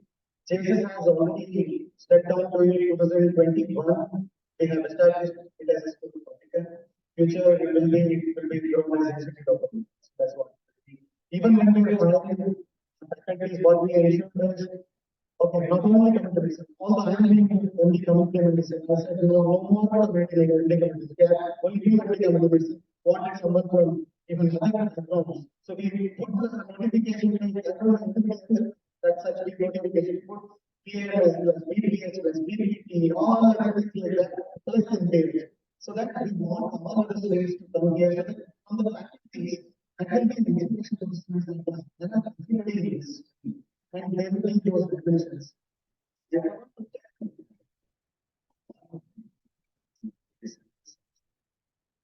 bachelor degree is immaterial when it comes to working with the but once you come out within certain limit, your bachelor degree helps you, but it's not only which is necessary. So, because we need somebody with economics background, engineering background, it's so much vast. So, but what we have started, that's also even the employers medical. That's what I am more focusing on is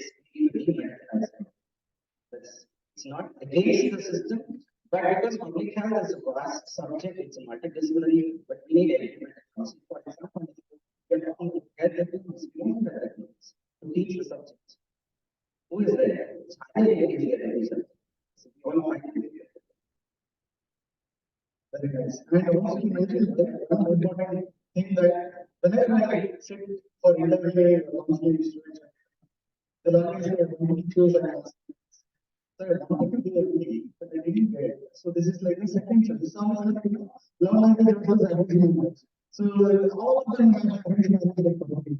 We need to have law language as a choice. And that's why there is no clarity or focus on.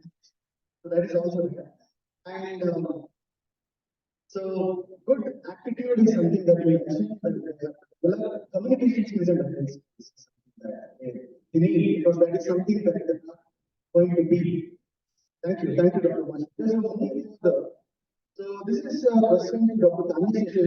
Dr. Tani, we have MBBS and MD community medicine, but no, we are not advocating you because of that. But you have been in a tribal area, settling down there.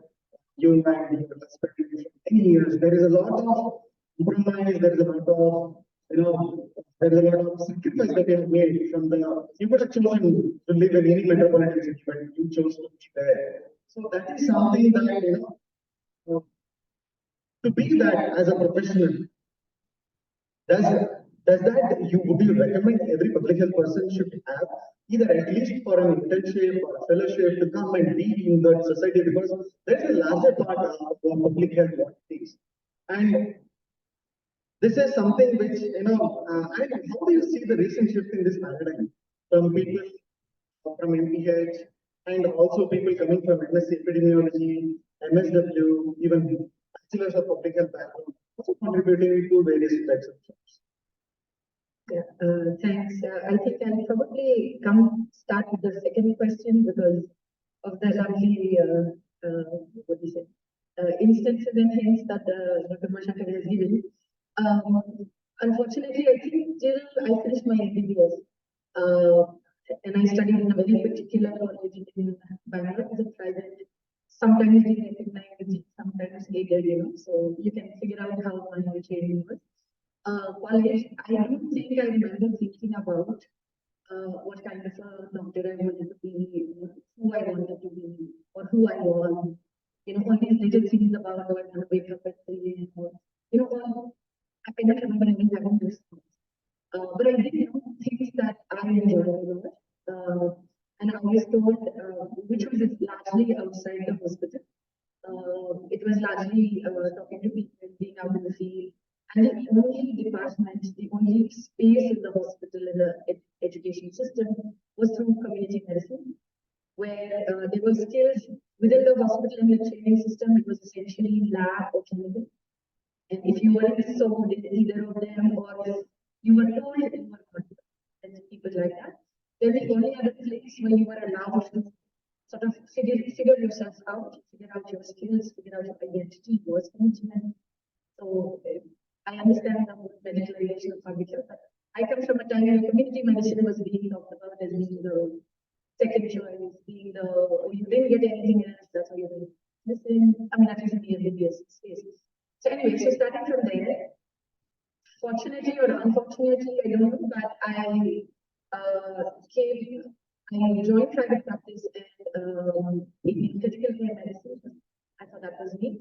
And unfortunately, the way I think after a year in a multidisciplinary ICU, I recognized that there were certain aspects of that kind of intense work, where there are certain aspects of yourself, your personality, that you have to tone down simply because you can cope with the kind of trauma and the kind of responsiveness you need to be present every moment of that 8-hour shift. Otherwise disastrous consequences can happen. And somehow for me, I felt that was non-emotional, not knowing the patient, not knowing their story, not having that child conversation, not having that love. And so that's how I decided I would do community medicine, and for whatever reason, I got into CMC, where I was trained in a very different way where public health, for example, we spoke a lot about. But we were always told, and somehow I think somewhere I also, I don't know if it's brainwashing, but somewhere it felt like this idea that public health is not public health is but the public health was an approach, was a way of questioning, was a way of understanding what you do, what you would like to do, wherever you are. So we had cardiologists who sought MPH. Of course, in those days, MPH was, yes, US, UK, European, Australian, and each school of public health being so different. European schools being so different from American schools and others. So everyone would go and start going to public health and coming. And this was an incentive across the. So in fact, no one even spoke much to community medicine because we've got our tools. We know how to ask the questions. I understand why this value isn't in these patients because I have my skill sets. Even I said first, I understand epidemiology. I know how to apply these tools in my practice. And so in community medicine also, we felt public health brought that. Public health is more an approach. A way that everyone will work. But as I started working, I think the one thing I recognized is very the world of public health today was the world of medicine earlier. Treating my was infusion. Where benefit, what do you do, where should you do it? And if you decide this is what you want to do, this is where you want to do it, then you entrepreneurship, how do I get to do it? And things like that. So I had the opportunity of traveling to different places, experiencing. So when someone spoke about internships, places you get to go and work, that had a huge influence on me. Because in some places I realized what I even did. None of them I regret saying I should have stayed there and I should have done that. But I was very intrigued. Like I went to work in Nagaland for some time, and then I was very intrigued that they had public health engineering departments in the government from like many decades back. There were many practitioners, teachers, social workers, not necessarily with a degree of social work, but by experience and leadership, there were social workers who all practiced a degree of who all practiced public health. So many did not necessarily see themselves as public health practitioners, right? And so when we talk about this thing about discipline and medicalization, I think I completely agree. I feel also that public health is me, I think public health is an approach. It's the common understanding that brings five people from very different backgrounds, very different settings, very different life experiences, very different, all the variables you want to take in a sense is to still come together to a stage. So public health for me is more something that brings people together. The confusions I see, because I see them now also with community medicine, my cohort juniors onwards coming up and saying all the jobs in Karnataka government now saying public health, MPH / MD community medicine / all. The people aren't understanding what is community medicine, and then within the medical college saying that in the college itself no one understands what's community medicine. So should we give up community medicine? Should we just do PhD? So this confusion I think is there everywhere. But I think what is more needed, and here maybe I can willfully disagree with you, is I think the budgets. And also the second point, which I will take from what the first speaker said, on experience. If as a person, and I've seen this also with some of my colleagues, so I know for someone who comes from the journalism background, who went and did MPH, but not because she wanted to join a public health position, but because she wanted to bring in that thinking, that approach, how to understand, let's say, a COVID pandemic as a journalist. How do you understand it? How do you sit and you make sense of what ma'am spoke about HIV? How do you make sense of the fact that we know what to do about HIV, but then we still seem to be struggling at it 20 years later? So I think the struggle is more about not necessarily only the public health education system, but the fact that in Indian education systems, classically, and I stick myself to MBBS, I won't go anywhere else because I don't know that well, but we don't train our students and they don't come out saying, I'm going to do this. It's often saying that, okay, what do I need next? And what do I need next? So we have MBBS who are ready to spend 2 to 3 years studying for NEET in a room and then becoming PG and still not being sure about what is it that they're going to do. So my formula, because you're all students and someone has asked me a question, given me a mic, so I'm going to say it, is essentially about experience. The individuality, I completely agree. Both of you spoke about who are you. I mean, I speak as a woman's doctor. It's very rare. Those insights come sometimes, when you're seeing a case in night duty, sometimes when you're stuck without water for 3 days and you're thinking, am I this person?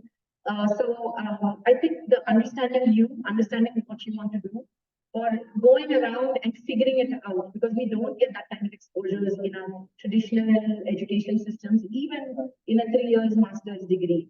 So in a 2 years master's degree, which is also a new degree here in India, definitely the teaching systems are going to be less creative, even though they adopt from foreign schools, perhaps to some degree, because in the American schools or in the European schools, public health emerged. There is a lot of philosophy behind how it came about. There is a history that the schools are completely immersed in.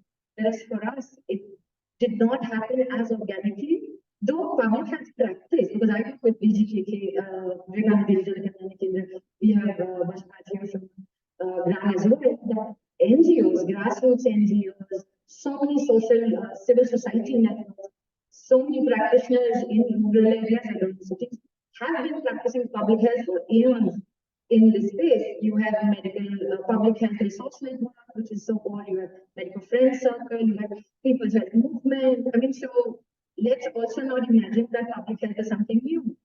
India or to the Indian culture or to the Indian way in some way, right? So my first take, I think, is on experience. So if you don't know what to do and if you don't know where to go, welcome to the world of public health, because that confusion is probably going to continue for the next decade or two. But that's the exciting part, that no one has figured out your formula for you, right? So just because you did well in something and your colleague did better, it doesn't matter, because you will have to go on your own journey. So my suggestion is, of course, to go and have those experiences. And yes, when you say, should you come to rural areas, tribal areas, welcome. We are in Chamarajanagar, quite close by. You should. Also because I think students today in public health schools come largely from towns and cities, not from, so the disconnect between those working in public health and the rural grassroots, for example, is very high. So yes, you should explore different ways. The thing about a bachelor's, and I'll make that point and stop, is also about, so like I remember from the first batches of KLE, we were very excited when public health started. And then with the current batches, the kind of backgrounds students coming from is excellent. But then you have someone who's a BAMS, MPS sitting next to someone who comes from Bachelor of Science, CBZ background, and they say, oh, we're both public health, we're the same. But then you can make out those complexes of, I have a doctor in my name and I don't have a doctor, and I'm a professional. So when the two of them walk into, let's say, a district health officer's room, you can make out already, you know, in like what he was talking about, the communication skills, how people are going to be.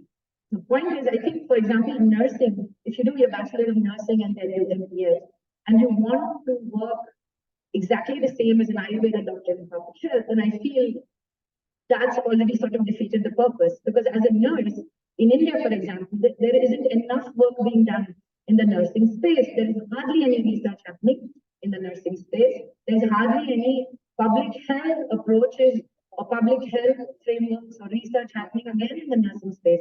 We are led to attack the whole doctor-nurse hierarchies. We are led to attack the gender issues that happen in hospital structures. So there's a huge need for the nursing world to wake up.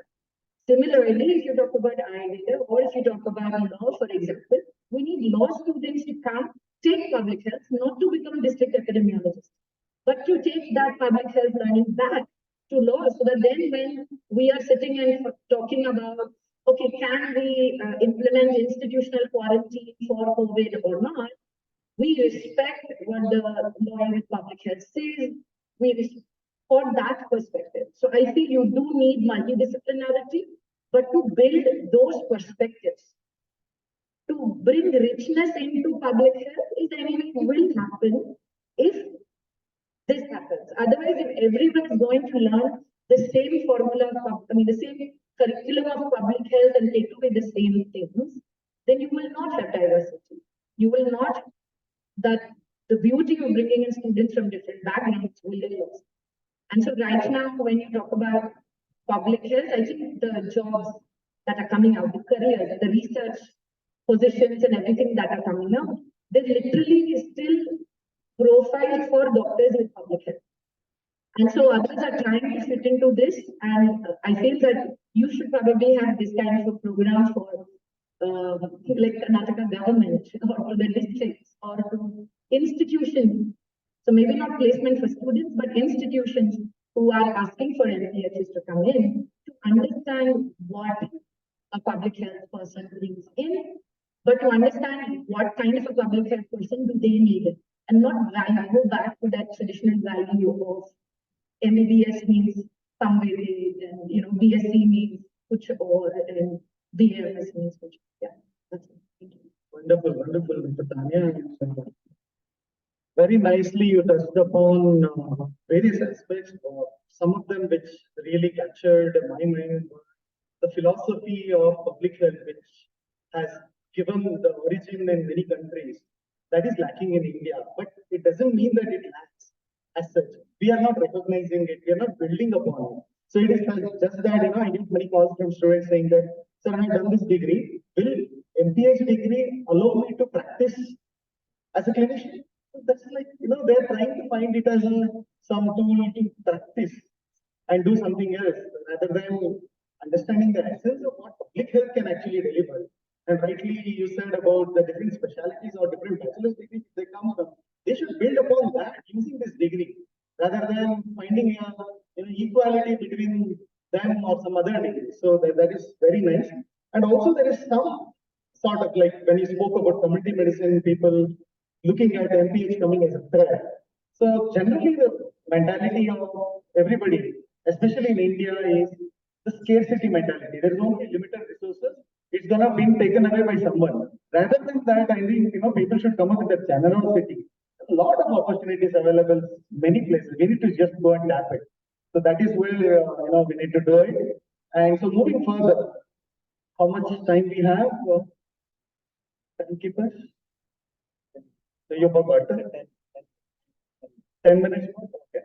Fine. So moving further, we have two more panelists and then I'll open it for the questions. So, Dr. Basivaraj Shrestha, sir, you are from the developmental sector. So, sir asked me, will I fit in this panel? Why are you taking all of your public health experts? How do I fit in? Sir, we are just a subset of what you are. Okay. If you look at all the sustainable development goals, there are many things.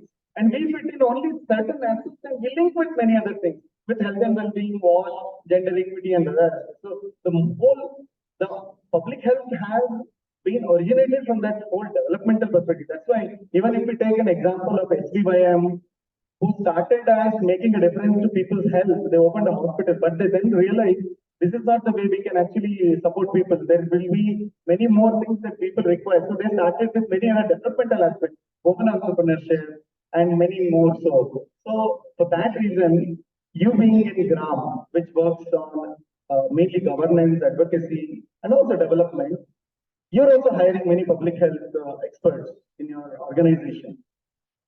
So what potential do you see for public health professionals in developmental sector rather than just looking at medical colleges or health sector for their jobs? And what are the development related changes students must anticipate in future and its implication on those jobs? Please.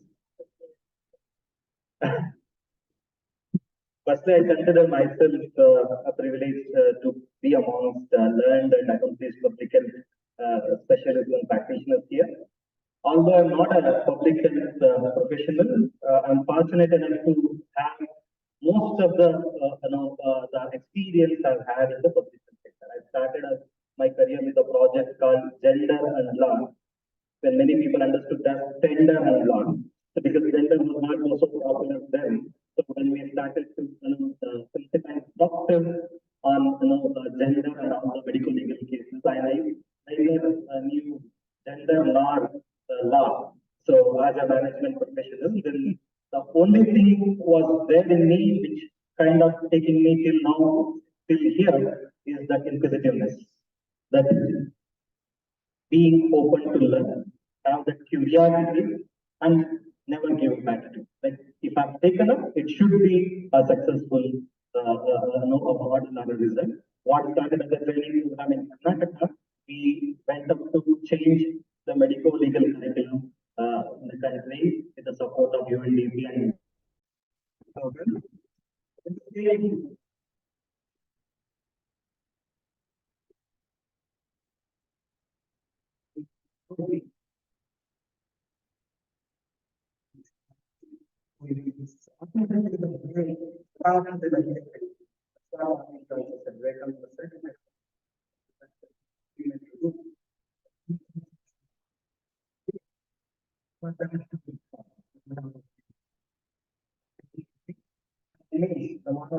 it is also good to be ambiguous as well as not clear.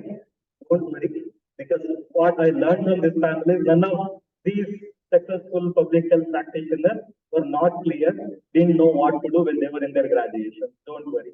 I also have the second question to Anil. So whether you really need to have session, career opportunity, should you need to introduce? Then to do my homework, I spoke to a couple of MBA students also. Asked them, hey, what do you want to do after this course? I said, sir, we are thinking. Then I thought, okay, then this session makes it's relevant and important to this particular panel. And second thing I got to know is from this panel is most of you landed up in MPH. It's an arranged marriage for you. But if you want to be successful and happy in your career, follow this Indian happy marriage life mantra. As much as possible, marry a girl or boy you love. That is ideal and wonderful. If you are not able to do that, love a boy or girl, you marry. That is practical. Then only you will be successful, though you don't know where you are going to land up. The moment when you land up, Decide early whether you want to continue that space, then love that profession, whatever you take up, then you will be a successful a social entrepreneur or medical practitioner or whatever you call it as actually. I thought I'll take you through, yeah, I'll skip this for a moment, to a sector of development.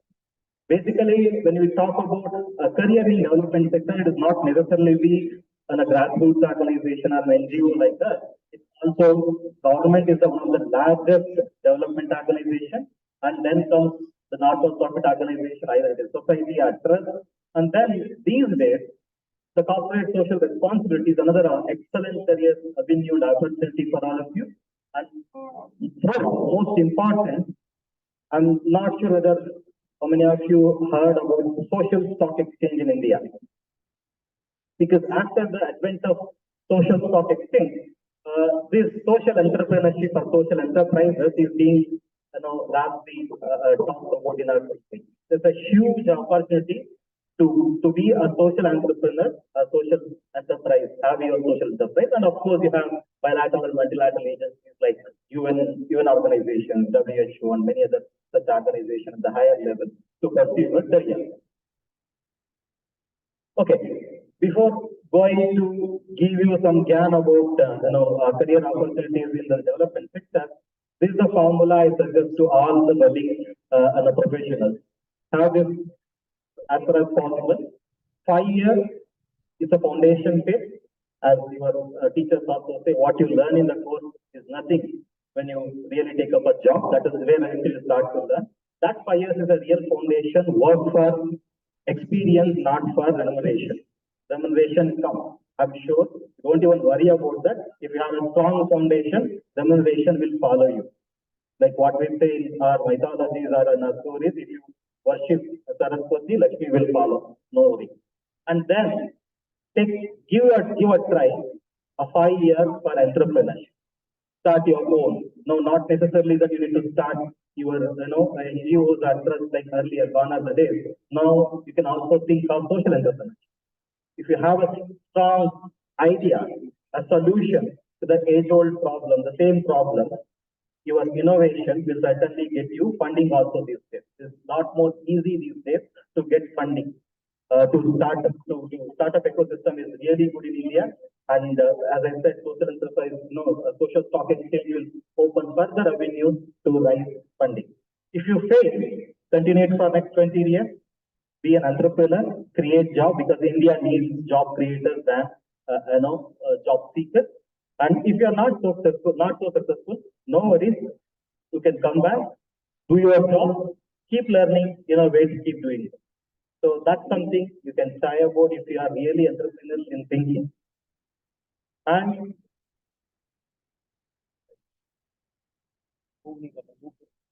yes. Okay. For those of you who are thinking to make your career in development sector, these are the various thematic areas available within the development sector. You can get into education, be an health educator also. Health and wellness is another theme, rural and urban development. Watershed is there, and skill development, livelihood. Water and sanitation, public health specialists need there also. Children area, child rights, child welfare, that's another thematic area. If you love children, if you want to work for children, that's another area. Person with disability, especially after the Disability Act in India, more and more professionals required in this space to work. Women empowerment, either in gender space or in the livelihood space. Indigenous community development, what Tanya and Prashant are doing, actually going and living with them. Anil was saying actually they have given up and going and staying with them in the Bihar. Guys, actually you should be happy to stay there. Like many of us go to resorts for vacation, they come to cities for vacation. They live in resorts for every, continuously. But I know the pain of living there also, having born and brought up in Bihar in rain. I know how difficult it is actually. That is another area. Still, the Janjati thing, especially after in the last 5-10 years, is increasing. The government is also spending more and more in the welfare and development of Janjaati, to the extent that even National Commission for Scheduled Tribes is forced to take up studies and understand what are all the needs and issues faced by the tribal indigenous community. Human rights, environmental protection, housing and infrastructure development, working with sexual minorities and disaster management. These are some thematic areas you can see. And when within this thematic area, you can either take up service delivery job. These are all the functional areas within the development sector. You can either take up service delivery, that is directly going and implementing development projects. Research and knowledge creation is something like what PHRI, GRAM, IPH, all these organizations are doing. Create knowledge, create evidences, and work with government to bring in effective program or policy change, and take up a behavioral change communication area. That is huge scope, I tell you, both in the policy area as well as in the implementation. Behavioral change communication is something increasingly, because that is the only way to bring in change. You can't enforce anything. You can't issue a dictum. It is only by working with people, making their behaviors to change. That's another area of policy advocacy and engagement. And academic bodies also have a lot of opportunities. Coming to a specific job role, why I'm saying this, because you can think of where you can go and accordingly pick up the skills required for those specific jobs. Take up whatever the sector, be it corporate, be it startup or NGO. These are all the common job roles what we have in this sector. It could be project planning and management, program implementation, community mobilization, working with community, and capacity development training. If you are good at teaching and training, you can be a trainer in the public health domain or health domain. Counseling is that's another area, and you might be also be knowing there's a UN civil service. So UN civil service can another be like an Indian civil service. You can be an aspirant to become a UN civil servant, work for UN organization, and there are functional area job roles like monitoring and evaluation is something now every funding agency, every corporate agency, every large-scale developmental institutions are asking. They need to have monitors, evaluators within the organization and doing and understanding the effectiveness of the program. And if you can be a policy researcher and analyst, you can, if you are good in communication, somehow landed up in public health, don't worry, you can be a communication and documentation person in this domain. And also, if you are go-getter, you can be a resource mobilizer. You can be a partnership development professional. There's an array of opportunities available in the development sector.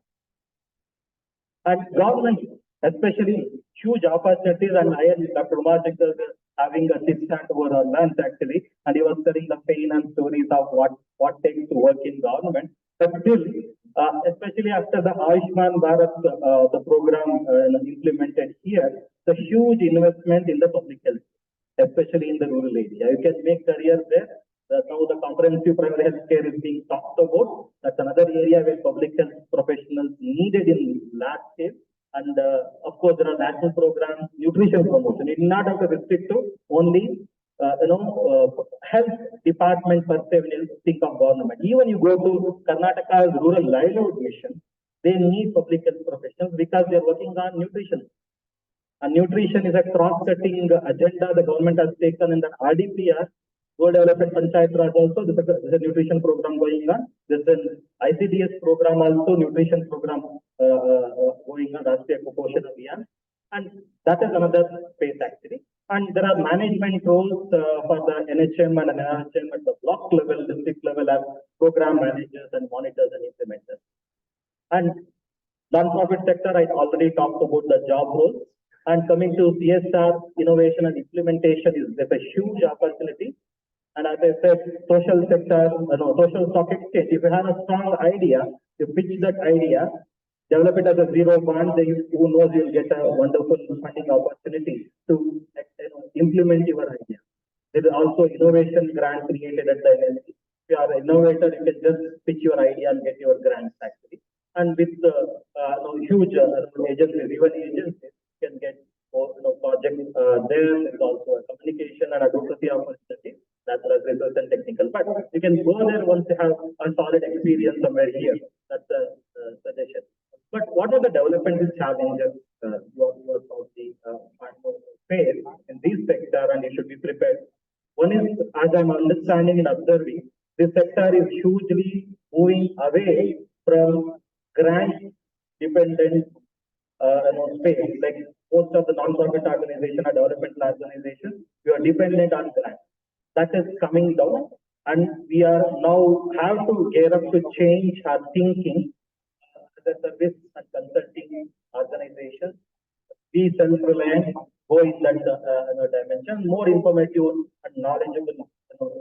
We should get actually we should continuously get upskilled in whatever we are doing.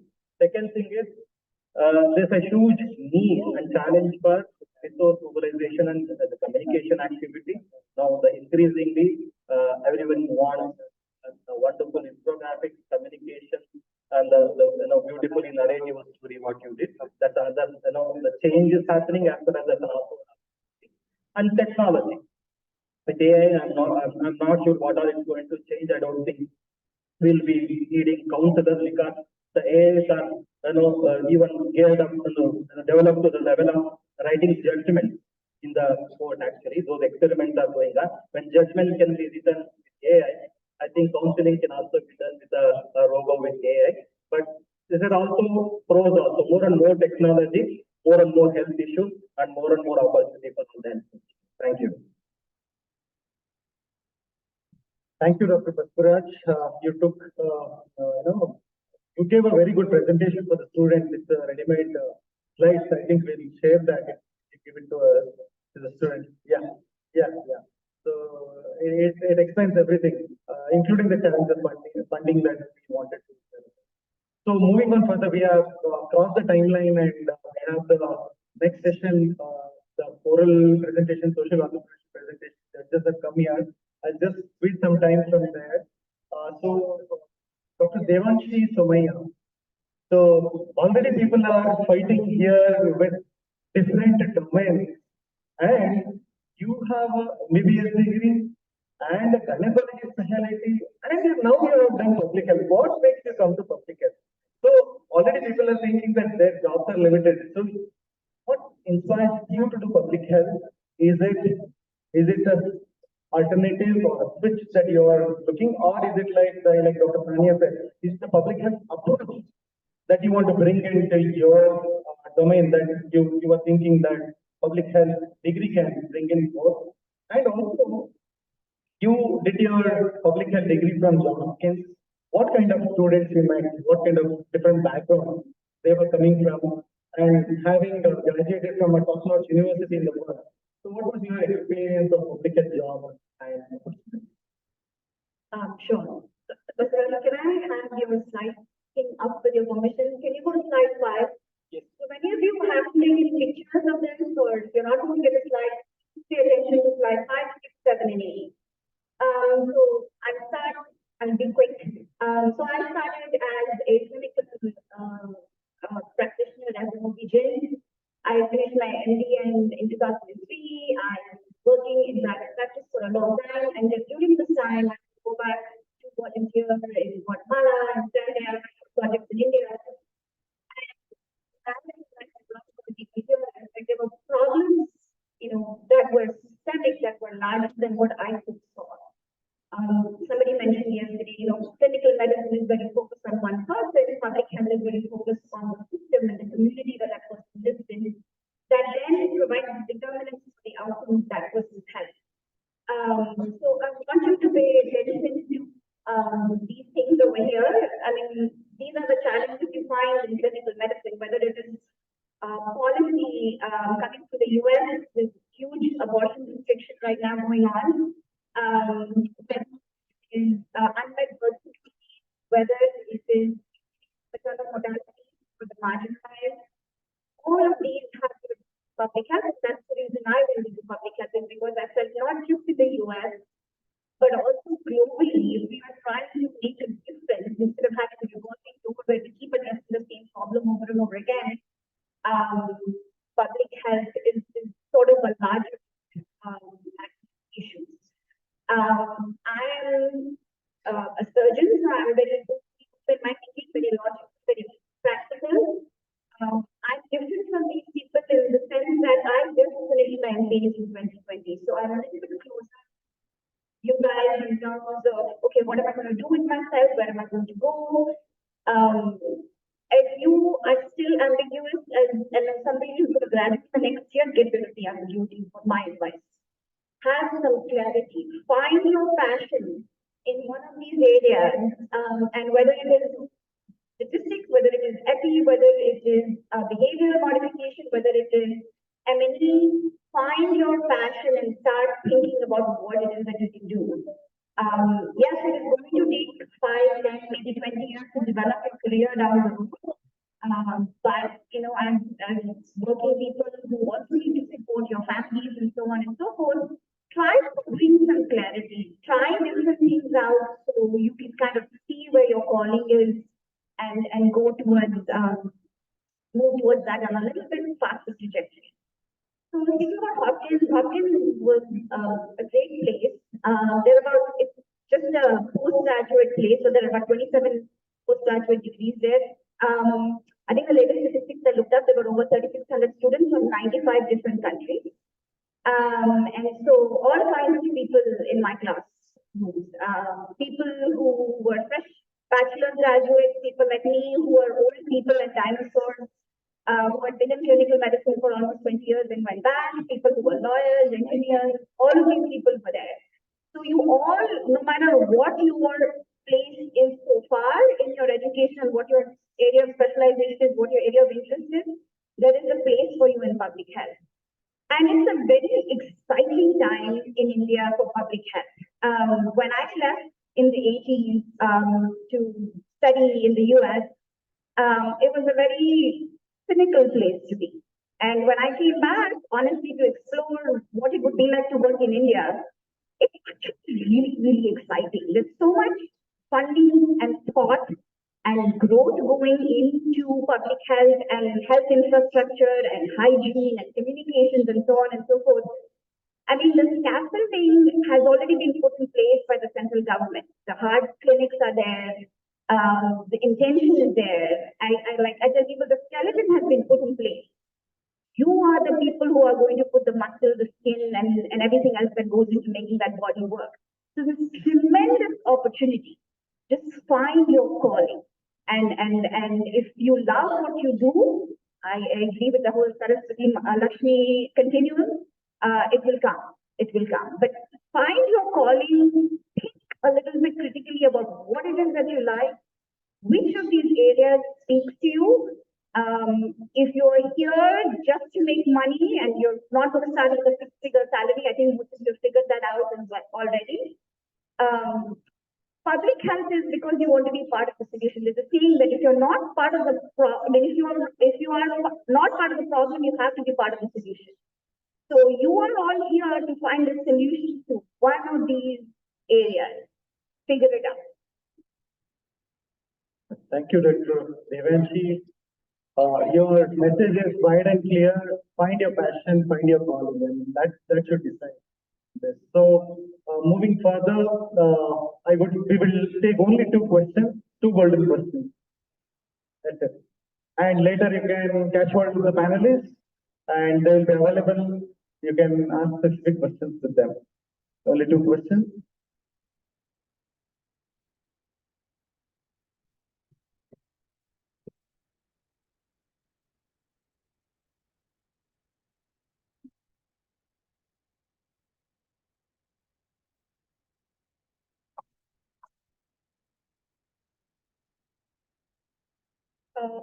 Hello, myself Sindhu. Thank you all for your input. It's really insightful for us to know better in the future. I have completed my master's degree in public health last year. It's been 1 year for now. My only concern is, as Sir and Ma'am was discussing about the background of bachelor's. And as of my experience, I have gone to many organizations, many government sectors for my interviews and at least to apply. In Karnataka, I have only got rejected for many, especially the government sector, I could say, only because my UG is focused on technology, where I don't have my prefix with the doctor. So even though I have from a medical background, even though I have worked in our OTs, even though I have got exposure to all the anatomical part, yet I don't have a doctor, I got rejected. I don't say it's not. I know everything will because doctors will have their own knowledge level have high and they had worked hard to reach out this. Definitely appreciate that. But the thing is, I would request why can't public health jobs be standardized? Where these paramedical people can fit, where these doctors can fit. Because as of now, whoever do MPH, like in our mind, like me or my peers, everybody are there in that. Okay, we can go into programming, we can go into policy making, we can go into research, we can go into epidemiology, we can go into biostatistics. But why can't it be standardized? If you are a paramedical student, yes, this is your public health choice. Like why can't UG and PG can merge and give equalization for us? So that would be easy for choosing your career because before I joined MPH, before I was very passionate to work for health. So it was like I myself took a challenge to go where my batchmates were a doctor. So I was telling my father how does their UG matters because even at the end of the day, we all comes under the branch of public health. But when I come after 2 years, where I could clearly see the difference, what's happening with the doctors and what's happening with the non-doctors. And also one more concern I could say, the people like one of my friends who are doctors, like Ayurveda background and working after public health in government sector, they say there is nothing related to their UG. They clearly see it's no matter what your UG is, and it matters how you learn in the sector and the department works, how exactly the program is going on in the work. So I could say it's my request, and I could say like how it can be possible. Like is it through government or is it through institutional or is it organization? So that's all my concern, ma'am. Could anybody please say this has to be changed from the like upper to lower or lower to upper, like from grassroots level to higher authority or higher authority to give a job to the people like us. Yeah, to cut short your question, if I would have understood properly, I'd like to summarize it. The question is, can we standardize public health degree, right? Can we standardize public health degree and who has to do it? Government? No, not doing public health degree, sir. Job of the public health. Job of, can you standardize public health job? Job. And who has to do it? Yeah, who can fit into, based on their UG degree, if you want to consider, who can fit into what position? Who can fit into what position? Okay. So who wants to take up this question?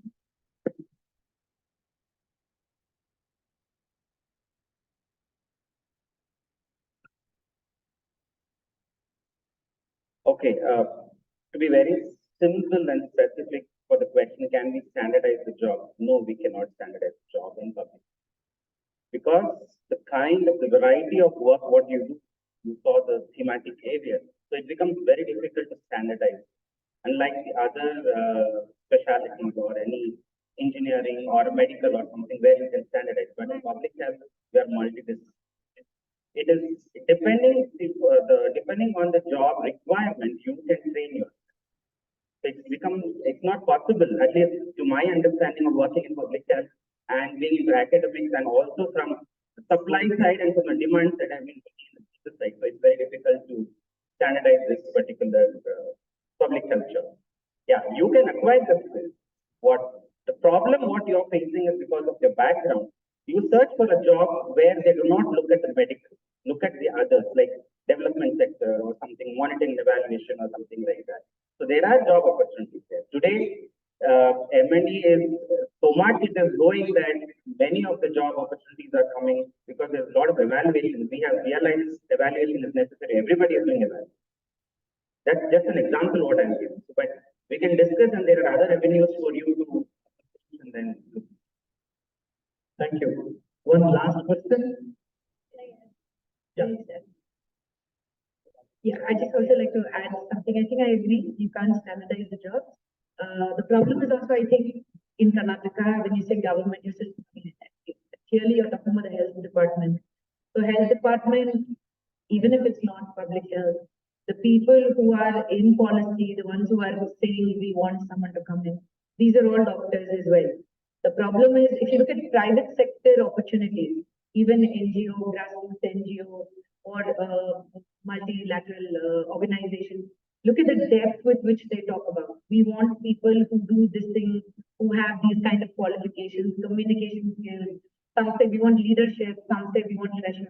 That clarity is there. The challenge is, because it's such a new field, that within the government, this clarity on what they want isn't necessarily there. And often they are told that you need a public health person there, and that's why what ends up happening is a lot of people apply, and then these subtle biases of, who you are, the minute they listen to you or listen to someone, they figure out the doctor thing, and it comes with it's a bias, it's a problem with the system. When you said, should we work on it from top down or bottom up? I think both are needed, definitely. I think there must be a strong enough voice in many of the public health gatherings in Karnataka, for example, where these kind of recommendations, petitions, at the, like RGHS, at the university level, at different levels, are framed to the government, because like what Dr. Devanshi was saying, it's an exciting time. We get to make these changes. So I think that also has to happen. But at the same time, I think students like you or graduates like all of you who are facing this, your voice also has to be louder. I mean, how, I don't know, but we have to figure it out also from our own, from the bottom to the top also, because we, like for example, community voices, we still aren't talking about them. We still aren't talking about all the different aspects that in Karnataka public health is not looking at, so something like that. To add on to that, one thing is public health cadre guideline is already there in existence. We need to ensure through various organizations like Indian Public Health Association is there, Indian Academy of Preventive and Social Medicine is there, Epidemiology Foundation of India. So how many of these organizations you are a member of? So those are the places where you need to, form a committee, you need to talk, you need to frame guidelines, vouch it, write to them, write to the advocate with the principals. It's not going to happen in one day. What people are doing is you raise your voice with the educational institutions. Educational institutions are nowhere responsible for this, but yes, they can help you foster all this through showing you different venues, right? Okay, so moving on, you want to add? I'll just add something, two things that are real quick. So I just came in December starting to look for a job in India. So I can relate to what you're going through. There's a lot of uncertainty, you don't know what you're looking for. The 6 main areas, like Dr. Basaraju, enumerated over here. There's the CSI, there's academics, there's non-profits, US, non-profits international, non-profits, that are India-based, and so on and so forth. He enumerated all of these things. When you guys start your MPH, go online and look at the job listings and see what their requirements are. So if you know what your passion is, if you know what area you want to focus in, go on those websites. When I was sitting in the US 3-4 years ago, I would go on these websites and say, okay, if I want to be a medical director here, what are the job requirements? Build your resume before, the news is around your neck to find a job. So go look at these job requirements. What are these requirements? Start building your resume accordingly. The other thing is, I cannot emphasize enough what the importance of networking is. Like, most of my opportunities have happened because, I networked. I went out, not for the secondary, goal necessarily intention, but let me tell you how I ended up here. I was listening to a COVID talk in 2020 about what is happening in COVID in India on a webinar while I was on my elliptical, going round and round. And I happened to meet a veterinarian, when COVID. So I went and so I met him and I said, he said, why don't you DM me, let's start talking. And he introduced me to Dr. Martin. And I called her up, sent her an email. This was 3 years ago, right? We just found things in common. We hit it off. A year and a half ago, I went to see her in Arizona. We started talking more and what she was doing, I got connected to Dr. Raman, and here I am. So you never know what is going to happen. Put yourself out there. Go to conferences, go meet people, go talk to people. 4 or 5 years ahead of time. If you are passionate about what you do and how you feel about what you're going to do, people will find when the time comes. So one last question. Hi, honored to have the last question. I'll keep it really quick. You almost partially answered it, but I was just curious. One trend that I've noticed is that we're getting involved in, getting involved in public health means obviously pursuing multiple degrees, or at least pursuing a degree that takes a while. And so I'm just curious how you feel, whether you feel like students can get involved in the public health sector while they're still studying for whatever grad degree it might be, MBA, MBS, MD, and if you think they can actually make a tangible impact as students.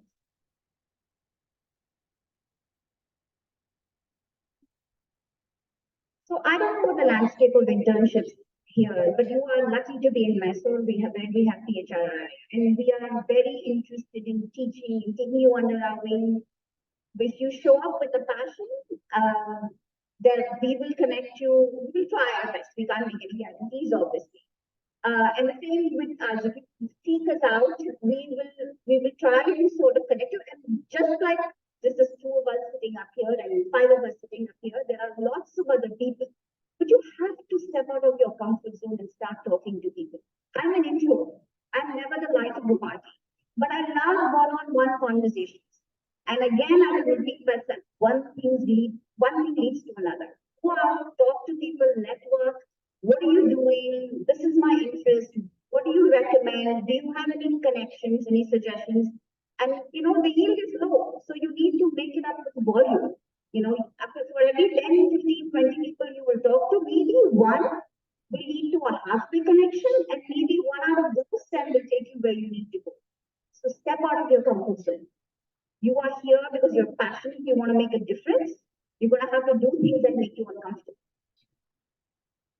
Well, Harner, you're an exact example of how things are. Harner is an intern at Public Health Research Institute of India, and she does not come from a medical background, nothing related to medicine. She is in communications.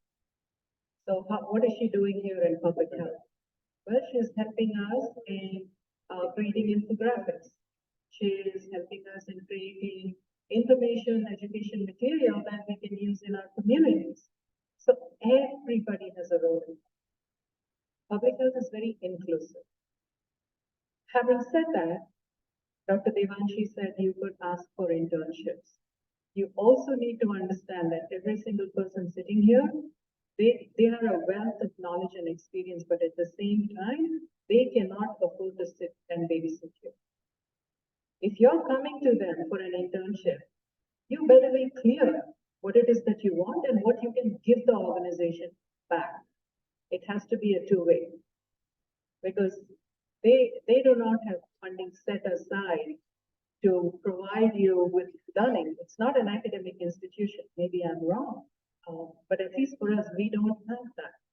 So when we have interns coming, we are investing. We have to orient them. We have to get them up to speed. So it takes a lot of resources and efforts from our side as well. So an internship is only as good as a two-way street. If you can bring something to the table, and then the institutions are willing to give you more. So think about it in that way. What can you bring to the table? Don't just come there and say, I want an internship. Don't do that. Very nice last message to all the students and even young faculties who are there. Get clarity of what you want to do some research on it, and then approach. There are people to help, but like Kumar Shankar also mentioned and many others mentioned, not knowing is not a problem. Don't consider it as a problem. Start from there, not knowing, then discover. That is the essence of public health. Let's embark the journey. Thank you all the panelists for a wonderful session today. I think we extended the time, but it was very important because all the students wanted this information from all the experts like you. So that's why I could not cut anything. What would I cut? Dr. Basavaraj says PPTs were so good. I mean, it was all ready-made things that were there. So yeah, we couldn't cut anything. Thank you. Apologies in advance that we extended some time. So over to you, Steve. Yeah. Thank you, sir. I would like to once again thank and appreciate all the dignitaries on the dais for their time. It was a very insightful session. Now, I would like to request Dr. Anil S. Vilmale, Chief MPH Coordinator, School of Public Health, to felicitate our panelists. Dr. Purnima Madhivanan.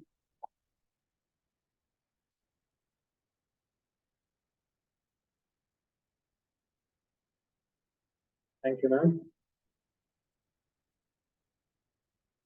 Dr. Basavaraju R. Shrestha.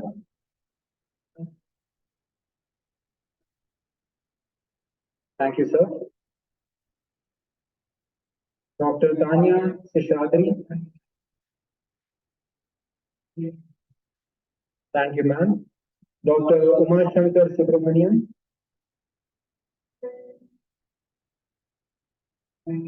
Thank you, sir. Dr. Devanshi Sumaya.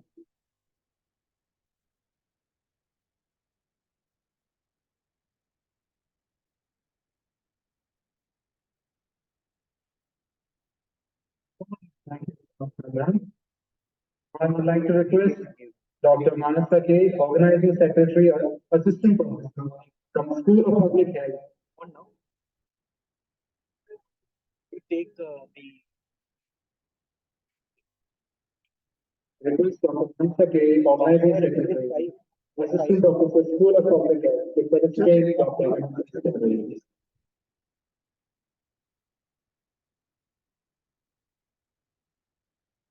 Thank you, ma'am.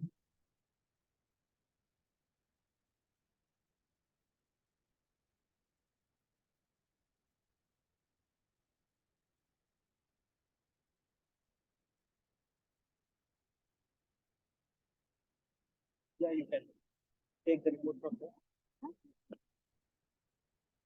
Only one we have. You give it back to me. Now let's move to the social initiative, posters and paper presentation. I request all the participants to go back to their galleries, which is informed prior. I ask all the student coordinators to kindly coordinate, and I request all of them come back by 4:45. We'll start with the valedictory function. Thank you. तुमको तो यही बैठना है अच्छा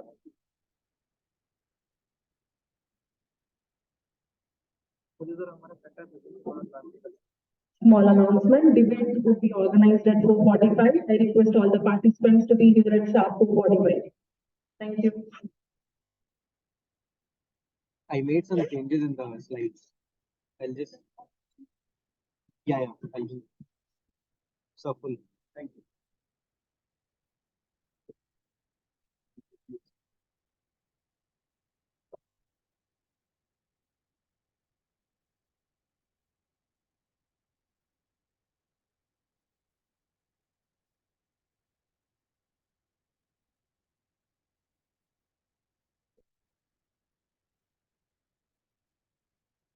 Call me, no, call me, no.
That's what I was talking.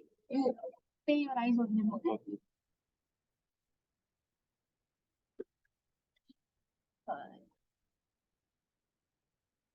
Or else you gave me a note in the note, put it in the note.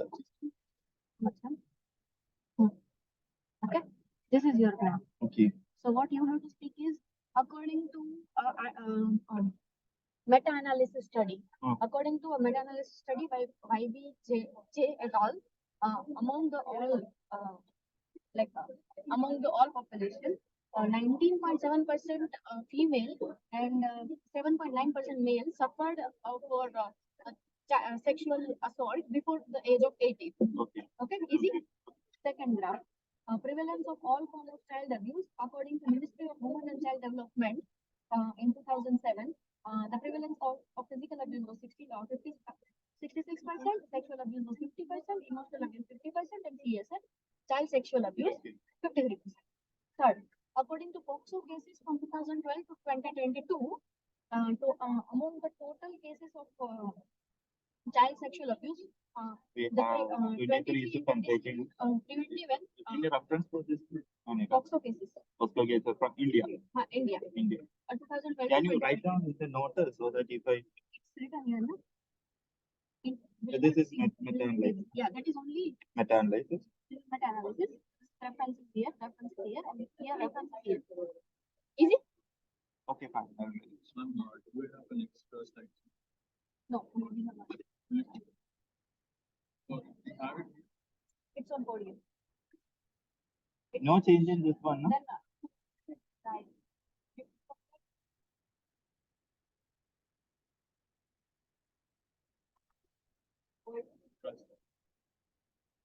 That is the one women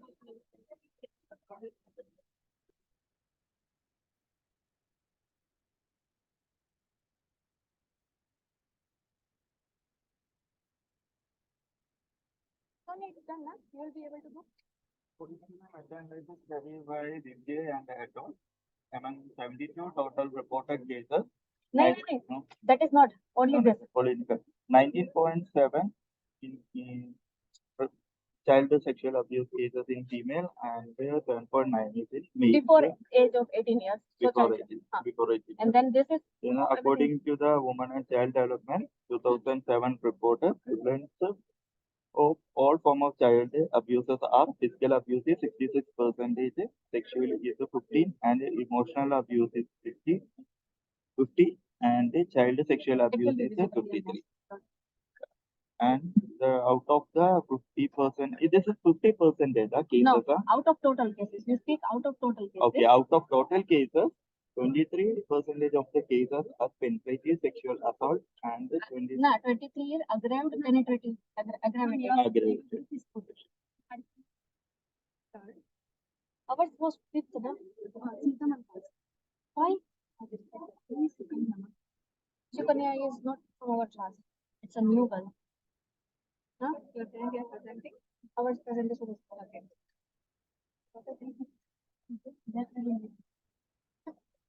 Harita ma'am is third. Okay, I'll inform her.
Ladies and gentlemen, I'm so pleased to be with you today and have a chat with Mr.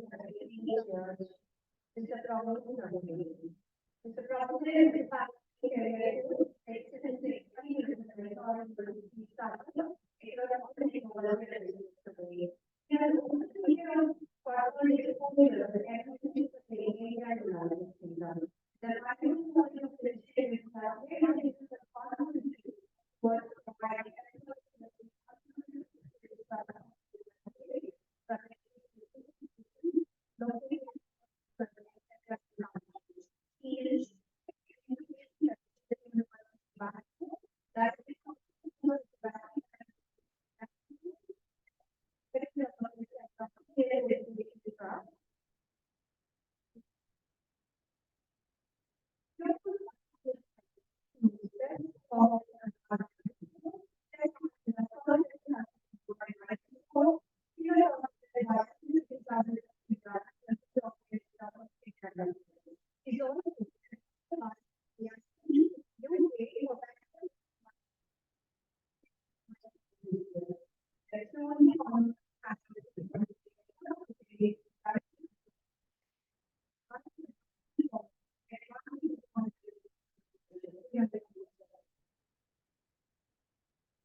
and power the opportunity to introduce our other ACA chair, Mr. Shyama Prakash.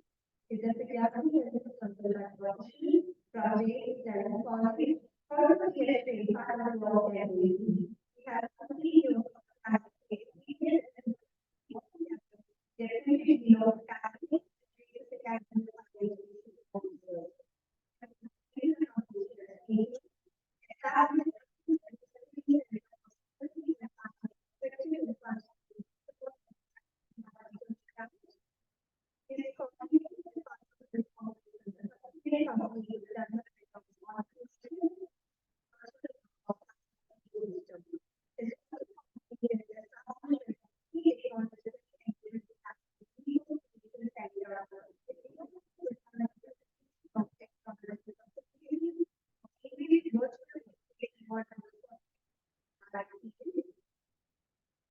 Ladies and gentlemen, please join us. Session is just for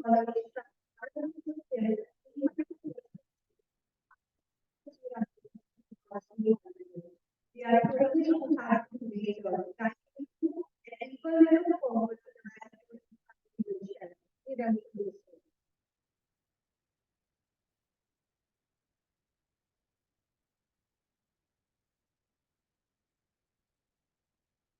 Please know each participant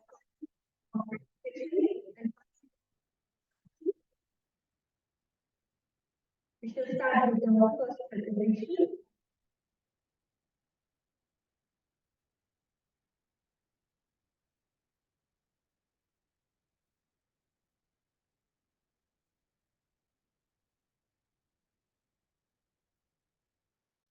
I'm so thankful for that. And still starting present status and the inability to participate JS campus. Today, I'm here to present our social initiative. I'm studying from the social initiative of entrepreneur. I topic on social initiative is the important Indian farmers, varieties, and millet production in developing nation.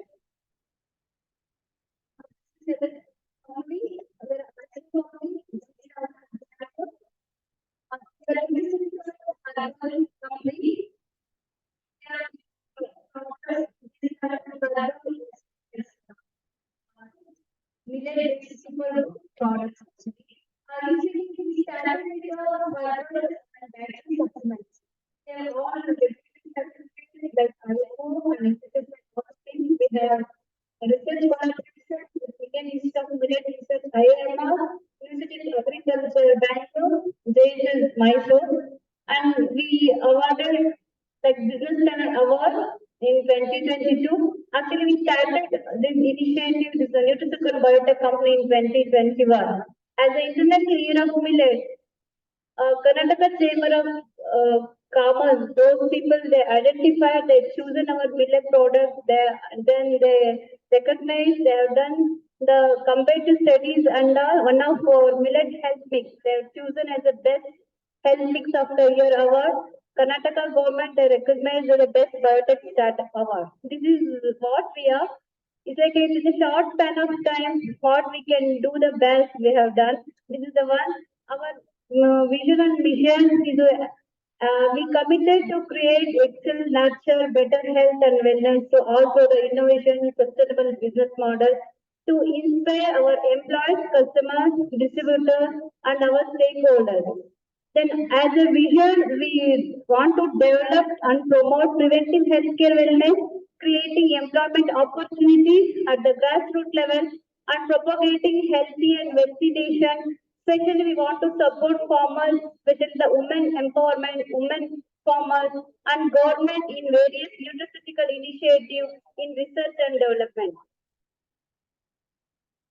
The motive behind this social initiative, why we have chosen as a millet only. Why is the millet? As a business, if you see, so many opportunities are there. Now we have chosen the millet as a social initiative. The motive behind this. Now across the world, the problem that is we are in the pandemic era, the food security. This is the main threat, main problem across the society, across the world. Especially the millet can help to take on challenges of the global food security. If you see the hunger index, still India comes under yellow zone. We are in a 103 position now. For the year 2021-22, about 16 million tons of millet have been produced in India, which is about 5% of the food grain basket. Still, we have the opportunity. These are nutrient cereals or millets are highly nutritious and they can grow easily in the any variation in the climatic issues and are highly resilient plants, I can say. This is the one we can align with the SDG goals, the food security, zero hunger.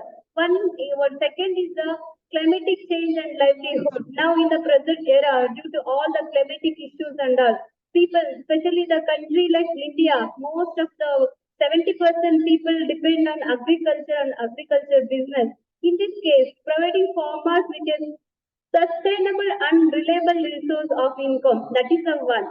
Then millets are the dual purpose, not only like a human feed supplement, also the acts like a fodder. This is the one advantage from the millet. They grow very fast and they don't require like much water and all. Compared to paddy and wheat, like 1/3 water is enough. Now the people, most of them across the world, they're looking towards the chemical-free food, organic food. The millet can grow easily without any chemical and fertilizer. Then healthy nation, when we provide the better nutrition supplements, then only there will not be any malnutrition and all. Especially millets are playing very important role, especially in the lifestyle disorder issues and all. We can use millets to eradicate these issues. how as a social entrepreneur, as a social initiative, we are aligned with the SDG goals, especially SDG goal 1, if you see, no poverty, especially many urban, developing countries, rural people, most of them still we are on the poverty line. India also, many of the states in India, they are under the threat issue on a below poverty line. For them, the sustainable and reliable resource of income. These are the like easy growing things. We can grow easily as well as zero hunger. But these are the cheap and best crops we can grow. Then more. These are the nutrition, highly nutritious crops. Since these are the can be easily growable. The processing also not much complicated. This is the one we are giving our best in this aspect too. One more is the SDG 3. There are like lifestyle disorders are more. We are in the pandemic era. Most of them are the problem with the immunity issues and all. By giving these super foods, these are the future foods I can say. One more the SDG 12, the sustainable consumption production pattern. If you see, these are all user friendly. These are not much requires any skill sets and all. It doesn't require any other things. It may be a processing or it may be any other thing. This is the one. One more is the save planet. Already I told you, Paddy, if you grow other things and all, the carbon footprint is less compared to other crops. This is the one motto, this is the one initiative we have to take. We align with the SDG goals to bring this International Year of Millet. We are the official partner to Karnataka government. This is the one. These are all our some of the flagship products. This is a millet-based product, which can overall take overall health benefit. One is the millet health mix. One is the instant millet health mix. This is the one we got as a scientific millet mix of the year award. This is the combination of cereals, pulses, as well as some herbs, which can preventive. That our vision is to preventive care and all. One more is the diabetic care ata. This prevents the lifestyle disorder like diabetes and all. Then one more is the wellness tea. Wellness tea, we bought this kind of wellness tea. We have more than 27 wellness tea. This is the one wellness tea started one of our local farmers. He was growing all like blue tea and all. That amla was more with him. Some moringa leaves are there. He said, FPO. We are part of FPOs too. That FPO farmers said we have all these things. What we can do? Then we started this. We want to like a tea kind of thing. We want to bring a new innovative tea, herbal tea to the people. That's why we started this wellness tea. One more thing is we almost as a nutraceutical we 90% we export to other countries. Why we have chosen this product? We want to support our farmers, especially ladies, self-help group people. They are that moringa java flow. It's a combination of moringa extract and the java. Why we are doing this? Most of the farmers they are growing the java. That's why one value addition I need to do moringa extract. We have same thing with the moringa wheat, moringa java and the java flow. These are our social initiatives. We are aligned with the government also as well as our asset nutrition and biotech. We are with the FPOs. Where nearly 1,500 farmers are with us, like across India. Most of them from North Karnataka, then Uttar Pradesh, Rajasthan, Hyderabad, and Telangana. We started the initiative of International Year of Millet 2023 as a social initiative program. We are providing the awareness program across the community and school, college, as well as the corporate. Like a social initiative, we are supporting FPOs and local farmers too. Main intention, our intention is we want to support local farmers. That is the one reason, keeping in that mind, we started with a wellness tea and some floats, combination of herbs and the floats. Now, especially in Karnataka, local farmers, they used to come to us. You are only exporting raw herbs, raw material and all. Why can't you take our ragi? Most of the small farmers, they are giving to the government. Government take only some quantity of the raw material. Remaining thing they wanted to sell there in the market. That time though they don't get a better price. Then we started with the some cookies, noodles and all. There I told farmers, see, we want like a tons together. The farmer who can supply only like 2 tons, 1 ton, maximum 50 bags kind of thing. I told some farmers, we want like 5,000, 10,000 things. That time, being a farmer, they made a group, they started providing raw materials to us. Same day, so same way, once I've gone for a women's day program, there I met in Hoskote. After that, they were growing all spinaches and all. They were telling what we, the farmer lady, what we can do. Then they told them, you are growing the spinach, that is nothing but amaranthus. I'm using that amaranthus seeds in my diabetic errata. I told them, why can't you go for different varieties of amaranthus seeds? I only given the amaranthus seeds to them. Now they are nearly 500 to 1000 kg of seeds they are growing now. Not only one lady, some combination of 13, 14 ladies are there. This is a self-help group story. Like this, we started supporting farmers. The farmers, what we want, they will grow as per our specification. Even Tenkapushpi, in my native, in my village, the 3 farmers, they are combined together, they are growing, even they are supplying to us. These are some FPOs. Now, currently, even though I have 5,000 group of farmers with me, now currently, because we also start, especially this spinach formulation, maximum 10 to 20,000 kg per month we are doing. That's why these are all the farmers. They are supporting us. They are with us. They are the inspiration. What we want, we should tell to them. They are better than anyone. They are giving very good raw materials to us. These are our nutrition products. I want to say we have other products too. Especially these products are based out of millet. We want to support millet. We want to millet growing farmers. We want to take this millet across the world because the initiation, International Year of Millet is taken by us. This is the responsibility of every citizen, every Indian. Keeping in that mind, we want to take a like value of the product. We cannot say UPS people to take some ganji, roti and all. For them, we want to give some value of the product. That's why we started with these things, cookies, noodles and all. Some more pasta also there, ragi pasta, badhe pasta. These are all under trial now.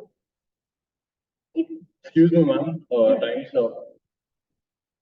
This is a social initiative. This is a DDS, Deccan Development for them, and this Java floor and all. These are our SBOs. Where these ladies, I told you, Amrita is the Hoskote ladies, self-help group ladies. Apart from that, we have wellness club. We want to empower ladies and rural women. We are giving franchisee of free of cost. We have a wellness club there where ladies, housewives, and other ladies can join to us. Like an awareness program is there. We are giving some discount to them, like MLM kind of thing. They are earning money because of that. It's a part of only not part of the money to them. It's an awareness program to them. We are giving some nutritional program. We are bringing awareness about food, especially about these millets and all. We are part of seminars, webinars and conference, walkathon as an initiative from government. We are part of government of Karnataka for International Year of Millet. We are part of Swami Vivekananda Youth Association program, as well as we are collaborated with many self-help group ladies as well as other youth community too. These are all the awareness so far. I don't take much time, so within 30 seconds I'm going to complete. We participated in walkathon, cancer awareness program, diabetes program. These are all some photos as a social initiative from Nutrition Biotech we have taken. We want to bring awareness. Many of the students, kids, they don't even know what is millet. What are the millets? What are the benefits of that? We want to bring awareness. That's why individually we have gone to many schools. Up to this 1,800 schools we have completed, more than 500 colleges we have completed, 350 seminars and webinars we have given from Nutrition Biotech as a social initiative. These are all some programs. When we are part of the cricket. This is one school, one guy, he is taken as a project and he is bringing awareness in the millet and nutrition food and the Teresian College in Mysore. Last year we were there like a skill development and awareness program. These are all some awards recognized by some public sectors as well as government. We were covered in the newspaper and all as a part of hackathon and all. We have the collaboration with many institutions. My special thanks to JSS. First, we started with the Tumkur and North Karnataka. We want to bring this awareness. I'm the incubator. I'm so lucky to be part of Sparkle TV. JSS milestone. We want to bring awareness. That time we don't know where is the stage, where is the base. That time we came here now. 3,200 ladies are trained in Chamarajanagar, Mysore, Hassan, and Mandya as a part of Nutritional Wellness Club. Thank you so much.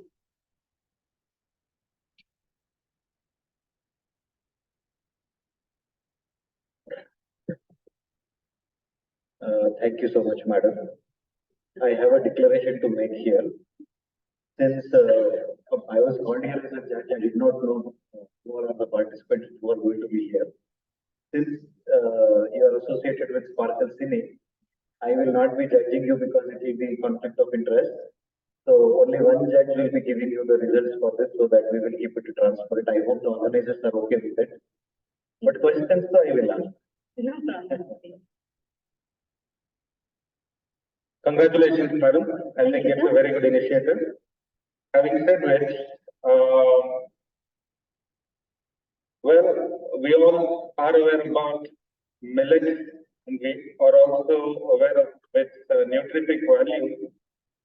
So, in terms of novelty of the idea, in terms of analysis of the problem, the solution that you have created, your presentation, and the SWOT analysis was one slide, which you did not stop at. I was wondering what kind of threats do you foresee? Yeah. If you give me the chance, shall I explain also? Yeah. So actually now main threat for this millet is the awareness. Always the people.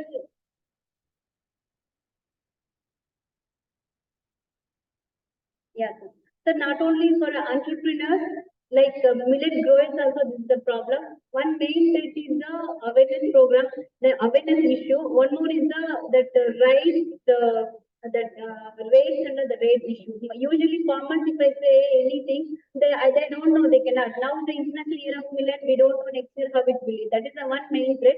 Awareness is the second one, rate is the second one. One more thing, sir, now people want to like a superfood kind of thing, any value addition. If you go for any value addition, automatically the cost will be little higher than the normal cookies. Suppose cookies and noodles and all, if we go, we want to bring our like maida free noodles with this. That time the cost is little high. That is the one way being an entrepreneur. That is the one thing, sir. Then opportunities, if you see, we have enormous opportunity. Now we are in the era of this pandemic and all. People, many of them, are looking. I got that, madam. I think I'm kind of okay. I had a look at the whole slide. Yes. Now, just wanted to understand in terms of, did I see something like market mapping? Yes, there is mapping of the stakeholders. But where do you see yourself when you do a competitor analysis? Yes. So where do you, I'm just wondering which company holds the largest market share for millet and where do you stand in that scale? Yeah. Sir, actually, we are the startup now. If you see many big players are there, like Tata, Soulful, ITC, still the opportunities are there.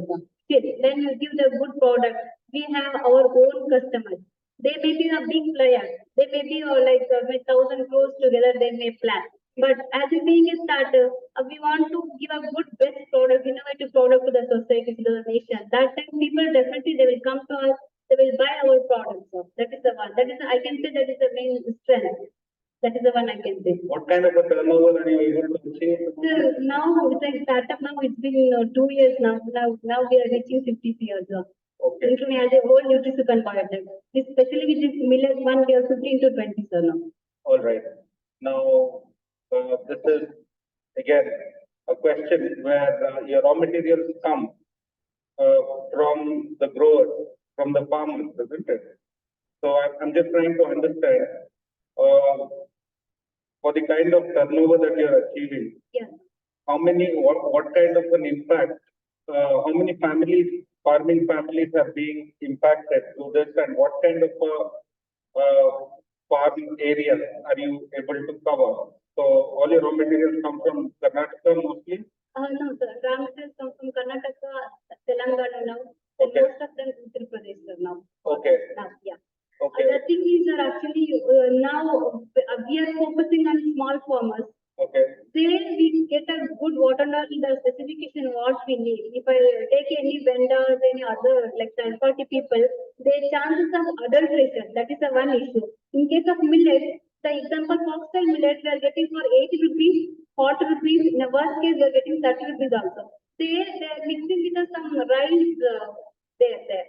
They will make it a shape like a foxtail millet kind of thing. They are giving rice as a foxtail millet also.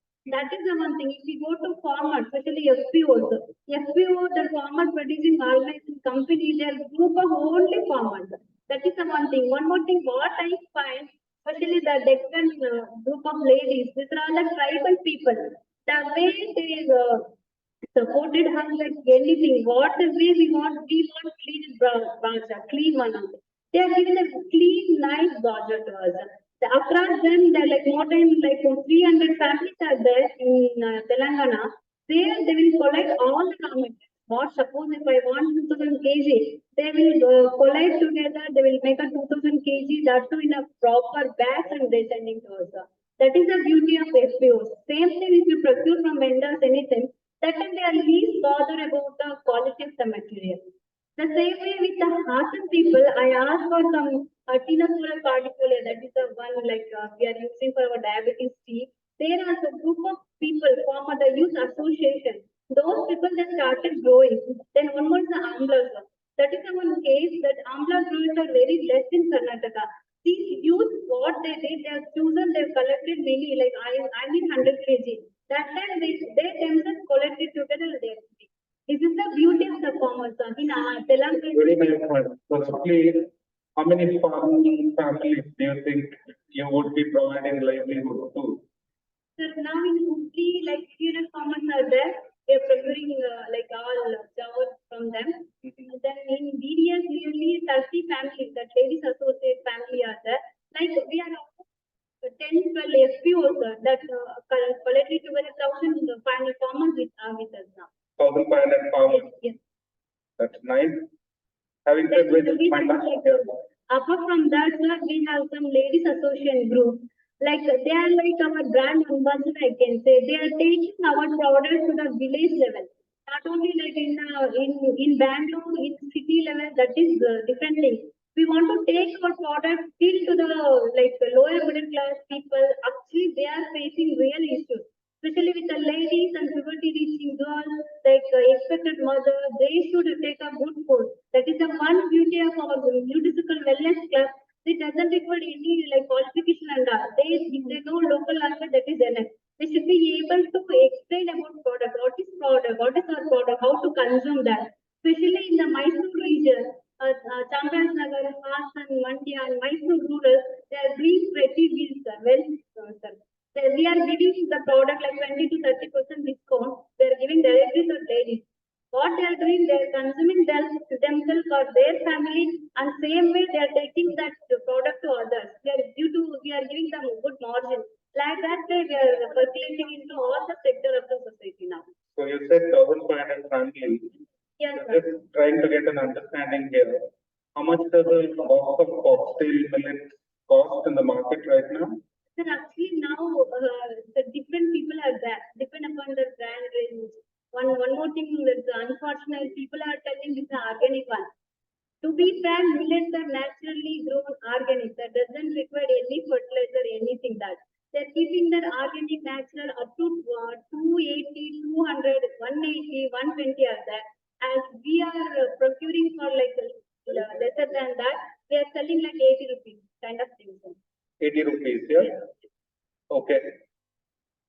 So anyways, in the interest of time, the only reason why I asked that question was I was trying to understand. Since you mentioned margin in that 80 rupees, what is the margin of the farmer? Sir, margin that depend upon like That fluctuation will be there. Sometimes farmer may get 40%, 30%, sometimes 50%. Unfortunately, sometimes they don't even get 5% also. So it's nearly 5,000 family as of now, sir. And with that, I can say that. Yeah, but one last suggestion, I think we can move on. The suggestion is the crops are coming from the soil. Yes. And, I also wish to see that you educate the farmers about soil erosion, contamination, water, you take a few steps along with the farmers to take care of the environment as well. Actually, we are part of Manage Hyderabad, sir. There, we do the wheat farmers awareness program as it is soil erosion, natural program, and then we will continuously participate. We are participating actually in that. When we are part of University of Agriculture, there also we are meeting farmers, stakeholders, and especially our Shankapushpi, I can say, sir, like every month we require like 500 kg of red Shankapushpi. There we want completely pure natural one. We have this local market also, and we are supplying to South African countries there. We want residues to be sort of there. Luckily, the Tumkur region, some farmers they are doing, our local people are going as a natural farming concept.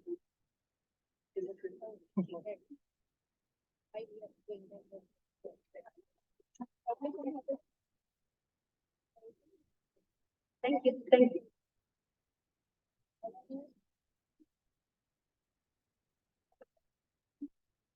Thank you, Sritanya. Participants, kindly note, you'll have 5 minutes to pitch your idea and 5 minutes for the discussion. I now request Team Eco-Guidance to come up with their ideas.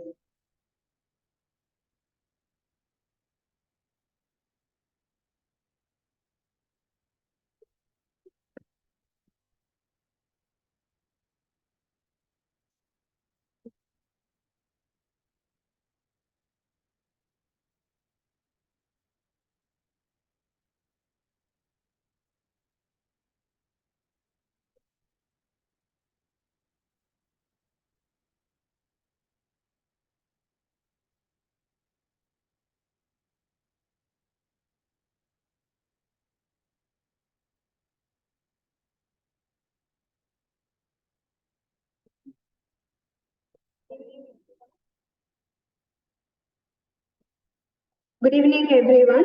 So here we team Eco-Guidance from JSS Medical College, MPH itself. And here we are with an alternate to food packaging plastic with our own product BioOns.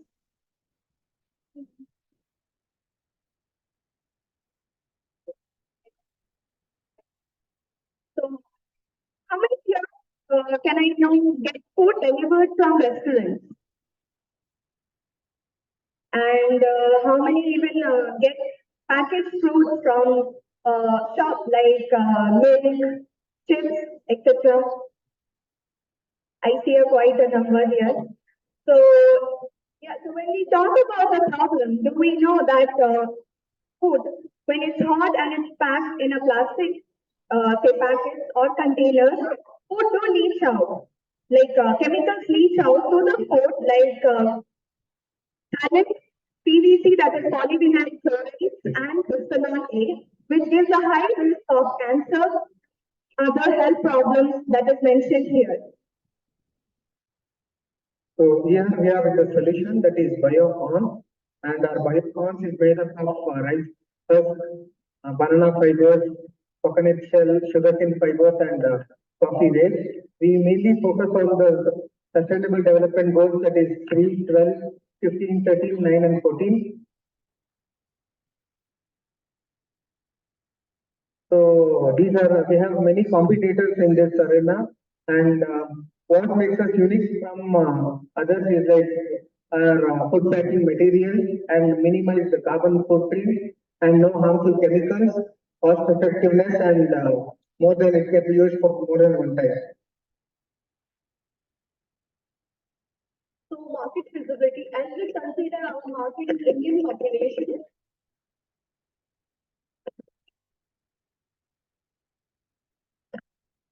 as we consider our market visibility in the Indian population, if we consider 140 crore of population, out of that 1% of population is aware about environmental and harmful uses of the plastic. And if we consider only 0.5% will take action or may buy our product, then our products will gonna sustain in the market. So how EcoIdent came into the place, like how we came up with the idea. First, we identify the problem statement. Then currently our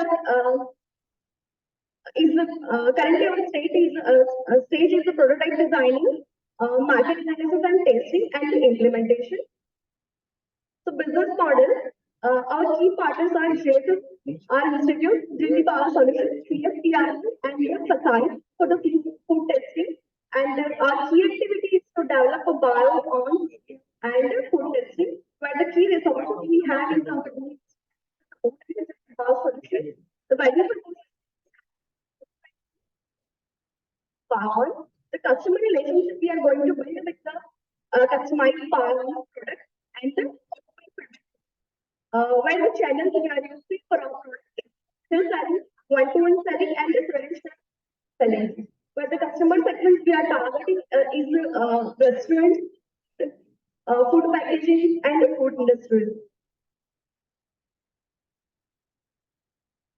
So what is the market plan? We are focusing with the implementation of our product biomass, also inclusive of spreading awareness and also and the policies that are available to bring a change in the behavioral change communication. Here we have our teammates who have gone to different places to spread the awareness, to stop using our minimize using plastic, and also our targets residents, voters, and the community, of course. So our goal is to develop our own product, bio-ons, with collaborations and behavioral change communication. And our need would be to get support, grants for designing and testing. Thank you. We are open for discussion.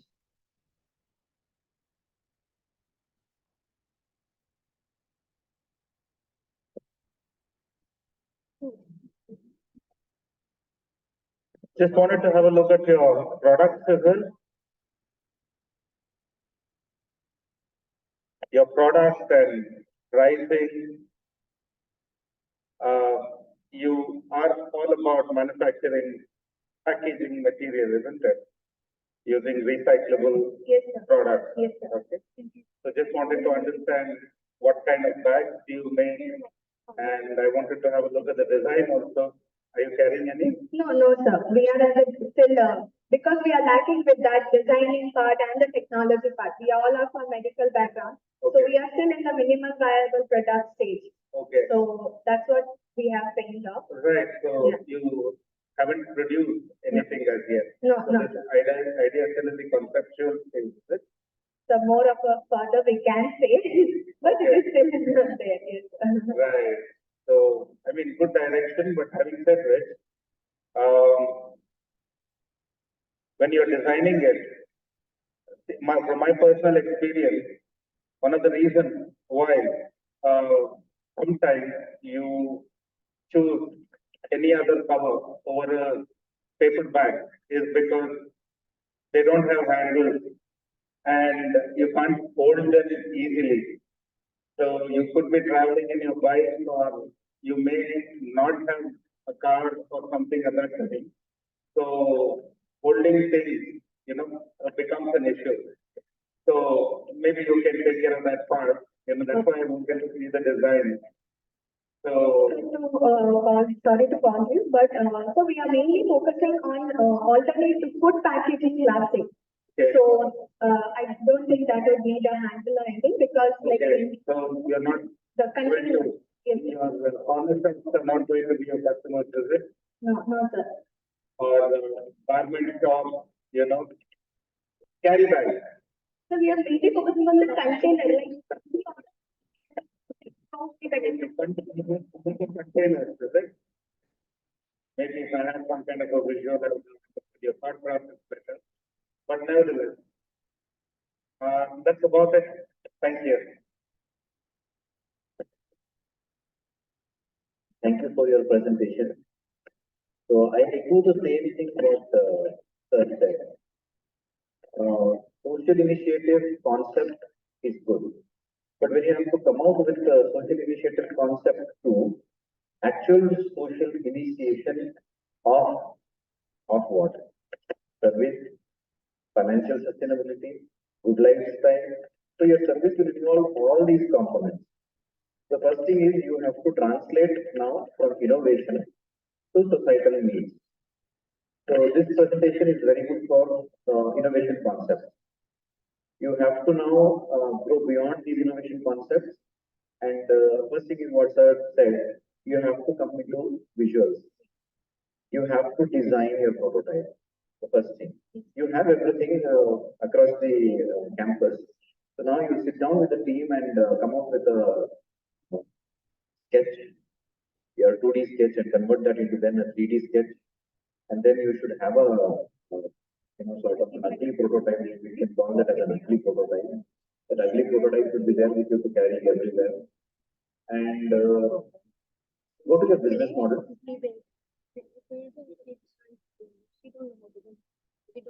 You have to work out a lot on this business model. Like your key partners and key resource people can't be the same. Key partners are with those people whom you have equal stakeholding. And key resources are those people who necessarily need not have any stakes with you. But you need certain inputs from them. There it is input output both. Here it is input only. So you have to distinguish these things very, very clearly. And also you have to mention your timelines when you are going to come out with your product. Unless and until at your cost structure, you can never say in an entrepreneurship that it is ongoing, it is fill up the blank, it is maybe I will fill it up later. Never. You should have your financial structure very, very clear, because at the end of the day, if you want to bring it to the market, everybody will ask about sustainability. Who are those everybody? Those people who are going to give you grant, give you loan, give you. There is no collaboration here. It is at the end of the day, product and market and sales. With that sales, what comes the impact for the society? You know the point? So your financials, without these financials, engines are not started yet. But your engines are getting there. Okay? All the best. Thank you so much. Thank you.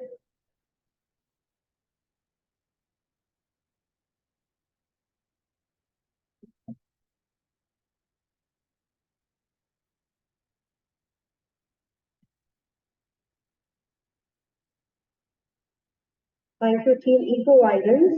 Now, may I request Dr. Harita and team.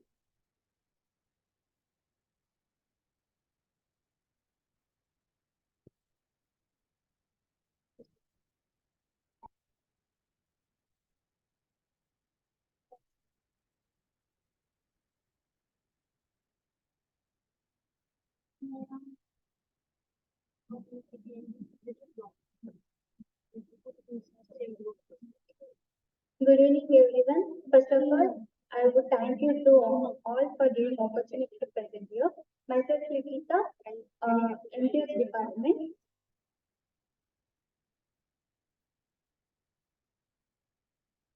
My two team members are Dr. Priyanka, Dr. Anita, and Aparna. The title of our project is Self-Help Group for the Caregivers for Specially Able Students.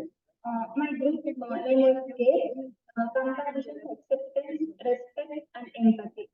The introduction, the main role of caregivers can be physically, emotionally, and financially, but that anyone is here. We are talking national caregivers for the person with mental or physical illness.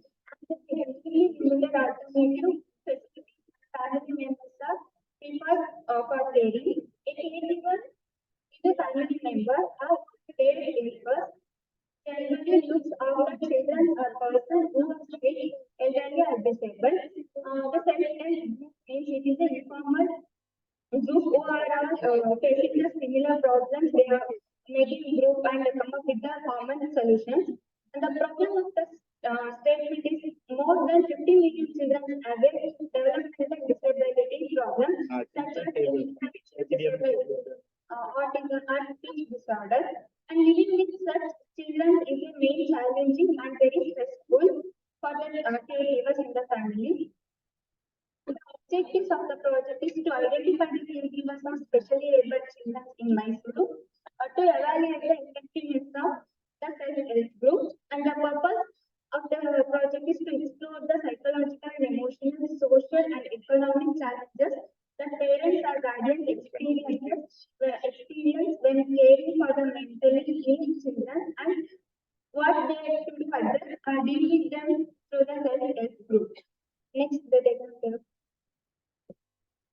So our project name is care that we can relate to the goal like well-being, quality education, decent work and economic growth, required inequalities and partnerships for health. So we met some of the stakeholders in Mysuru and other places. So first we do the system level and local level stakeholders like some of the staff from School of Public Health only and Department of Psychotherapy from CIS Hospital and Department of Occupational Therapy and Department of Pediatrics also. Then we take it for wider environment. We contacted some of the stakeholders from AISH, that is All India Institute of Speech and Hearing, and some of the educational department as it is also one of the SDG goals related to this, and some of the few NGOs working in Mysore and other places. What we have planned to do is to prepare an ISP material for the caregivers. We have a WHC model for that and we want to follow that. And information technology based for the caregivers, which will help them for the further things for taking care of the children. Combination of educational and emotional support is one of our goals, and medical and rehabilitation. So what are the outcomes which we are focusing on is to provide a comfortable space for the caregivers of specially able children, as it is lacking in the society now, and development of more self-help groups is our focus area. We have referred some articles for the evidence to support our project.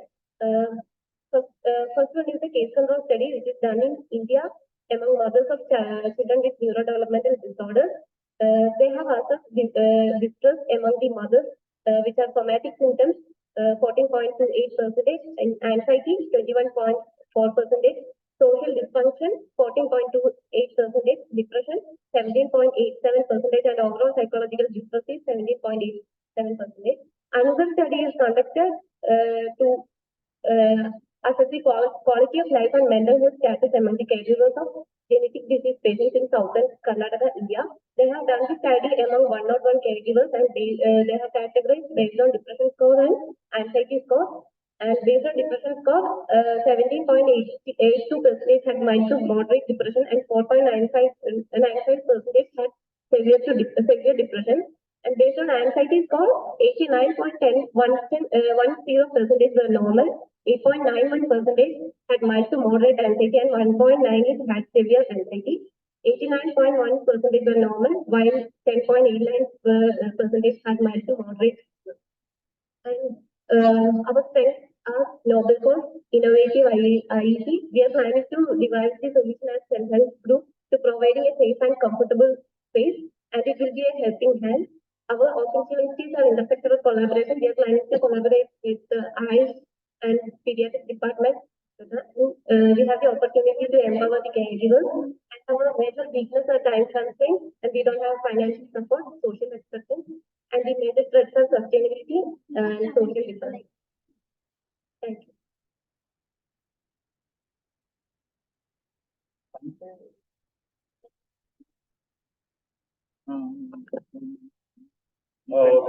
My question is very basic.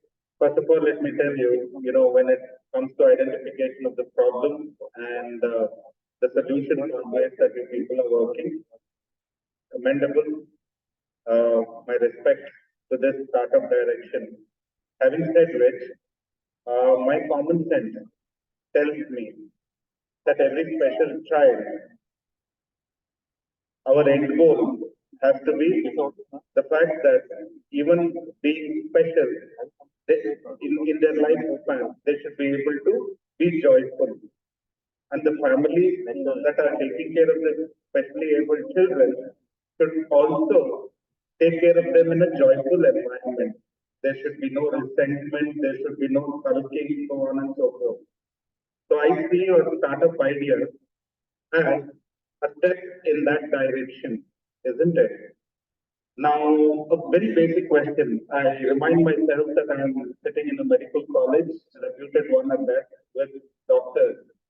Now, the incidence of a child being born, with special capabilities, like I put it that way, do we get to know before the child is born, or once the child is found into the life? Is it only then we realize that kid is going to be So there are certain techniques we use for diagnosis. In the case of pregnancy, we find out in that case, it is the person who has taken place. It's not there are certain cases also where not later in maybe, like I would need an understanding about that. And, this is something that I would want to address to my incubator. This is, I had an incubator, a technology and incubator again. So, and, while I was actually trying to recollect how many specially able kids do I know, and how many of them are living a joyful life. Turns out my memory pointed at a few cousins of mine, who were born special. Okay, and I'm trying to map how long have they lived, are living, and are they joyful or not. And I think in that direction, I would definitely want to mentor this startup, and I would like, to bring in some technology solutions, because this one cousin who I think she's very capable. I would want to see her drive. So what kind of solutions I can come up, to help her become independent that way. If she has to drive a car, and if she has to do a few things which are basic necessities, what kind of things can we come up? Equipment or machines that can make her as able as the other person. So, and even to keep up their mental health, I think this is a forward. Definitely want to support this startup direction. Okay, so apart from that, I think there is a lot of work that still needs to be done. How it currently is doing and activation stage. Yes, sir. Right now. I don't know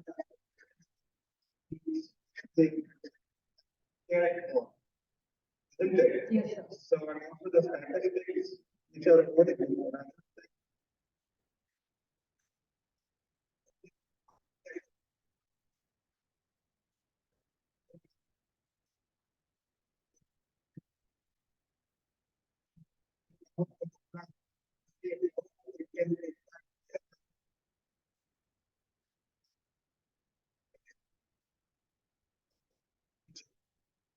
Thank you, sir, for the chance to about this. Yes, sir. What is the slide on ecosystem?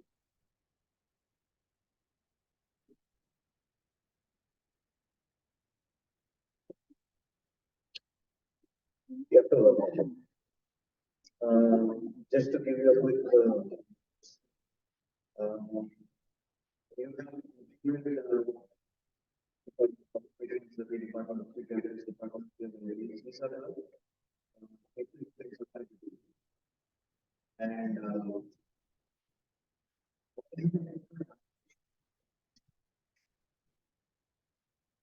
There are already once more working as a ranch.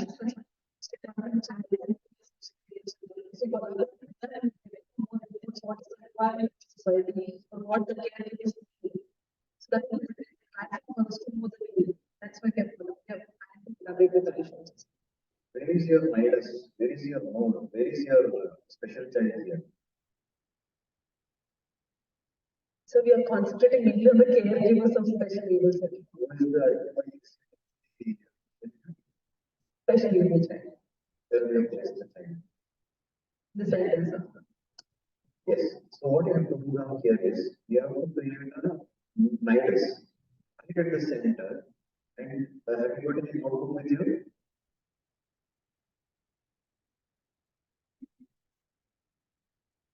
Yeah, so what you have to do is, you have to add JSS Sahana. Okay, sir. JSS Sahana is an institution within the 354 institutions of JSS, which is meant for special needs.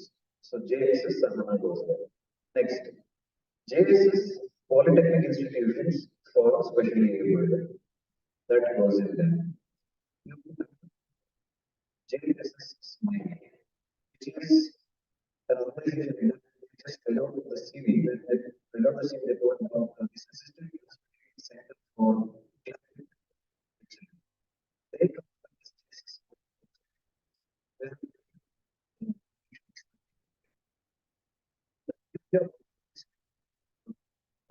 about these things. Special does not necessarily physically different. We have the system is but it is so please add because largely even if we are fit physically, if we are not fit mentally, we go into a lot of wounds and a lot of. So you can add something which our advantage is working for as JSS Manas. JSS Manas is an initiative for mentally, giving them a chance to stay fit mentally.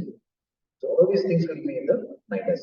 So with that focus on whom we want to benefit. And next question, maybe an action would be, would you self-help, or would you want to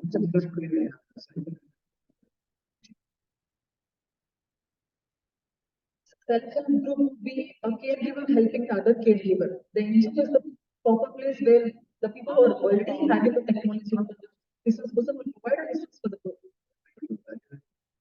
Project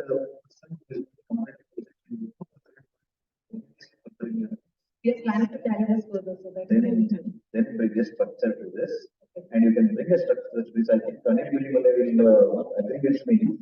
If you have to bring a structure to this on the lifetime, it's just a bit phenomenal. And being students and part of if you have to do it for yourself, there's nothing like it. I think in 6 months they should have an entry. I'll wait for you. Thank you. Thank you, sir.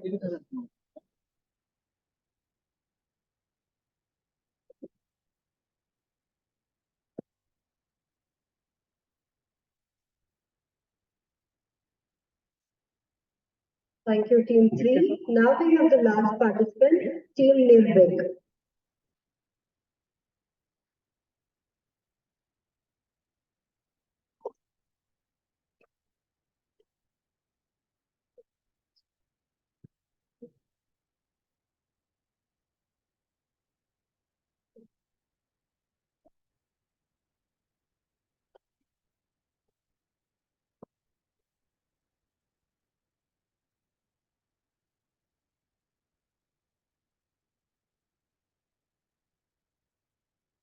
Hello everyone. We are students of JSS School of Public Health, JSS Medical College of Health, and our group's name is Nirvik. So we are planning to produce a safeguarding model for children against sexual abuse, and our project's name is Sanrakshana.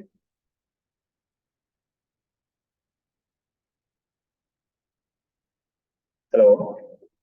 As we all know, child sexual abuse is a violence and important. Emergency evacuation was managed.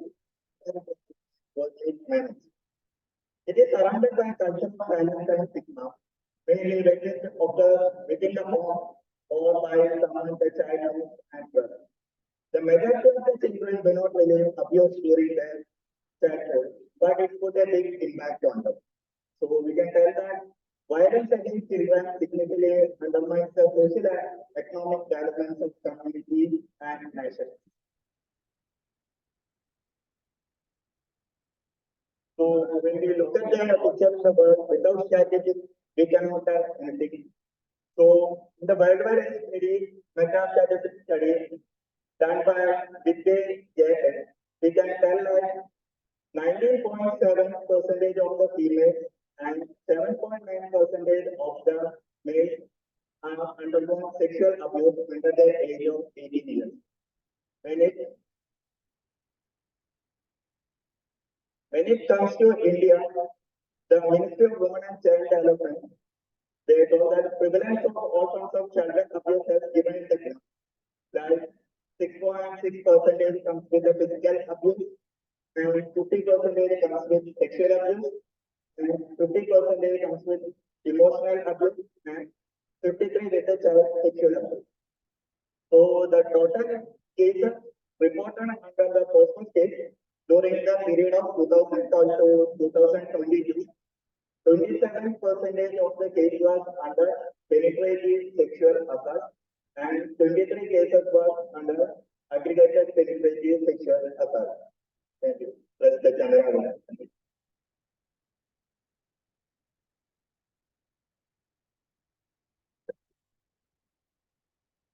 Okay, so still now what milestones have occurred in preventing the sexual abuse of the child?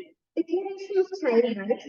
Among the 10 child rights which were declared, one of the right includes protection against sexual abuse and neglect, protection of children from Sexual Offence Act. This act is mainly protecting the children against the sexual abuse, which came in 2012. National Commission for Protection of Child Rights.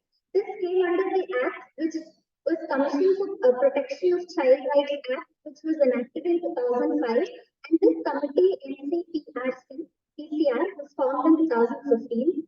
Child Welfare Committee. This mainly focuses on the providing basic necessities to the child, which include protection.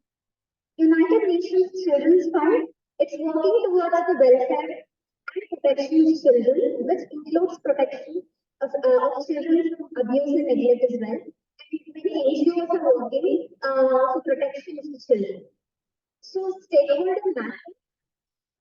These are the stakeholders. One is Department of Women and Child Development, Department of Psychiatry and Psychology, which helps us in understanding the psychological perspective and we can take psychological suggestions from them.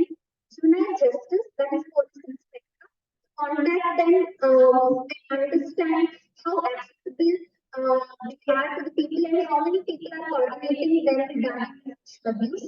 Ordinary NGOs, which I mentioned, fight child abuse. Ordinary is there in our own Mysore. Parents will be educating parents, providing them information, and we will be taking their perspective regarding the sexual abuse. Principal, we'll be talking with the school principal and we'll be providing the information what we have, and we'll take their perspective regarding what we can give to the children, what level of education they are expecting from us. And teachers will be taking their perspective and training the teachers as well to give our IEC material. Then school students, our area of focus will be from first standard to high school. Solution, suggestion, and Nimisha will continue this.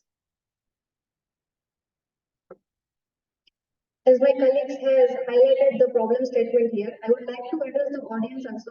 As I wanted to ask you this question: how many of you have faced one or another kind of sexual abuse during your childhood? Whether it is from your relatives, friends, teachers, anyone. No need to give answer, but you can think about the question. So the problem here is we have statistics, but those statistics are those which are reported.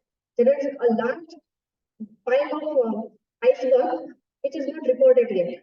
So we have come up with the solution suggestion with awareness, information, and training module. So our main goal will be to aware about what is child sexual abuse and why we are mainly focused in introducing this to the children is because it is the age when we don't know this kind of things are what is good touch, what is bad touch, and that time they are suffering from CSA. And when they go further in their life and they try to explore the things, and then they will understand I suffered this kind of thing and it was my this near person. And that phase of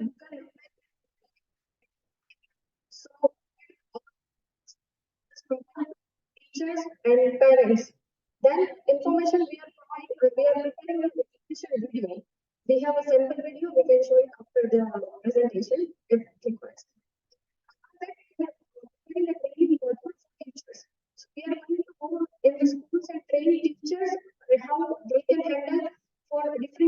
age groups.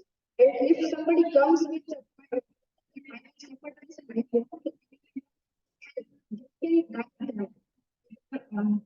judiciary or to any kind of psychological treatment, rehabilitation. So we can train the teachers. So we are planning on making a sustainable module. So the teachers themselves will prepare the next training of their schools. So it can be self-sustainable. Our phase one will be we are going to participate in Haryana governments. We have talked with principal and teachers over there. So we are first finally finalizing our module over there, and then whatever suggestions comes from there, we are going to evaluate and update our module and then re-implement in other schools. We are involving JSS schools as well. So that will be our phase two. Implementation plan, as I said, we are going on 3 different series. First will be 1 to 5 years of children. Those don't know much about this thing, so we are going to introduce only good touch and bad touch to them. And in this kind of emergencies, where to contact and whom to contact. After that will be our adolescent and teen series, where we are implementing a health module also with a health group of teachers who can guide those students to contact any of the rehabilitation care. SWOT analysis for our study, we have a strength as we are going to prepare videos, so they are visually appealing and informative. And active involvement of the students or teachers and parents will be there because it's about their self-interest. Weakness of our study is sensitive. This is a sensitive topic. So acceptability over everywhere is a little bit hard, as so many parents will come up with the problem that we don't want to teach our children at this age about these things. So we are still working on that. Opportunities we have support of NGOs and other committees and availability of reference material. As in JSS also we have psychiatry department, so we can understand their perspective and we can work on that perspective. So that is our big opportunity. And module as I discussed before also, the chances of false accusation can come. And second thing is reliable to raise their voice. As we know that bigger iceberg is there under the sea. The cases are not registered yet.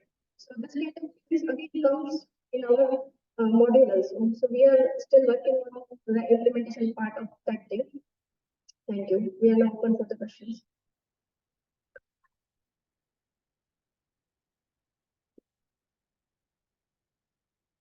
Once again, a very relevant and compelling direction. When the magnitude of the problem, as we learned, is growing. Okay, so that one slide statistics what you showed was of 2007, but between 2007 and now, when it comes to exposure, visibility, technology, we have stepped forward, and I would say risk has also increased multi-fold. Okay, so again, localized statistics would be preferred. Having said which, when you have taken up this challenge, okay, so this would be probably the 4th startup that I'm looking at. To all the aspiring entrepreneurs, the interest of time. So let me just tell you, okay, as far as entrepreneurs pursuing any direction is concerned, well, I have taken this up mainly because I'm passionate about it. I'm passionate to make sure startups reach their objective. Having said which, it was very interesting for me to understand what exactly the word entrepreneur means.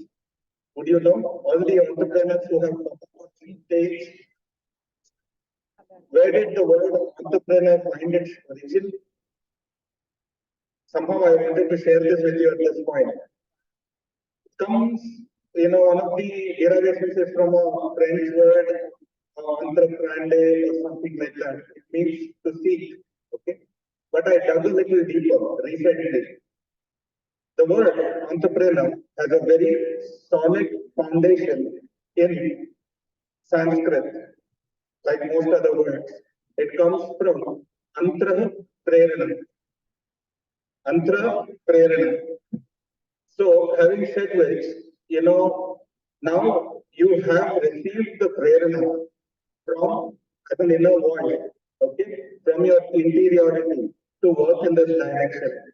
So maybe I didn't see any more judging sheets. So I'm assuming this would be the last startup for the day. Yes, sir. Isn't it?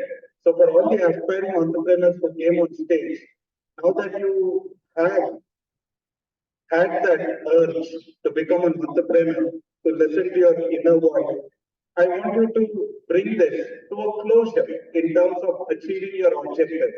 Okay. So now coming to your startup. Okay.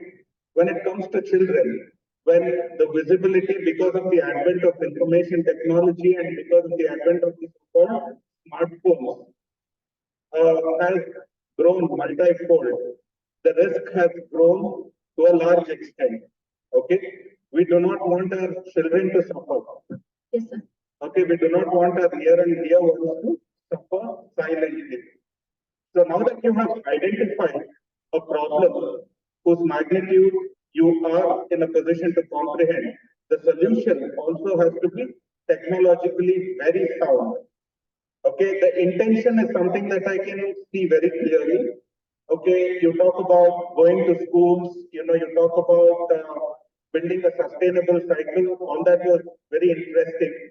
But again, using the same technology, okay, now a 6 or a 7-year-old kid knows a smartphone. They know to choose what videos to watch. They know to message their mother. They know to use WhatsApp. They know to use camera, so on and so forth. So once again, the doors of my incubator are open, for you, to come and brainstorm as to what kind of a solution can be brought about in a very nice yet penetrative way. Maybe there could be something which, a child readily understands, he can do. WhatsApp group, we can inbuilt a solution in the same phone. Okay. See, lastly, I would just say that, the child who is suffering, she should also get the confidence that, no, I am not going to tolerate this. This is wrong. If you are in a position to, educate children in this manner, in what ways and what kind of an impact you would like to have, in rural, semi-urban, even in urban townships, whether you plan to go in teams, talk about it openly, discussing, sex is still something which is a very mystified topic in Western societies. It is demystified, so they don't find it a taboo or something like that. But they sit in a family, they openly discuss the causes, so on and so forth. But here we are still dealing with a large working class population, young people who are deprived of a few things that the city dwellers have in abundance. So when these people in the form of workers, laborers, they come to cities and they get exposed to the environment over here, they cannot control their hormones. Yeah, which is why we see such incidences of heinous crimes around us. Okay, so how do we go about it? You have taken a very, very large problem statement, I must say. So how would you actually go about reaching your objective is something that I would be interested in and something that I would be interested to work on also. Okay? All right. Thank you for the input, sir. We would like to work with you. I just wanted to highlight that in our magnitude, we have taken two kinds of data. One is about 2007, but second data about POCSO cases is from 2012 to 2021. So it's a 10-year duration they have covered at the 10th anniversary of POCSO when they implemented. So we have taken the data from there. So we have displayed both the data. So what is the magnitude right now? Thank you so much, sir.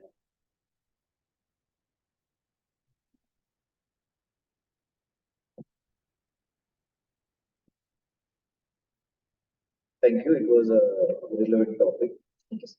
In your SWOT analysis, you have told that it is a very difficult to sustain or accept very sensitive topic, weakness. Yes, sir. Would you want to work on this and convert this into like abuses and everything? Can you bring in a positive kind of thing into this whole concept? Sorry, sir. Abuse is a negative word. Yes, sir. That gives rise to this weakness of that being a sensitive topic. Okay, sir. Would you want to give this a positive word in which you can carry it further, where people want to, know more about it, learn more about it? Yes, sir. So for the presentations, we have placed that heading. Our module's name is Sanrakshanam. So by the word Sanrakshanam, we will have the sense of security. This like it comes from society. This is what we were just discussing. That he is dealing with the mental health issues. Yes, sir. He's moving since 3 years, and finally he got the possibility now he will be moving towards making it happen. When he gave it a term, instead of telling mental health issues, he gave it a term mental health and well-being. Yes, sir. So when he gave that positive turnaround, he got a project and he is to go now. Positively, when putting things into a positive way in this particular context with security or well-being, yeah. So we are going in this video series and those groups, we are leaving them Sanrakshana only, sir. Because that will be a positive. Yes, you need not have to address the negative aspects of life. Okay, sir. You can teach how to be also. Yes, sir. Instead of telling how not to be, you can teach how to be. And most often, sometimes we feel getting victimized is you should consider the victim. Most of the times, you should tell others also how to be. Yes. You cannot just keep on telling this person how not to be, how to be, you can always teach them positive aspects of how to control the how to control the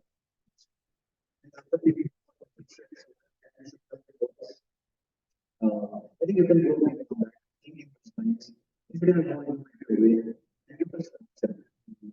Just take it as a structure because a lot of dignitaries are going take your inspiration from the departments, government departments, take the administrators help and these issues will be put a lot of positivity into it. All the best. Yes, sir. Thank you so much, sir. And then, is there any recreation after this program? Because when we started this program, it was scant distribution of, the International Society of India says scanty rainfall. So now there is heavy rainfall.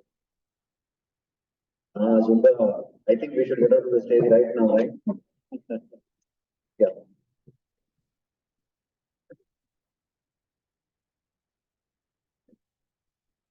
I request our judges to hand over the participation certificate to all the participants.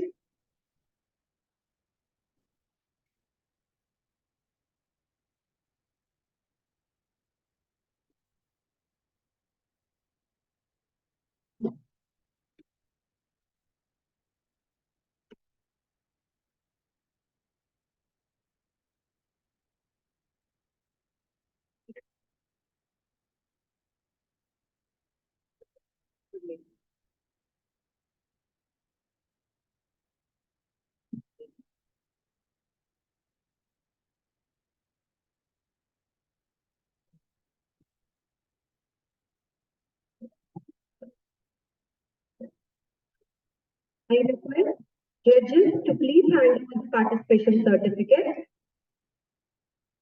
Participant 1, Sukanya. Team 2, Team Eco Guidance.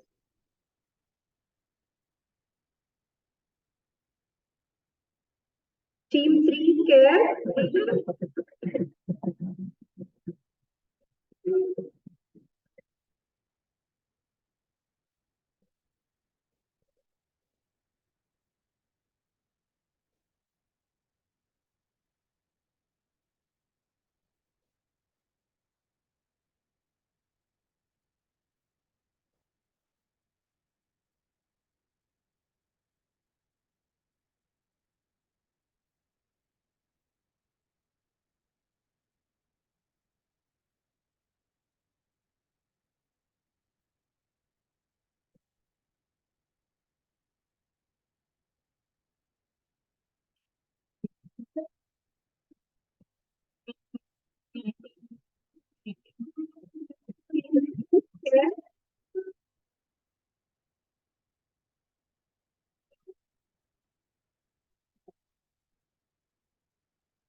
Thank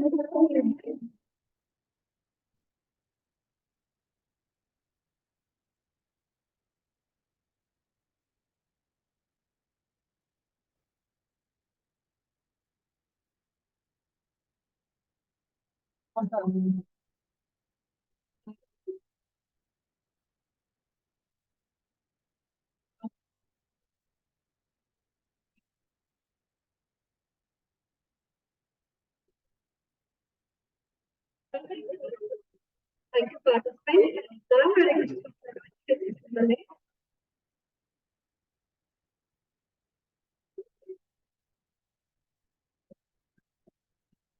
Now, I request Dr. Rani to facilitate our meeting.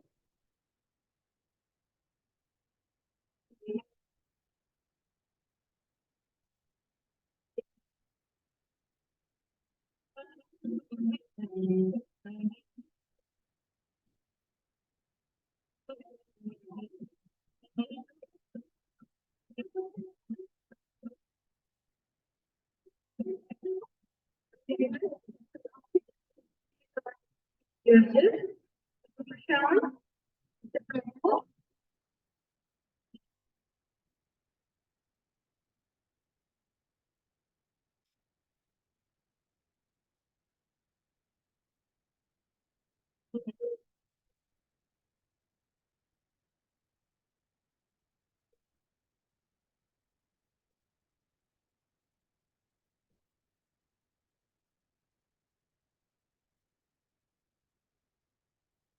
Red teachers, Prashant.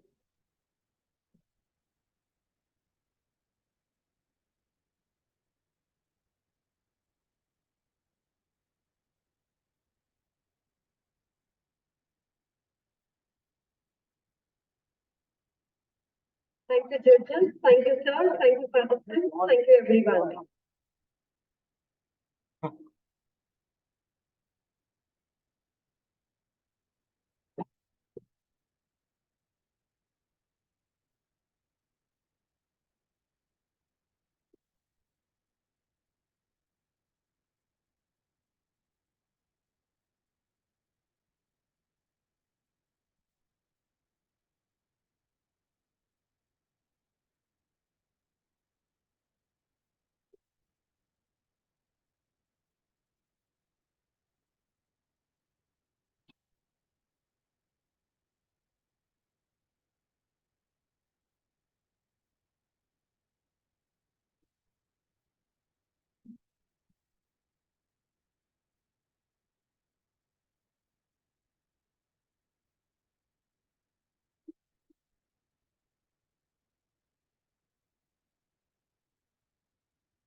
can just look at some nice sections like this.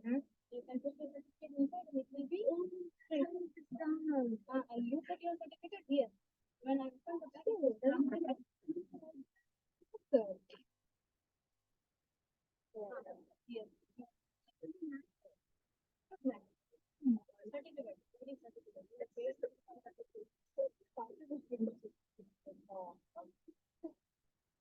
Just party solution. Come on.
ಬೇರೆ information ಈಗ ಐತೆ ಹುಡುಗರು setup ಮಾಡಕ್ ಹೋಗೋರೆ ಈಗ ಅಲ್ಲಿ ಹೊರಗೆ ಅಂತಾರೆ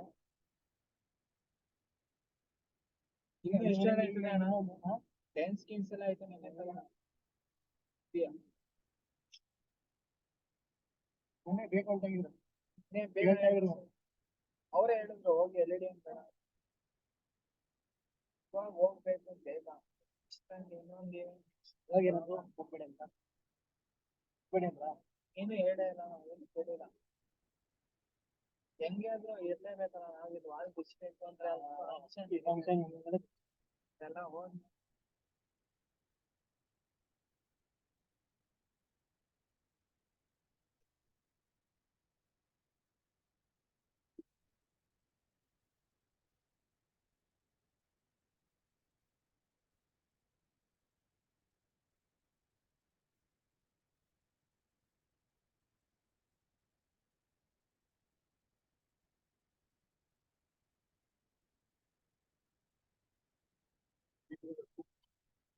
ಇಲ್ಲ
Hello.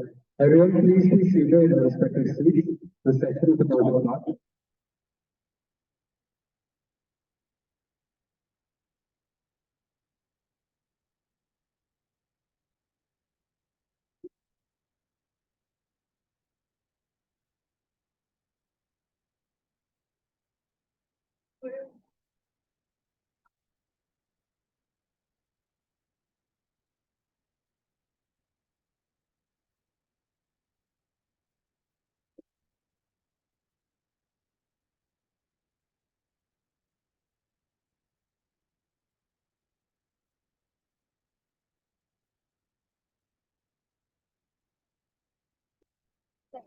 Now we will meet only you have tea.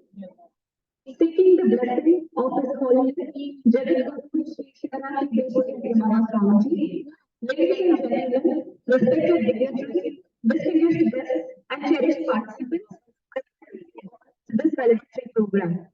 This is a moment where we come together to appreciate the remarkable individuals who have joined with us of this international symposium, SWASTHYAM 2023.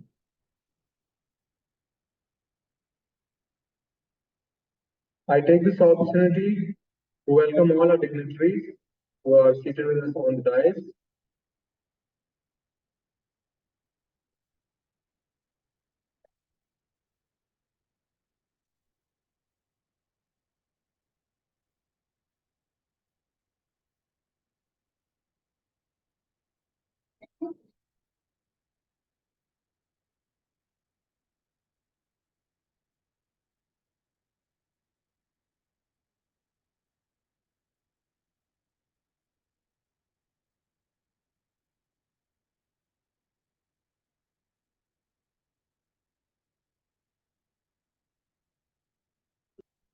Once more, I would like to take this opportunity to welcome all our dignitaries who are on the dais.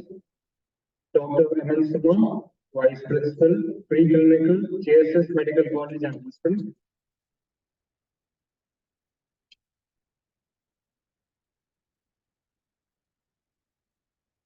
Dr. Praveen Kulkarni, Vice Principal, Paraclinical, JSS Medical College and Hospital.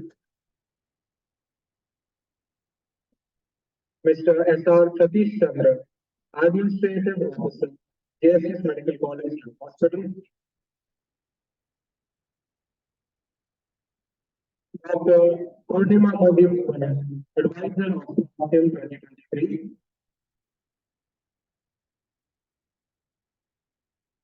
Dr. Purnima Jain Krishna, Organizing Chairperson of SWASTHYAM 2023. Dr.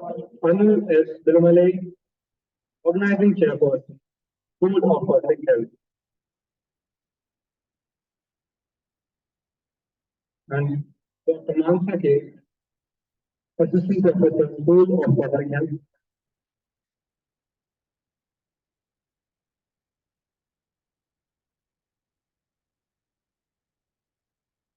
Mrs. Shilpa B., Assistant Administrative Officer. Please give them a round of applause.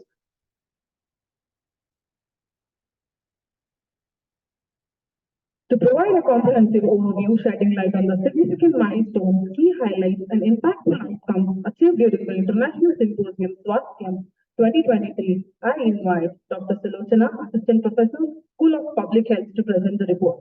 Over to you, ma'am.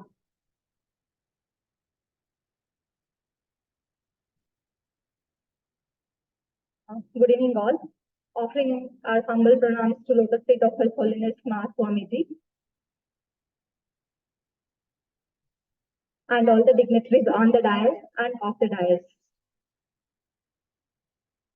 This is a brief report of the 2 days international symposium, a small report as it is late, so we'll be making it very brief. The first session of the conference began with a technical session which addressed the school-based intervention for children with asthma by the resource person. And then it was followed with a scientific session. We started the inaugural ceremony, began with the invocation song performed by Dr. Shravanti and Alisha. They are the second semester students. Later, Chief Guest Dr. Atul Kotwal, Executive Director, NHSRC, National Health Mission, Minister of Health and Family Welfare, Government of India, New Delhi, India, presided over this inauguration function.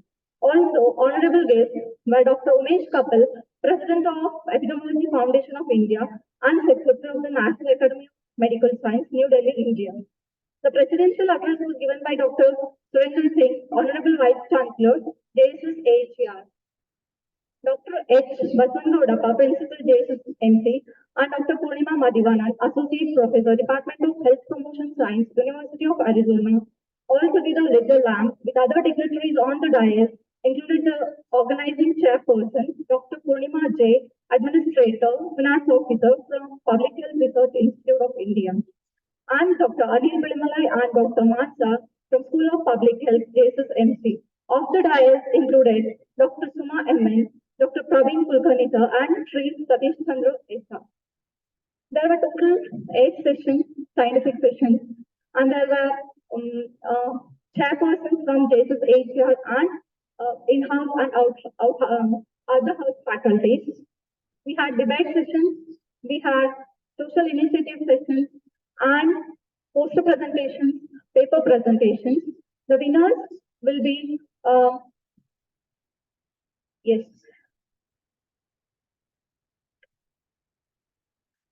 After the valedictory function, we'll be providing certificates for all the winners. This was a small report of 2 days International Symposium. Thank you, one and all.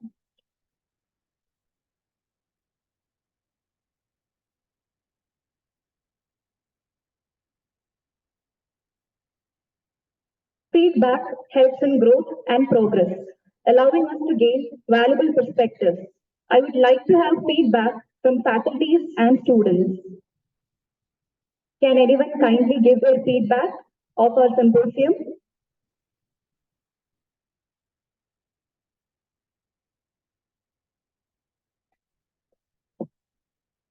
You can come to the dais and deliver your feedback.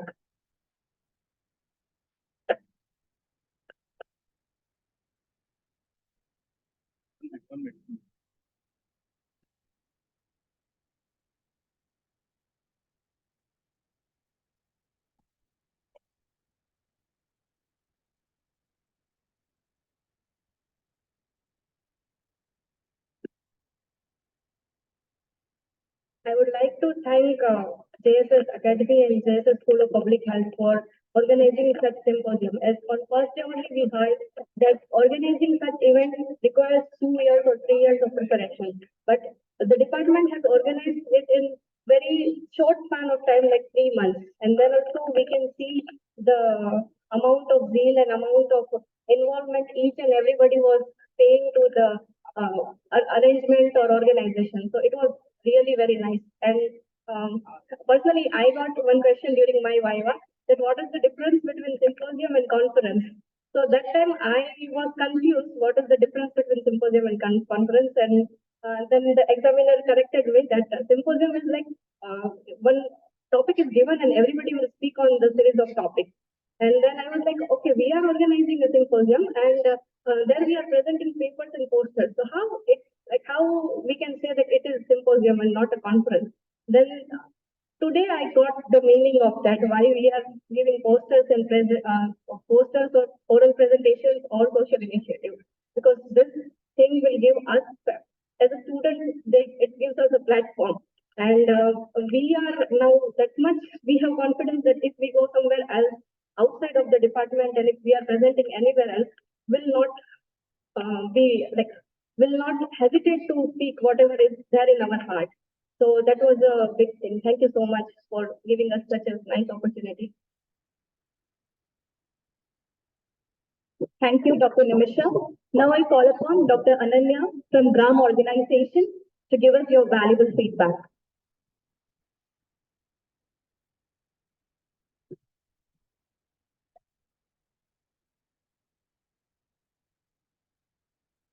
SWASTHYAM 2023 has been a most enjoyable and fulfilling experience. So I consider 2 days very well spent having come here to this wonderful event. I would like to congratulate the entire team, the School of Public Health. I am really very appreciative of the effort taken by your students, Dr. Anil. I can see that they have played a pivotal role in organizing this event and putting this together. And I'm sure that the leadership skills and all the competencies that you have acquired will be as valuable for you as your curriculum and course content in public health. The sessions, I think, were absolutely fantastic. And, I think the value of the session is that, after the completion of it, you cannot forget about it. So yesterday when I heard those sessions on interventions for maternal mortality and infant mortality, it was just playing in my mind. So the ideas were so innovative, so impactful. So I think that is the power of a session. And I think everybody yesterday was thinking of the research to policy gap. So, that is really the impact of a session. And today also we had wonderful sessions, including the one on social health. And Dr. Prashant's session, of course, was fantastic on health inequities. So all in all, it was such a wonderful 2 days, and I congratulate you all. And Dr. Anil Binimade, special congratulations to you. Thank you.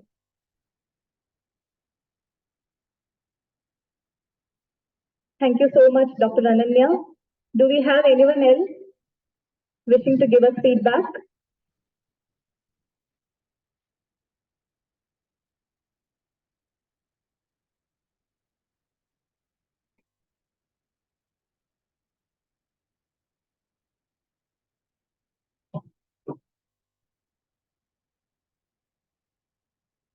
Greetings of the day, everyone. I'm Apurva from NPS. I hope you all are doing well after these 2 days. I know every one of you will be exhausted, but what I have seen in past 2 days that we have learned a lot. What we have to improve, we have seen, and the 2 days were amazing. Amazing content was delivered to the students. Speakers, panelists, and the chairperson have informed about what will be the perspective after the MTS and what is the difference between the graduates who are from non-medical background, and it has bring the clarity that we wanted, and I really appreciate it, and actually I have gone that clarity. So thank you so much, and I am looking forward to have more such symposiums and conferences so that it would help us enhance our knowledge. Thank you.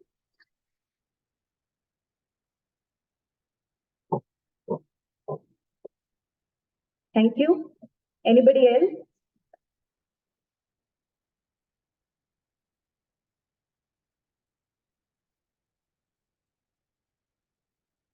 Now we have Dr. Purnima Madhivanan to give us her feedback.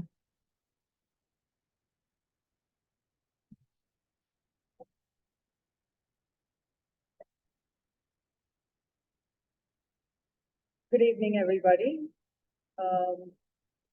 I was just sitting and having my third cup of tea there, and somebody came and told me, "We're going to call you to ask your feedback." And I was like, "Okay, I'm going to write it and give it to you." They said, "No, you have to come and speak about it." So I have a whole list of feedback, but I'll give that to Anil. But what I want to say here is, I want you to know how this came together. So I came here as a Fulbright Distinguished Scholar for 2022-2023, and JSS was my host institution. So PHRI and JSS were going to be my institutions where I was going to do my Fulbright Fellowship. So I came to meet Dr. Suresh Bojraj, and I said, "Suresh, I'm here for 4 months. What should we do?" So he said, "I'm going to call Anil, and we're going to have a workshop, and we're going to talk to him and see what we can do when you're here." Right? And then that was it. And that was in March.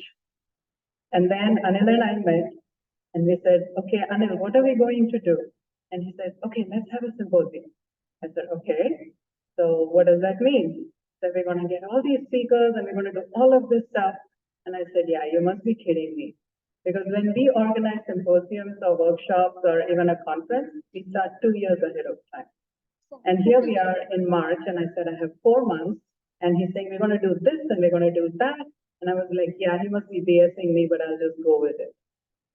And I am humbled and I have to eat my words today because Anil, this has been an excellent show you and Purnima have put on. Purnima, thank you so much.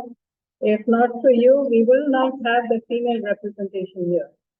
And I always say we need to have leadership that's balanced. So we had to match somebody up to Anil and his energy, and I know my Purnima can do that. So Purnima, Anil, Purnima, you've done a great job. Thank you for making this happen. And none of this would have been possible if not for the awesome staff and students who have worked tirelessly. You won't believe they've worked 24/7 around the clock. And you can see it. When we walked into JSS 2 days ago, we didn't recognize this place. The decoration, the girls in their beautiful attire and everything. I've been speechless and all I can say is I am floored. So the sessions have been great, but Anil, we need a time limit. We cannot go on the way we went on this time. We need a timer. And the other one piece, I actually counted the speakers by gender, and we need to change that. We had 21 men and 14 women. We need to change that. And right now, at least it's balanced. So I am glad, and I know these guys are laughing at me because this is the one thing I bring up again and again. Equity. We need to have equal representation because we need everybody's perspective. Everybody is important. So we cannot just have one-sided information. So we're going to try to improve that. The next time, if I'm invited to come and work with you guys, I'll make sure we have equal representation. And the audience, my goodness, you all asked questions. I thought, okay, these guys come, they speak in foreign accent. Some guys are so fast, so you won't understand. I was really worried, but you all asked good questions and you made them really work for being here. So I want to commend you all for that. And I'll stop there. Thank you.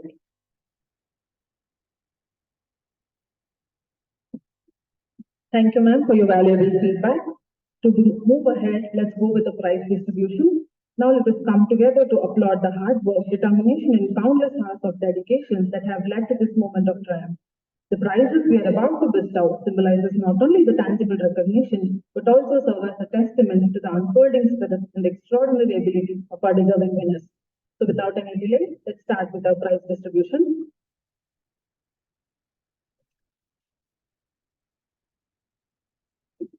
We will be beginning with day one prize distribution. The first one is the oral presentation. I request Dr. Suma ma'am to come forth and hand over the prizes to the winners.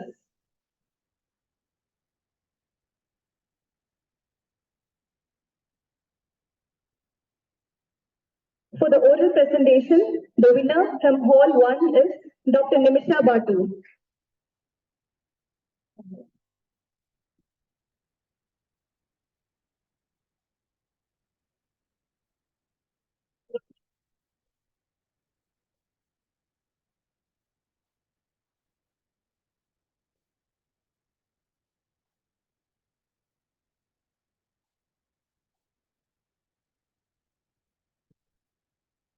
The winner from Hall 2 is Dr. Abhay.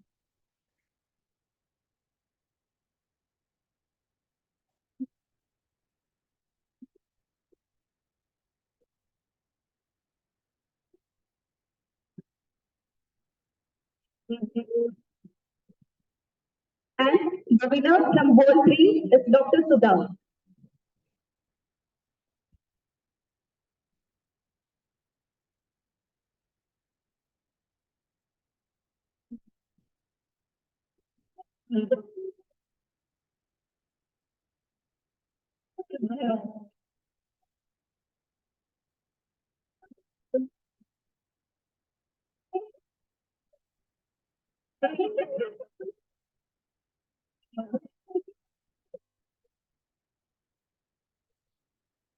Now I call upon the winners of poster presentation of day 1.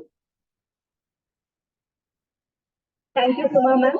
I now request Dr. Praveen Kulkarni, Vice Principal, Paraclinical, to hand over the gift to our winners. For poster presentation from Hall 1, the winner is Mr. Anil Kumar. The winner from Hall 2, Dr. Ritu S. And the winner from Hall 3, Dr. Priyanka.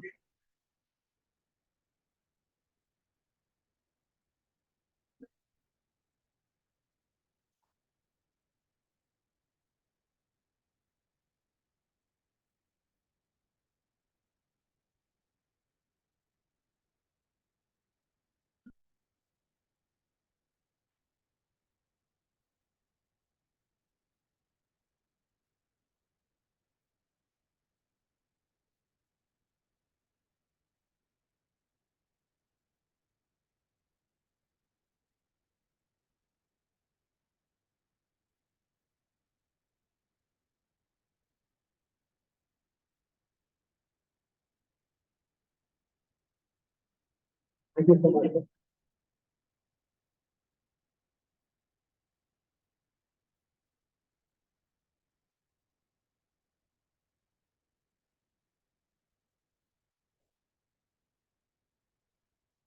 Thank you so much, sir. Now I will call upon the winners of the oral presentation for day 2, and I would request Dr. Purnima Madhivanan to honor them with the awards. Now I'll call upon the winners. For Hall 1, it is Mr. Shrikant N. From Hall 2, it is Dr. Manju Madhavan.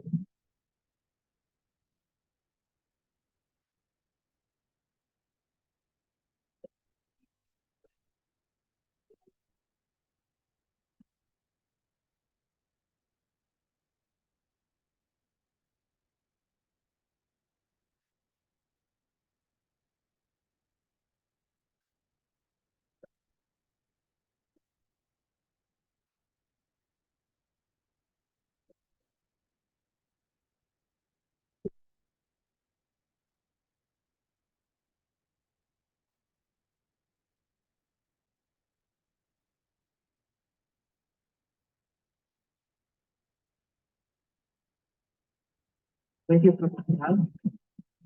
Now I will call upon the winners for the day 2 poster presentation, and I would like to call upon S.R. Satish Chandra sir to honor them with the awards. For session 1, the winner is Ms. Latika R.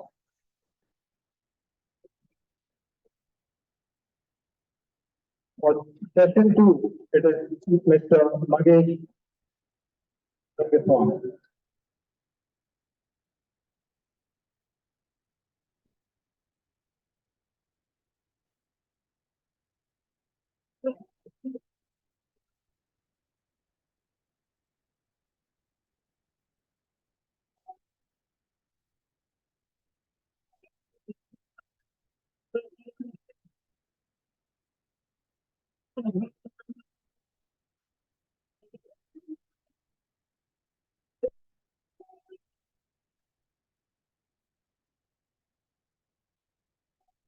Thank you, sir. Now I would request Dr. Purnima Krishna ma'am to hand over the prizes. For the social initiative, Nirbhit, Dr. Nimisha and team. Next would be Dr. Chandana and team. Dr. Nimisha, Dr. Chandana and Dr. Tony.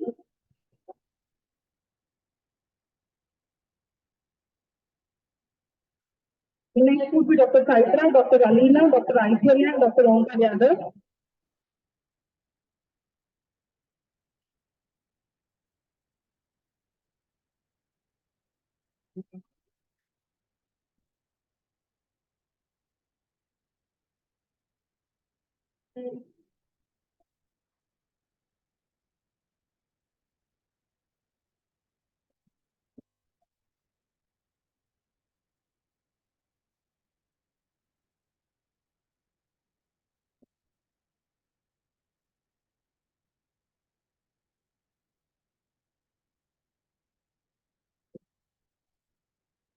Thank you, ma'am. Now I would request Dr. Anil sir to give away the prizes. The winner of the debate based on gender bias is goes to Dr. Madhya.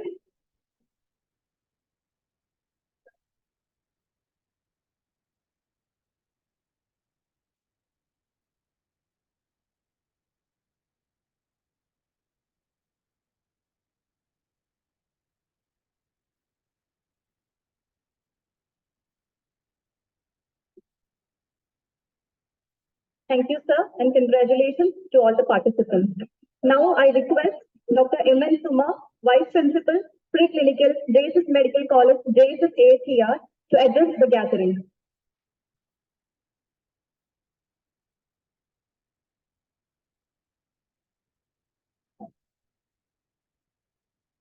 Offering my humble pranams to His Holiness Swamiji, dignitaries on and off the day,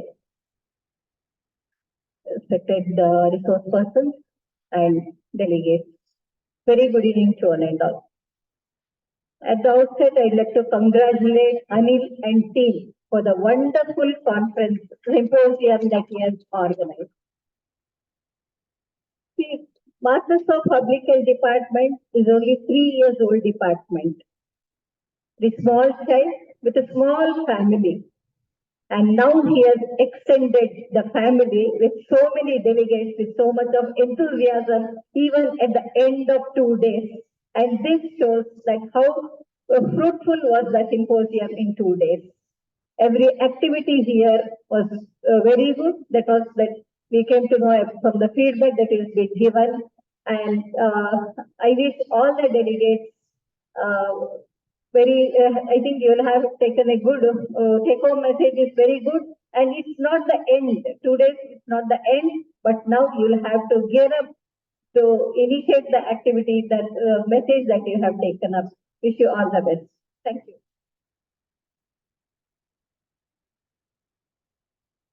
Thank you so much, ma'am. Now I request Dr. Praveen Kulkarni, Vice Principal, Paraclinical and Professor, Department of Community Medicine, to address the gathering. Very good evening to one and all. Seeking the blessings of His Holiness. It gives me an immense pleasure to stand before you and congratulate the School of Public Health for all the wonderful work they have done. Give them a big round of applause. So, being from the Community Medicine Department, I have seen the rise of the School of Public Health in JSS. That we started public health in 2010, and the program was taking off, and there were a bit obstacles in between. And when Dr. Anil Vilimala took the lead of the public health, there is no fall, there is a constant rise. It's all because of his constant inspirational leadership he is offering to all the students and the quality education in public health that is taking place, and it's all because of the team efforts. And I would like to thank Purnima ma'am for being collaborated so strongly with us. If you ask me who is the strongest collaborator for School of Public Health, it is Purnima ma'am. So our association with Purnima ma'am is this is a Global Health Equity Scholarship. And I was one of affiliates, and mine did not succeed. And over a period of time, we have seen many, and she wants me to mentor the students of GHES. I take a back step saying that I was not succeeded. And ultimately, at the end of the day, the kind of mentorship she is offering to us and the kind of support she is bringing in, it's enormous. And from the family JSS, I thank you immensely, madam. And this collaboration will continue long way. And we are very much pleased to have an association with you. And ultimately, the symposium started with sustainable development goals. The happy news to share is yesterday Times Higher Education has released the rankings for sustainable development goals. In 2 categories, JSS Academy of Higher Education has ranked top in the country. That is, number 1 in no poverty, and second is in good health and well-being. Under these 2 categories, and JSS has ranked top in the world, top in the country, the first in India. The sustainable development goals and the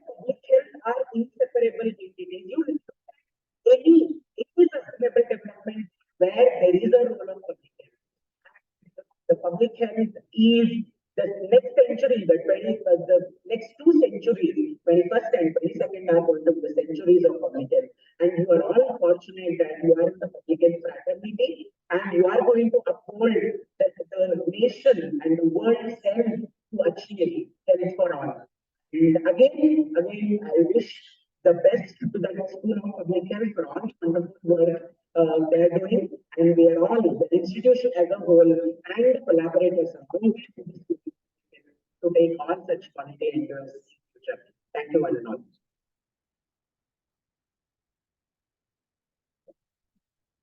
Thank you so much, sir. Now I would humbly request Mr.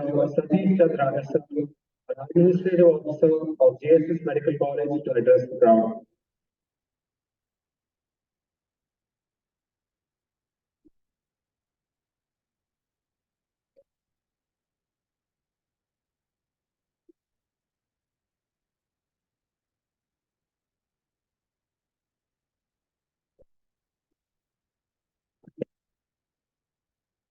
Good evening. Good evening. Even at 6 o'clock, I do not have to say any program which is successful. Even at 6 o'clock during the valedictory session, I am seeing the most participants first time in my college.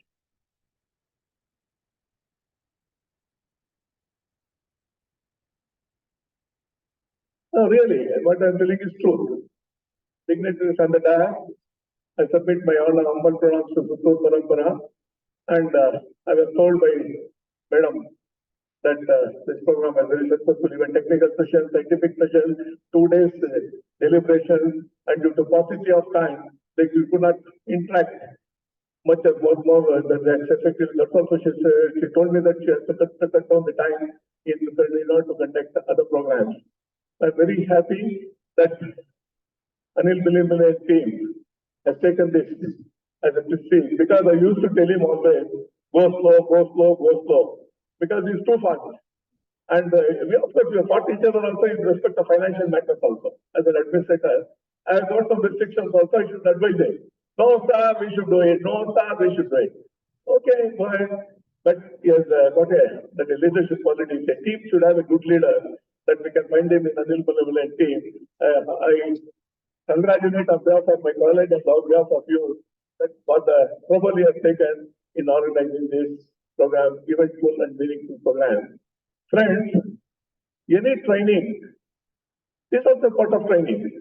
Any symposium, any workshop, any conference should be update your knowledge, day-to-day knowledge. Otherwise, the result is as good as a parachute that opens on the first bounce. So everybody should make use of this type of opportunity given. We should strike the iron while it is hot and make use of this type of conferences. We are all youngsters. We should come in trying and coming and trying and it's already 6 o'clock. I don't want to take much about the time. And once again, congratulate you all you who have participated, who organized this program, that too in our college, and very happy that I wish you all the best for in your future endeavors. Thank you.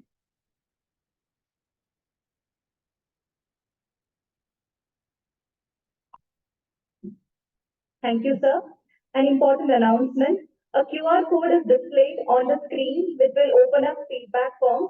I request each and every one of you to kindly fill up the feedback forms, because it is through these feedbacks we can further refine our strategies, fine-tune our approaches, and ensure all our future endeavors align with the expectations. So kindly provide your feedback by scanning the QR code displayed on the screen. Just another announcement. All the delegates who have participated and made this event so successful, you all have to stay back until the end of the valedictory session so that we can hand over your certificates of participation. Thank you. Now, I would like to call upon Honorable Dr. Mansa K, Organizing Secretary, Assistant Professor, School of Public Health, to deliver the vote of thanks.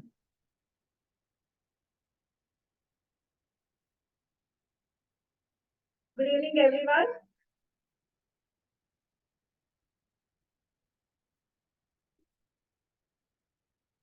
I offer my humble pranams to the lotus feet of His Holiness, Jagadguru Dr. Sri Shivratri Rajendra Mahaswamiji, and seeking the blessings of His Holiness, Jagadguru Sri Shivratri Desikendra Mahaswamiji.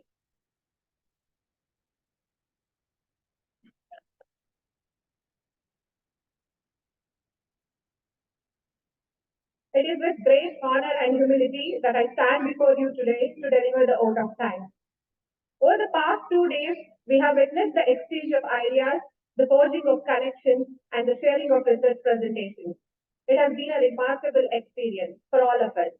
On behalf of the organizing committee, I convey my deep regards and hearty thanks to Dr. B. Suresh, Pro-Chancellor, JSS Academy of Higher Education and Research, Dr. Surinder Singh, Vice Chancellor, JSS AHR, and Dr. B. Manjunatha, Registrar, JSS AHR, and all the university officials for their constant support and guidance.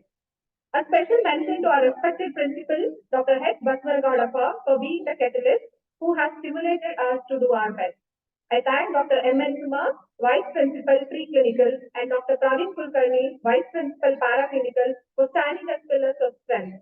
I also thank for their guidance and support. Thank you, ma'am. Thank you, sir. I thank our Administrative Officer, Mr. Satish Chandra S.R., and Assistant Administrative Officer, Mr. Shilpa, for obtaining the necessary administrative approval and support for organizing this event. Thank you, sir. Thank you, ma'am. I thank our advisor, Dr. Poonima Vadivanan ma'am and Dr. Poonima Jaikrishna ma'am for their constant support and guidance. Thank you, ma'am. Leadership is not about titles, positions, or flowcharts. It's about one life influencing another. I thank Dr. Anil S. Dilmale, Chief MPS Coordinator, School of Public Health, for being a prudent mentor, diligent guide, and for extending his dynamic leadership in all aspects of this event. Thank you so much, sir. I thank all the resource persons, chairpersons, judges of scientific sessions, panelists, academicians, research scholars, students, and participants from various reputed institutions for making it to the conference. Thank you all. A single person cannot whistle a symphony. It takes a whole orchestra to play it. I extend my gratitude to my colleagues and students of the School of Public Health and also the staff of Public Health Research Institute of India for their tireless efforts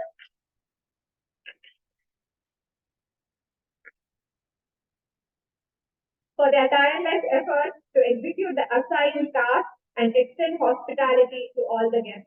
Thank you. I would also like to express my heartfelt gratitude to the sponsors, IT department, designing team, decoration committee, travel and accommodation committee, technical team, and housekeeping team for their support and guidance. Thank you. Let us depart from here with a renewed sense of purpose and a shared determination to make a positive impact on our world. Thank you all, and may our collective endeavors lead us to a brighter and more prosperous future. Thank you once again.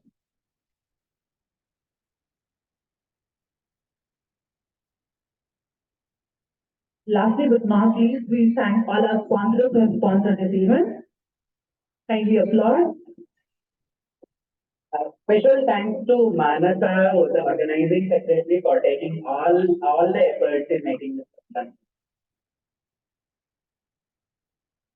The past 2 days have been filled with captivating discussions, thought-provoking presentations, and meaningful connections that have enriched our understanding and broadened our horizon. SWASTHYAM 2023 has been a testament to the power of collaboration, intellectual curiosity, and relentless pursuit of knowledge. This exchange of perspectives, the lively debate, and the shared passion for discovery have made this SWASTHYAM 2023 a truly memorable experience. This marks the end of the International Symposium, SWASTHYAM 2023. As a last event, let's have a dance fitness, which will be followed. As a last event, we'll be having a dance fitness session. And once again, I thank you for joining us for 2 days, and we look forward to having you in our future endeavors. Thank you.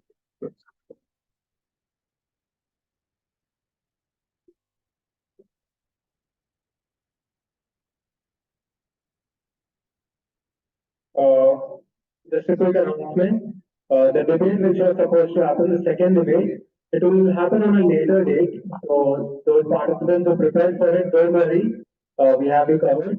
And it will happen through an online platform. So please be prepared and check your email. One more announcement. Due to technical glitch, the QR code earlier displayed was not proper. Kindly use the QR code again and kindly give your feedback. Thank you.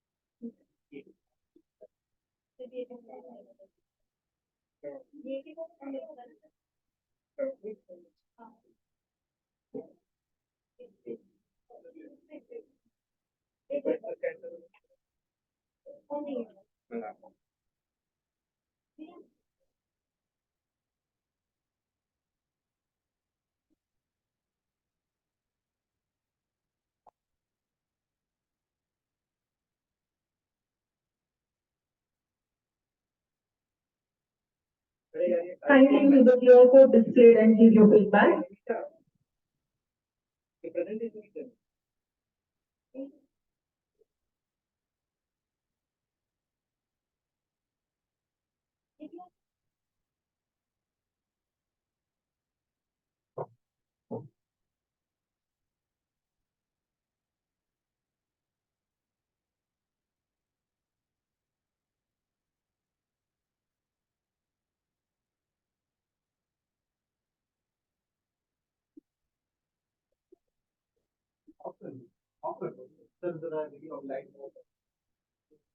अभी वापस on कर लें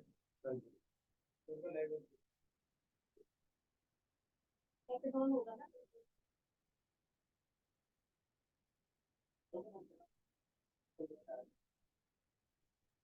लोगो डाला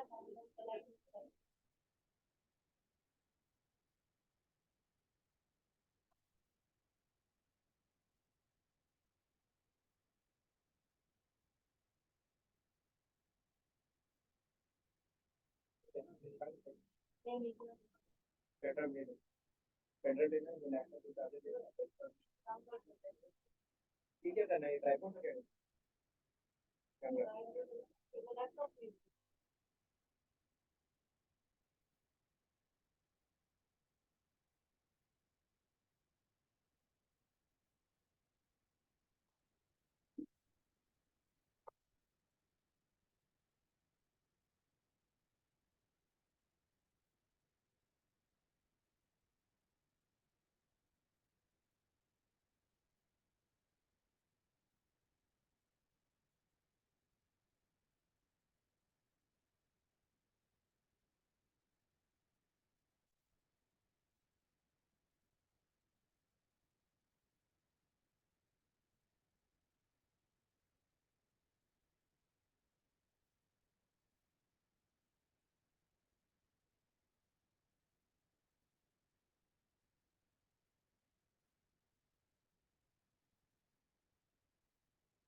I request all the students of public health to stay back for the group photo.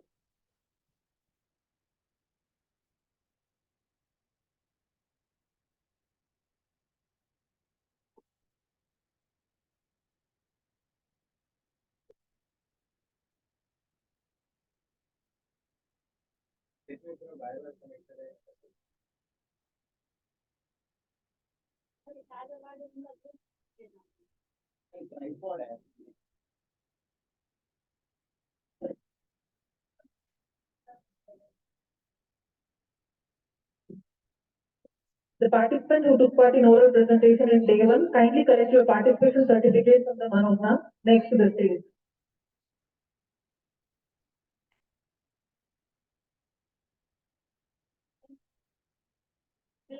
Hello. The participants have participated in this event. can collect their certificates on the table near the entrance. The table to your right. Behind you. Okay, thank you.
Students, SPH, please come on the dais for a photo.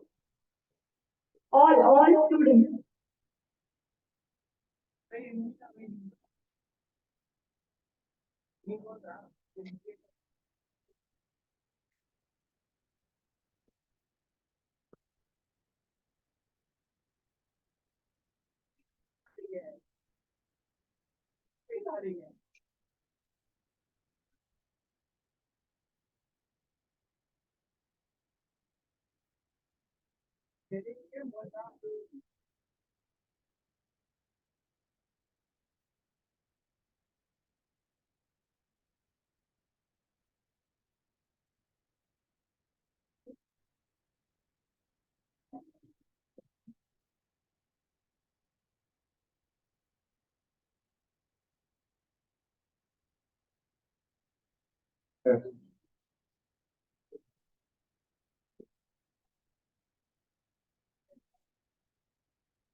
I request all the students to applaud the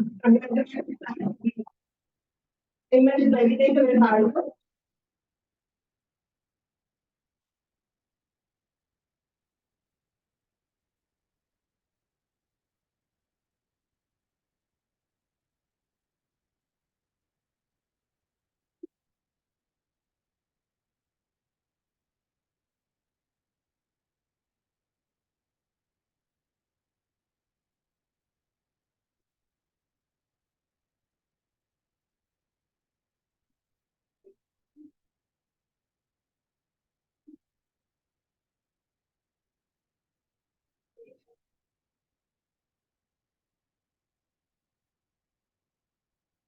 Let's call for three cheers for the faculty.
I request all the boys of NPS to make space for the Zumba session.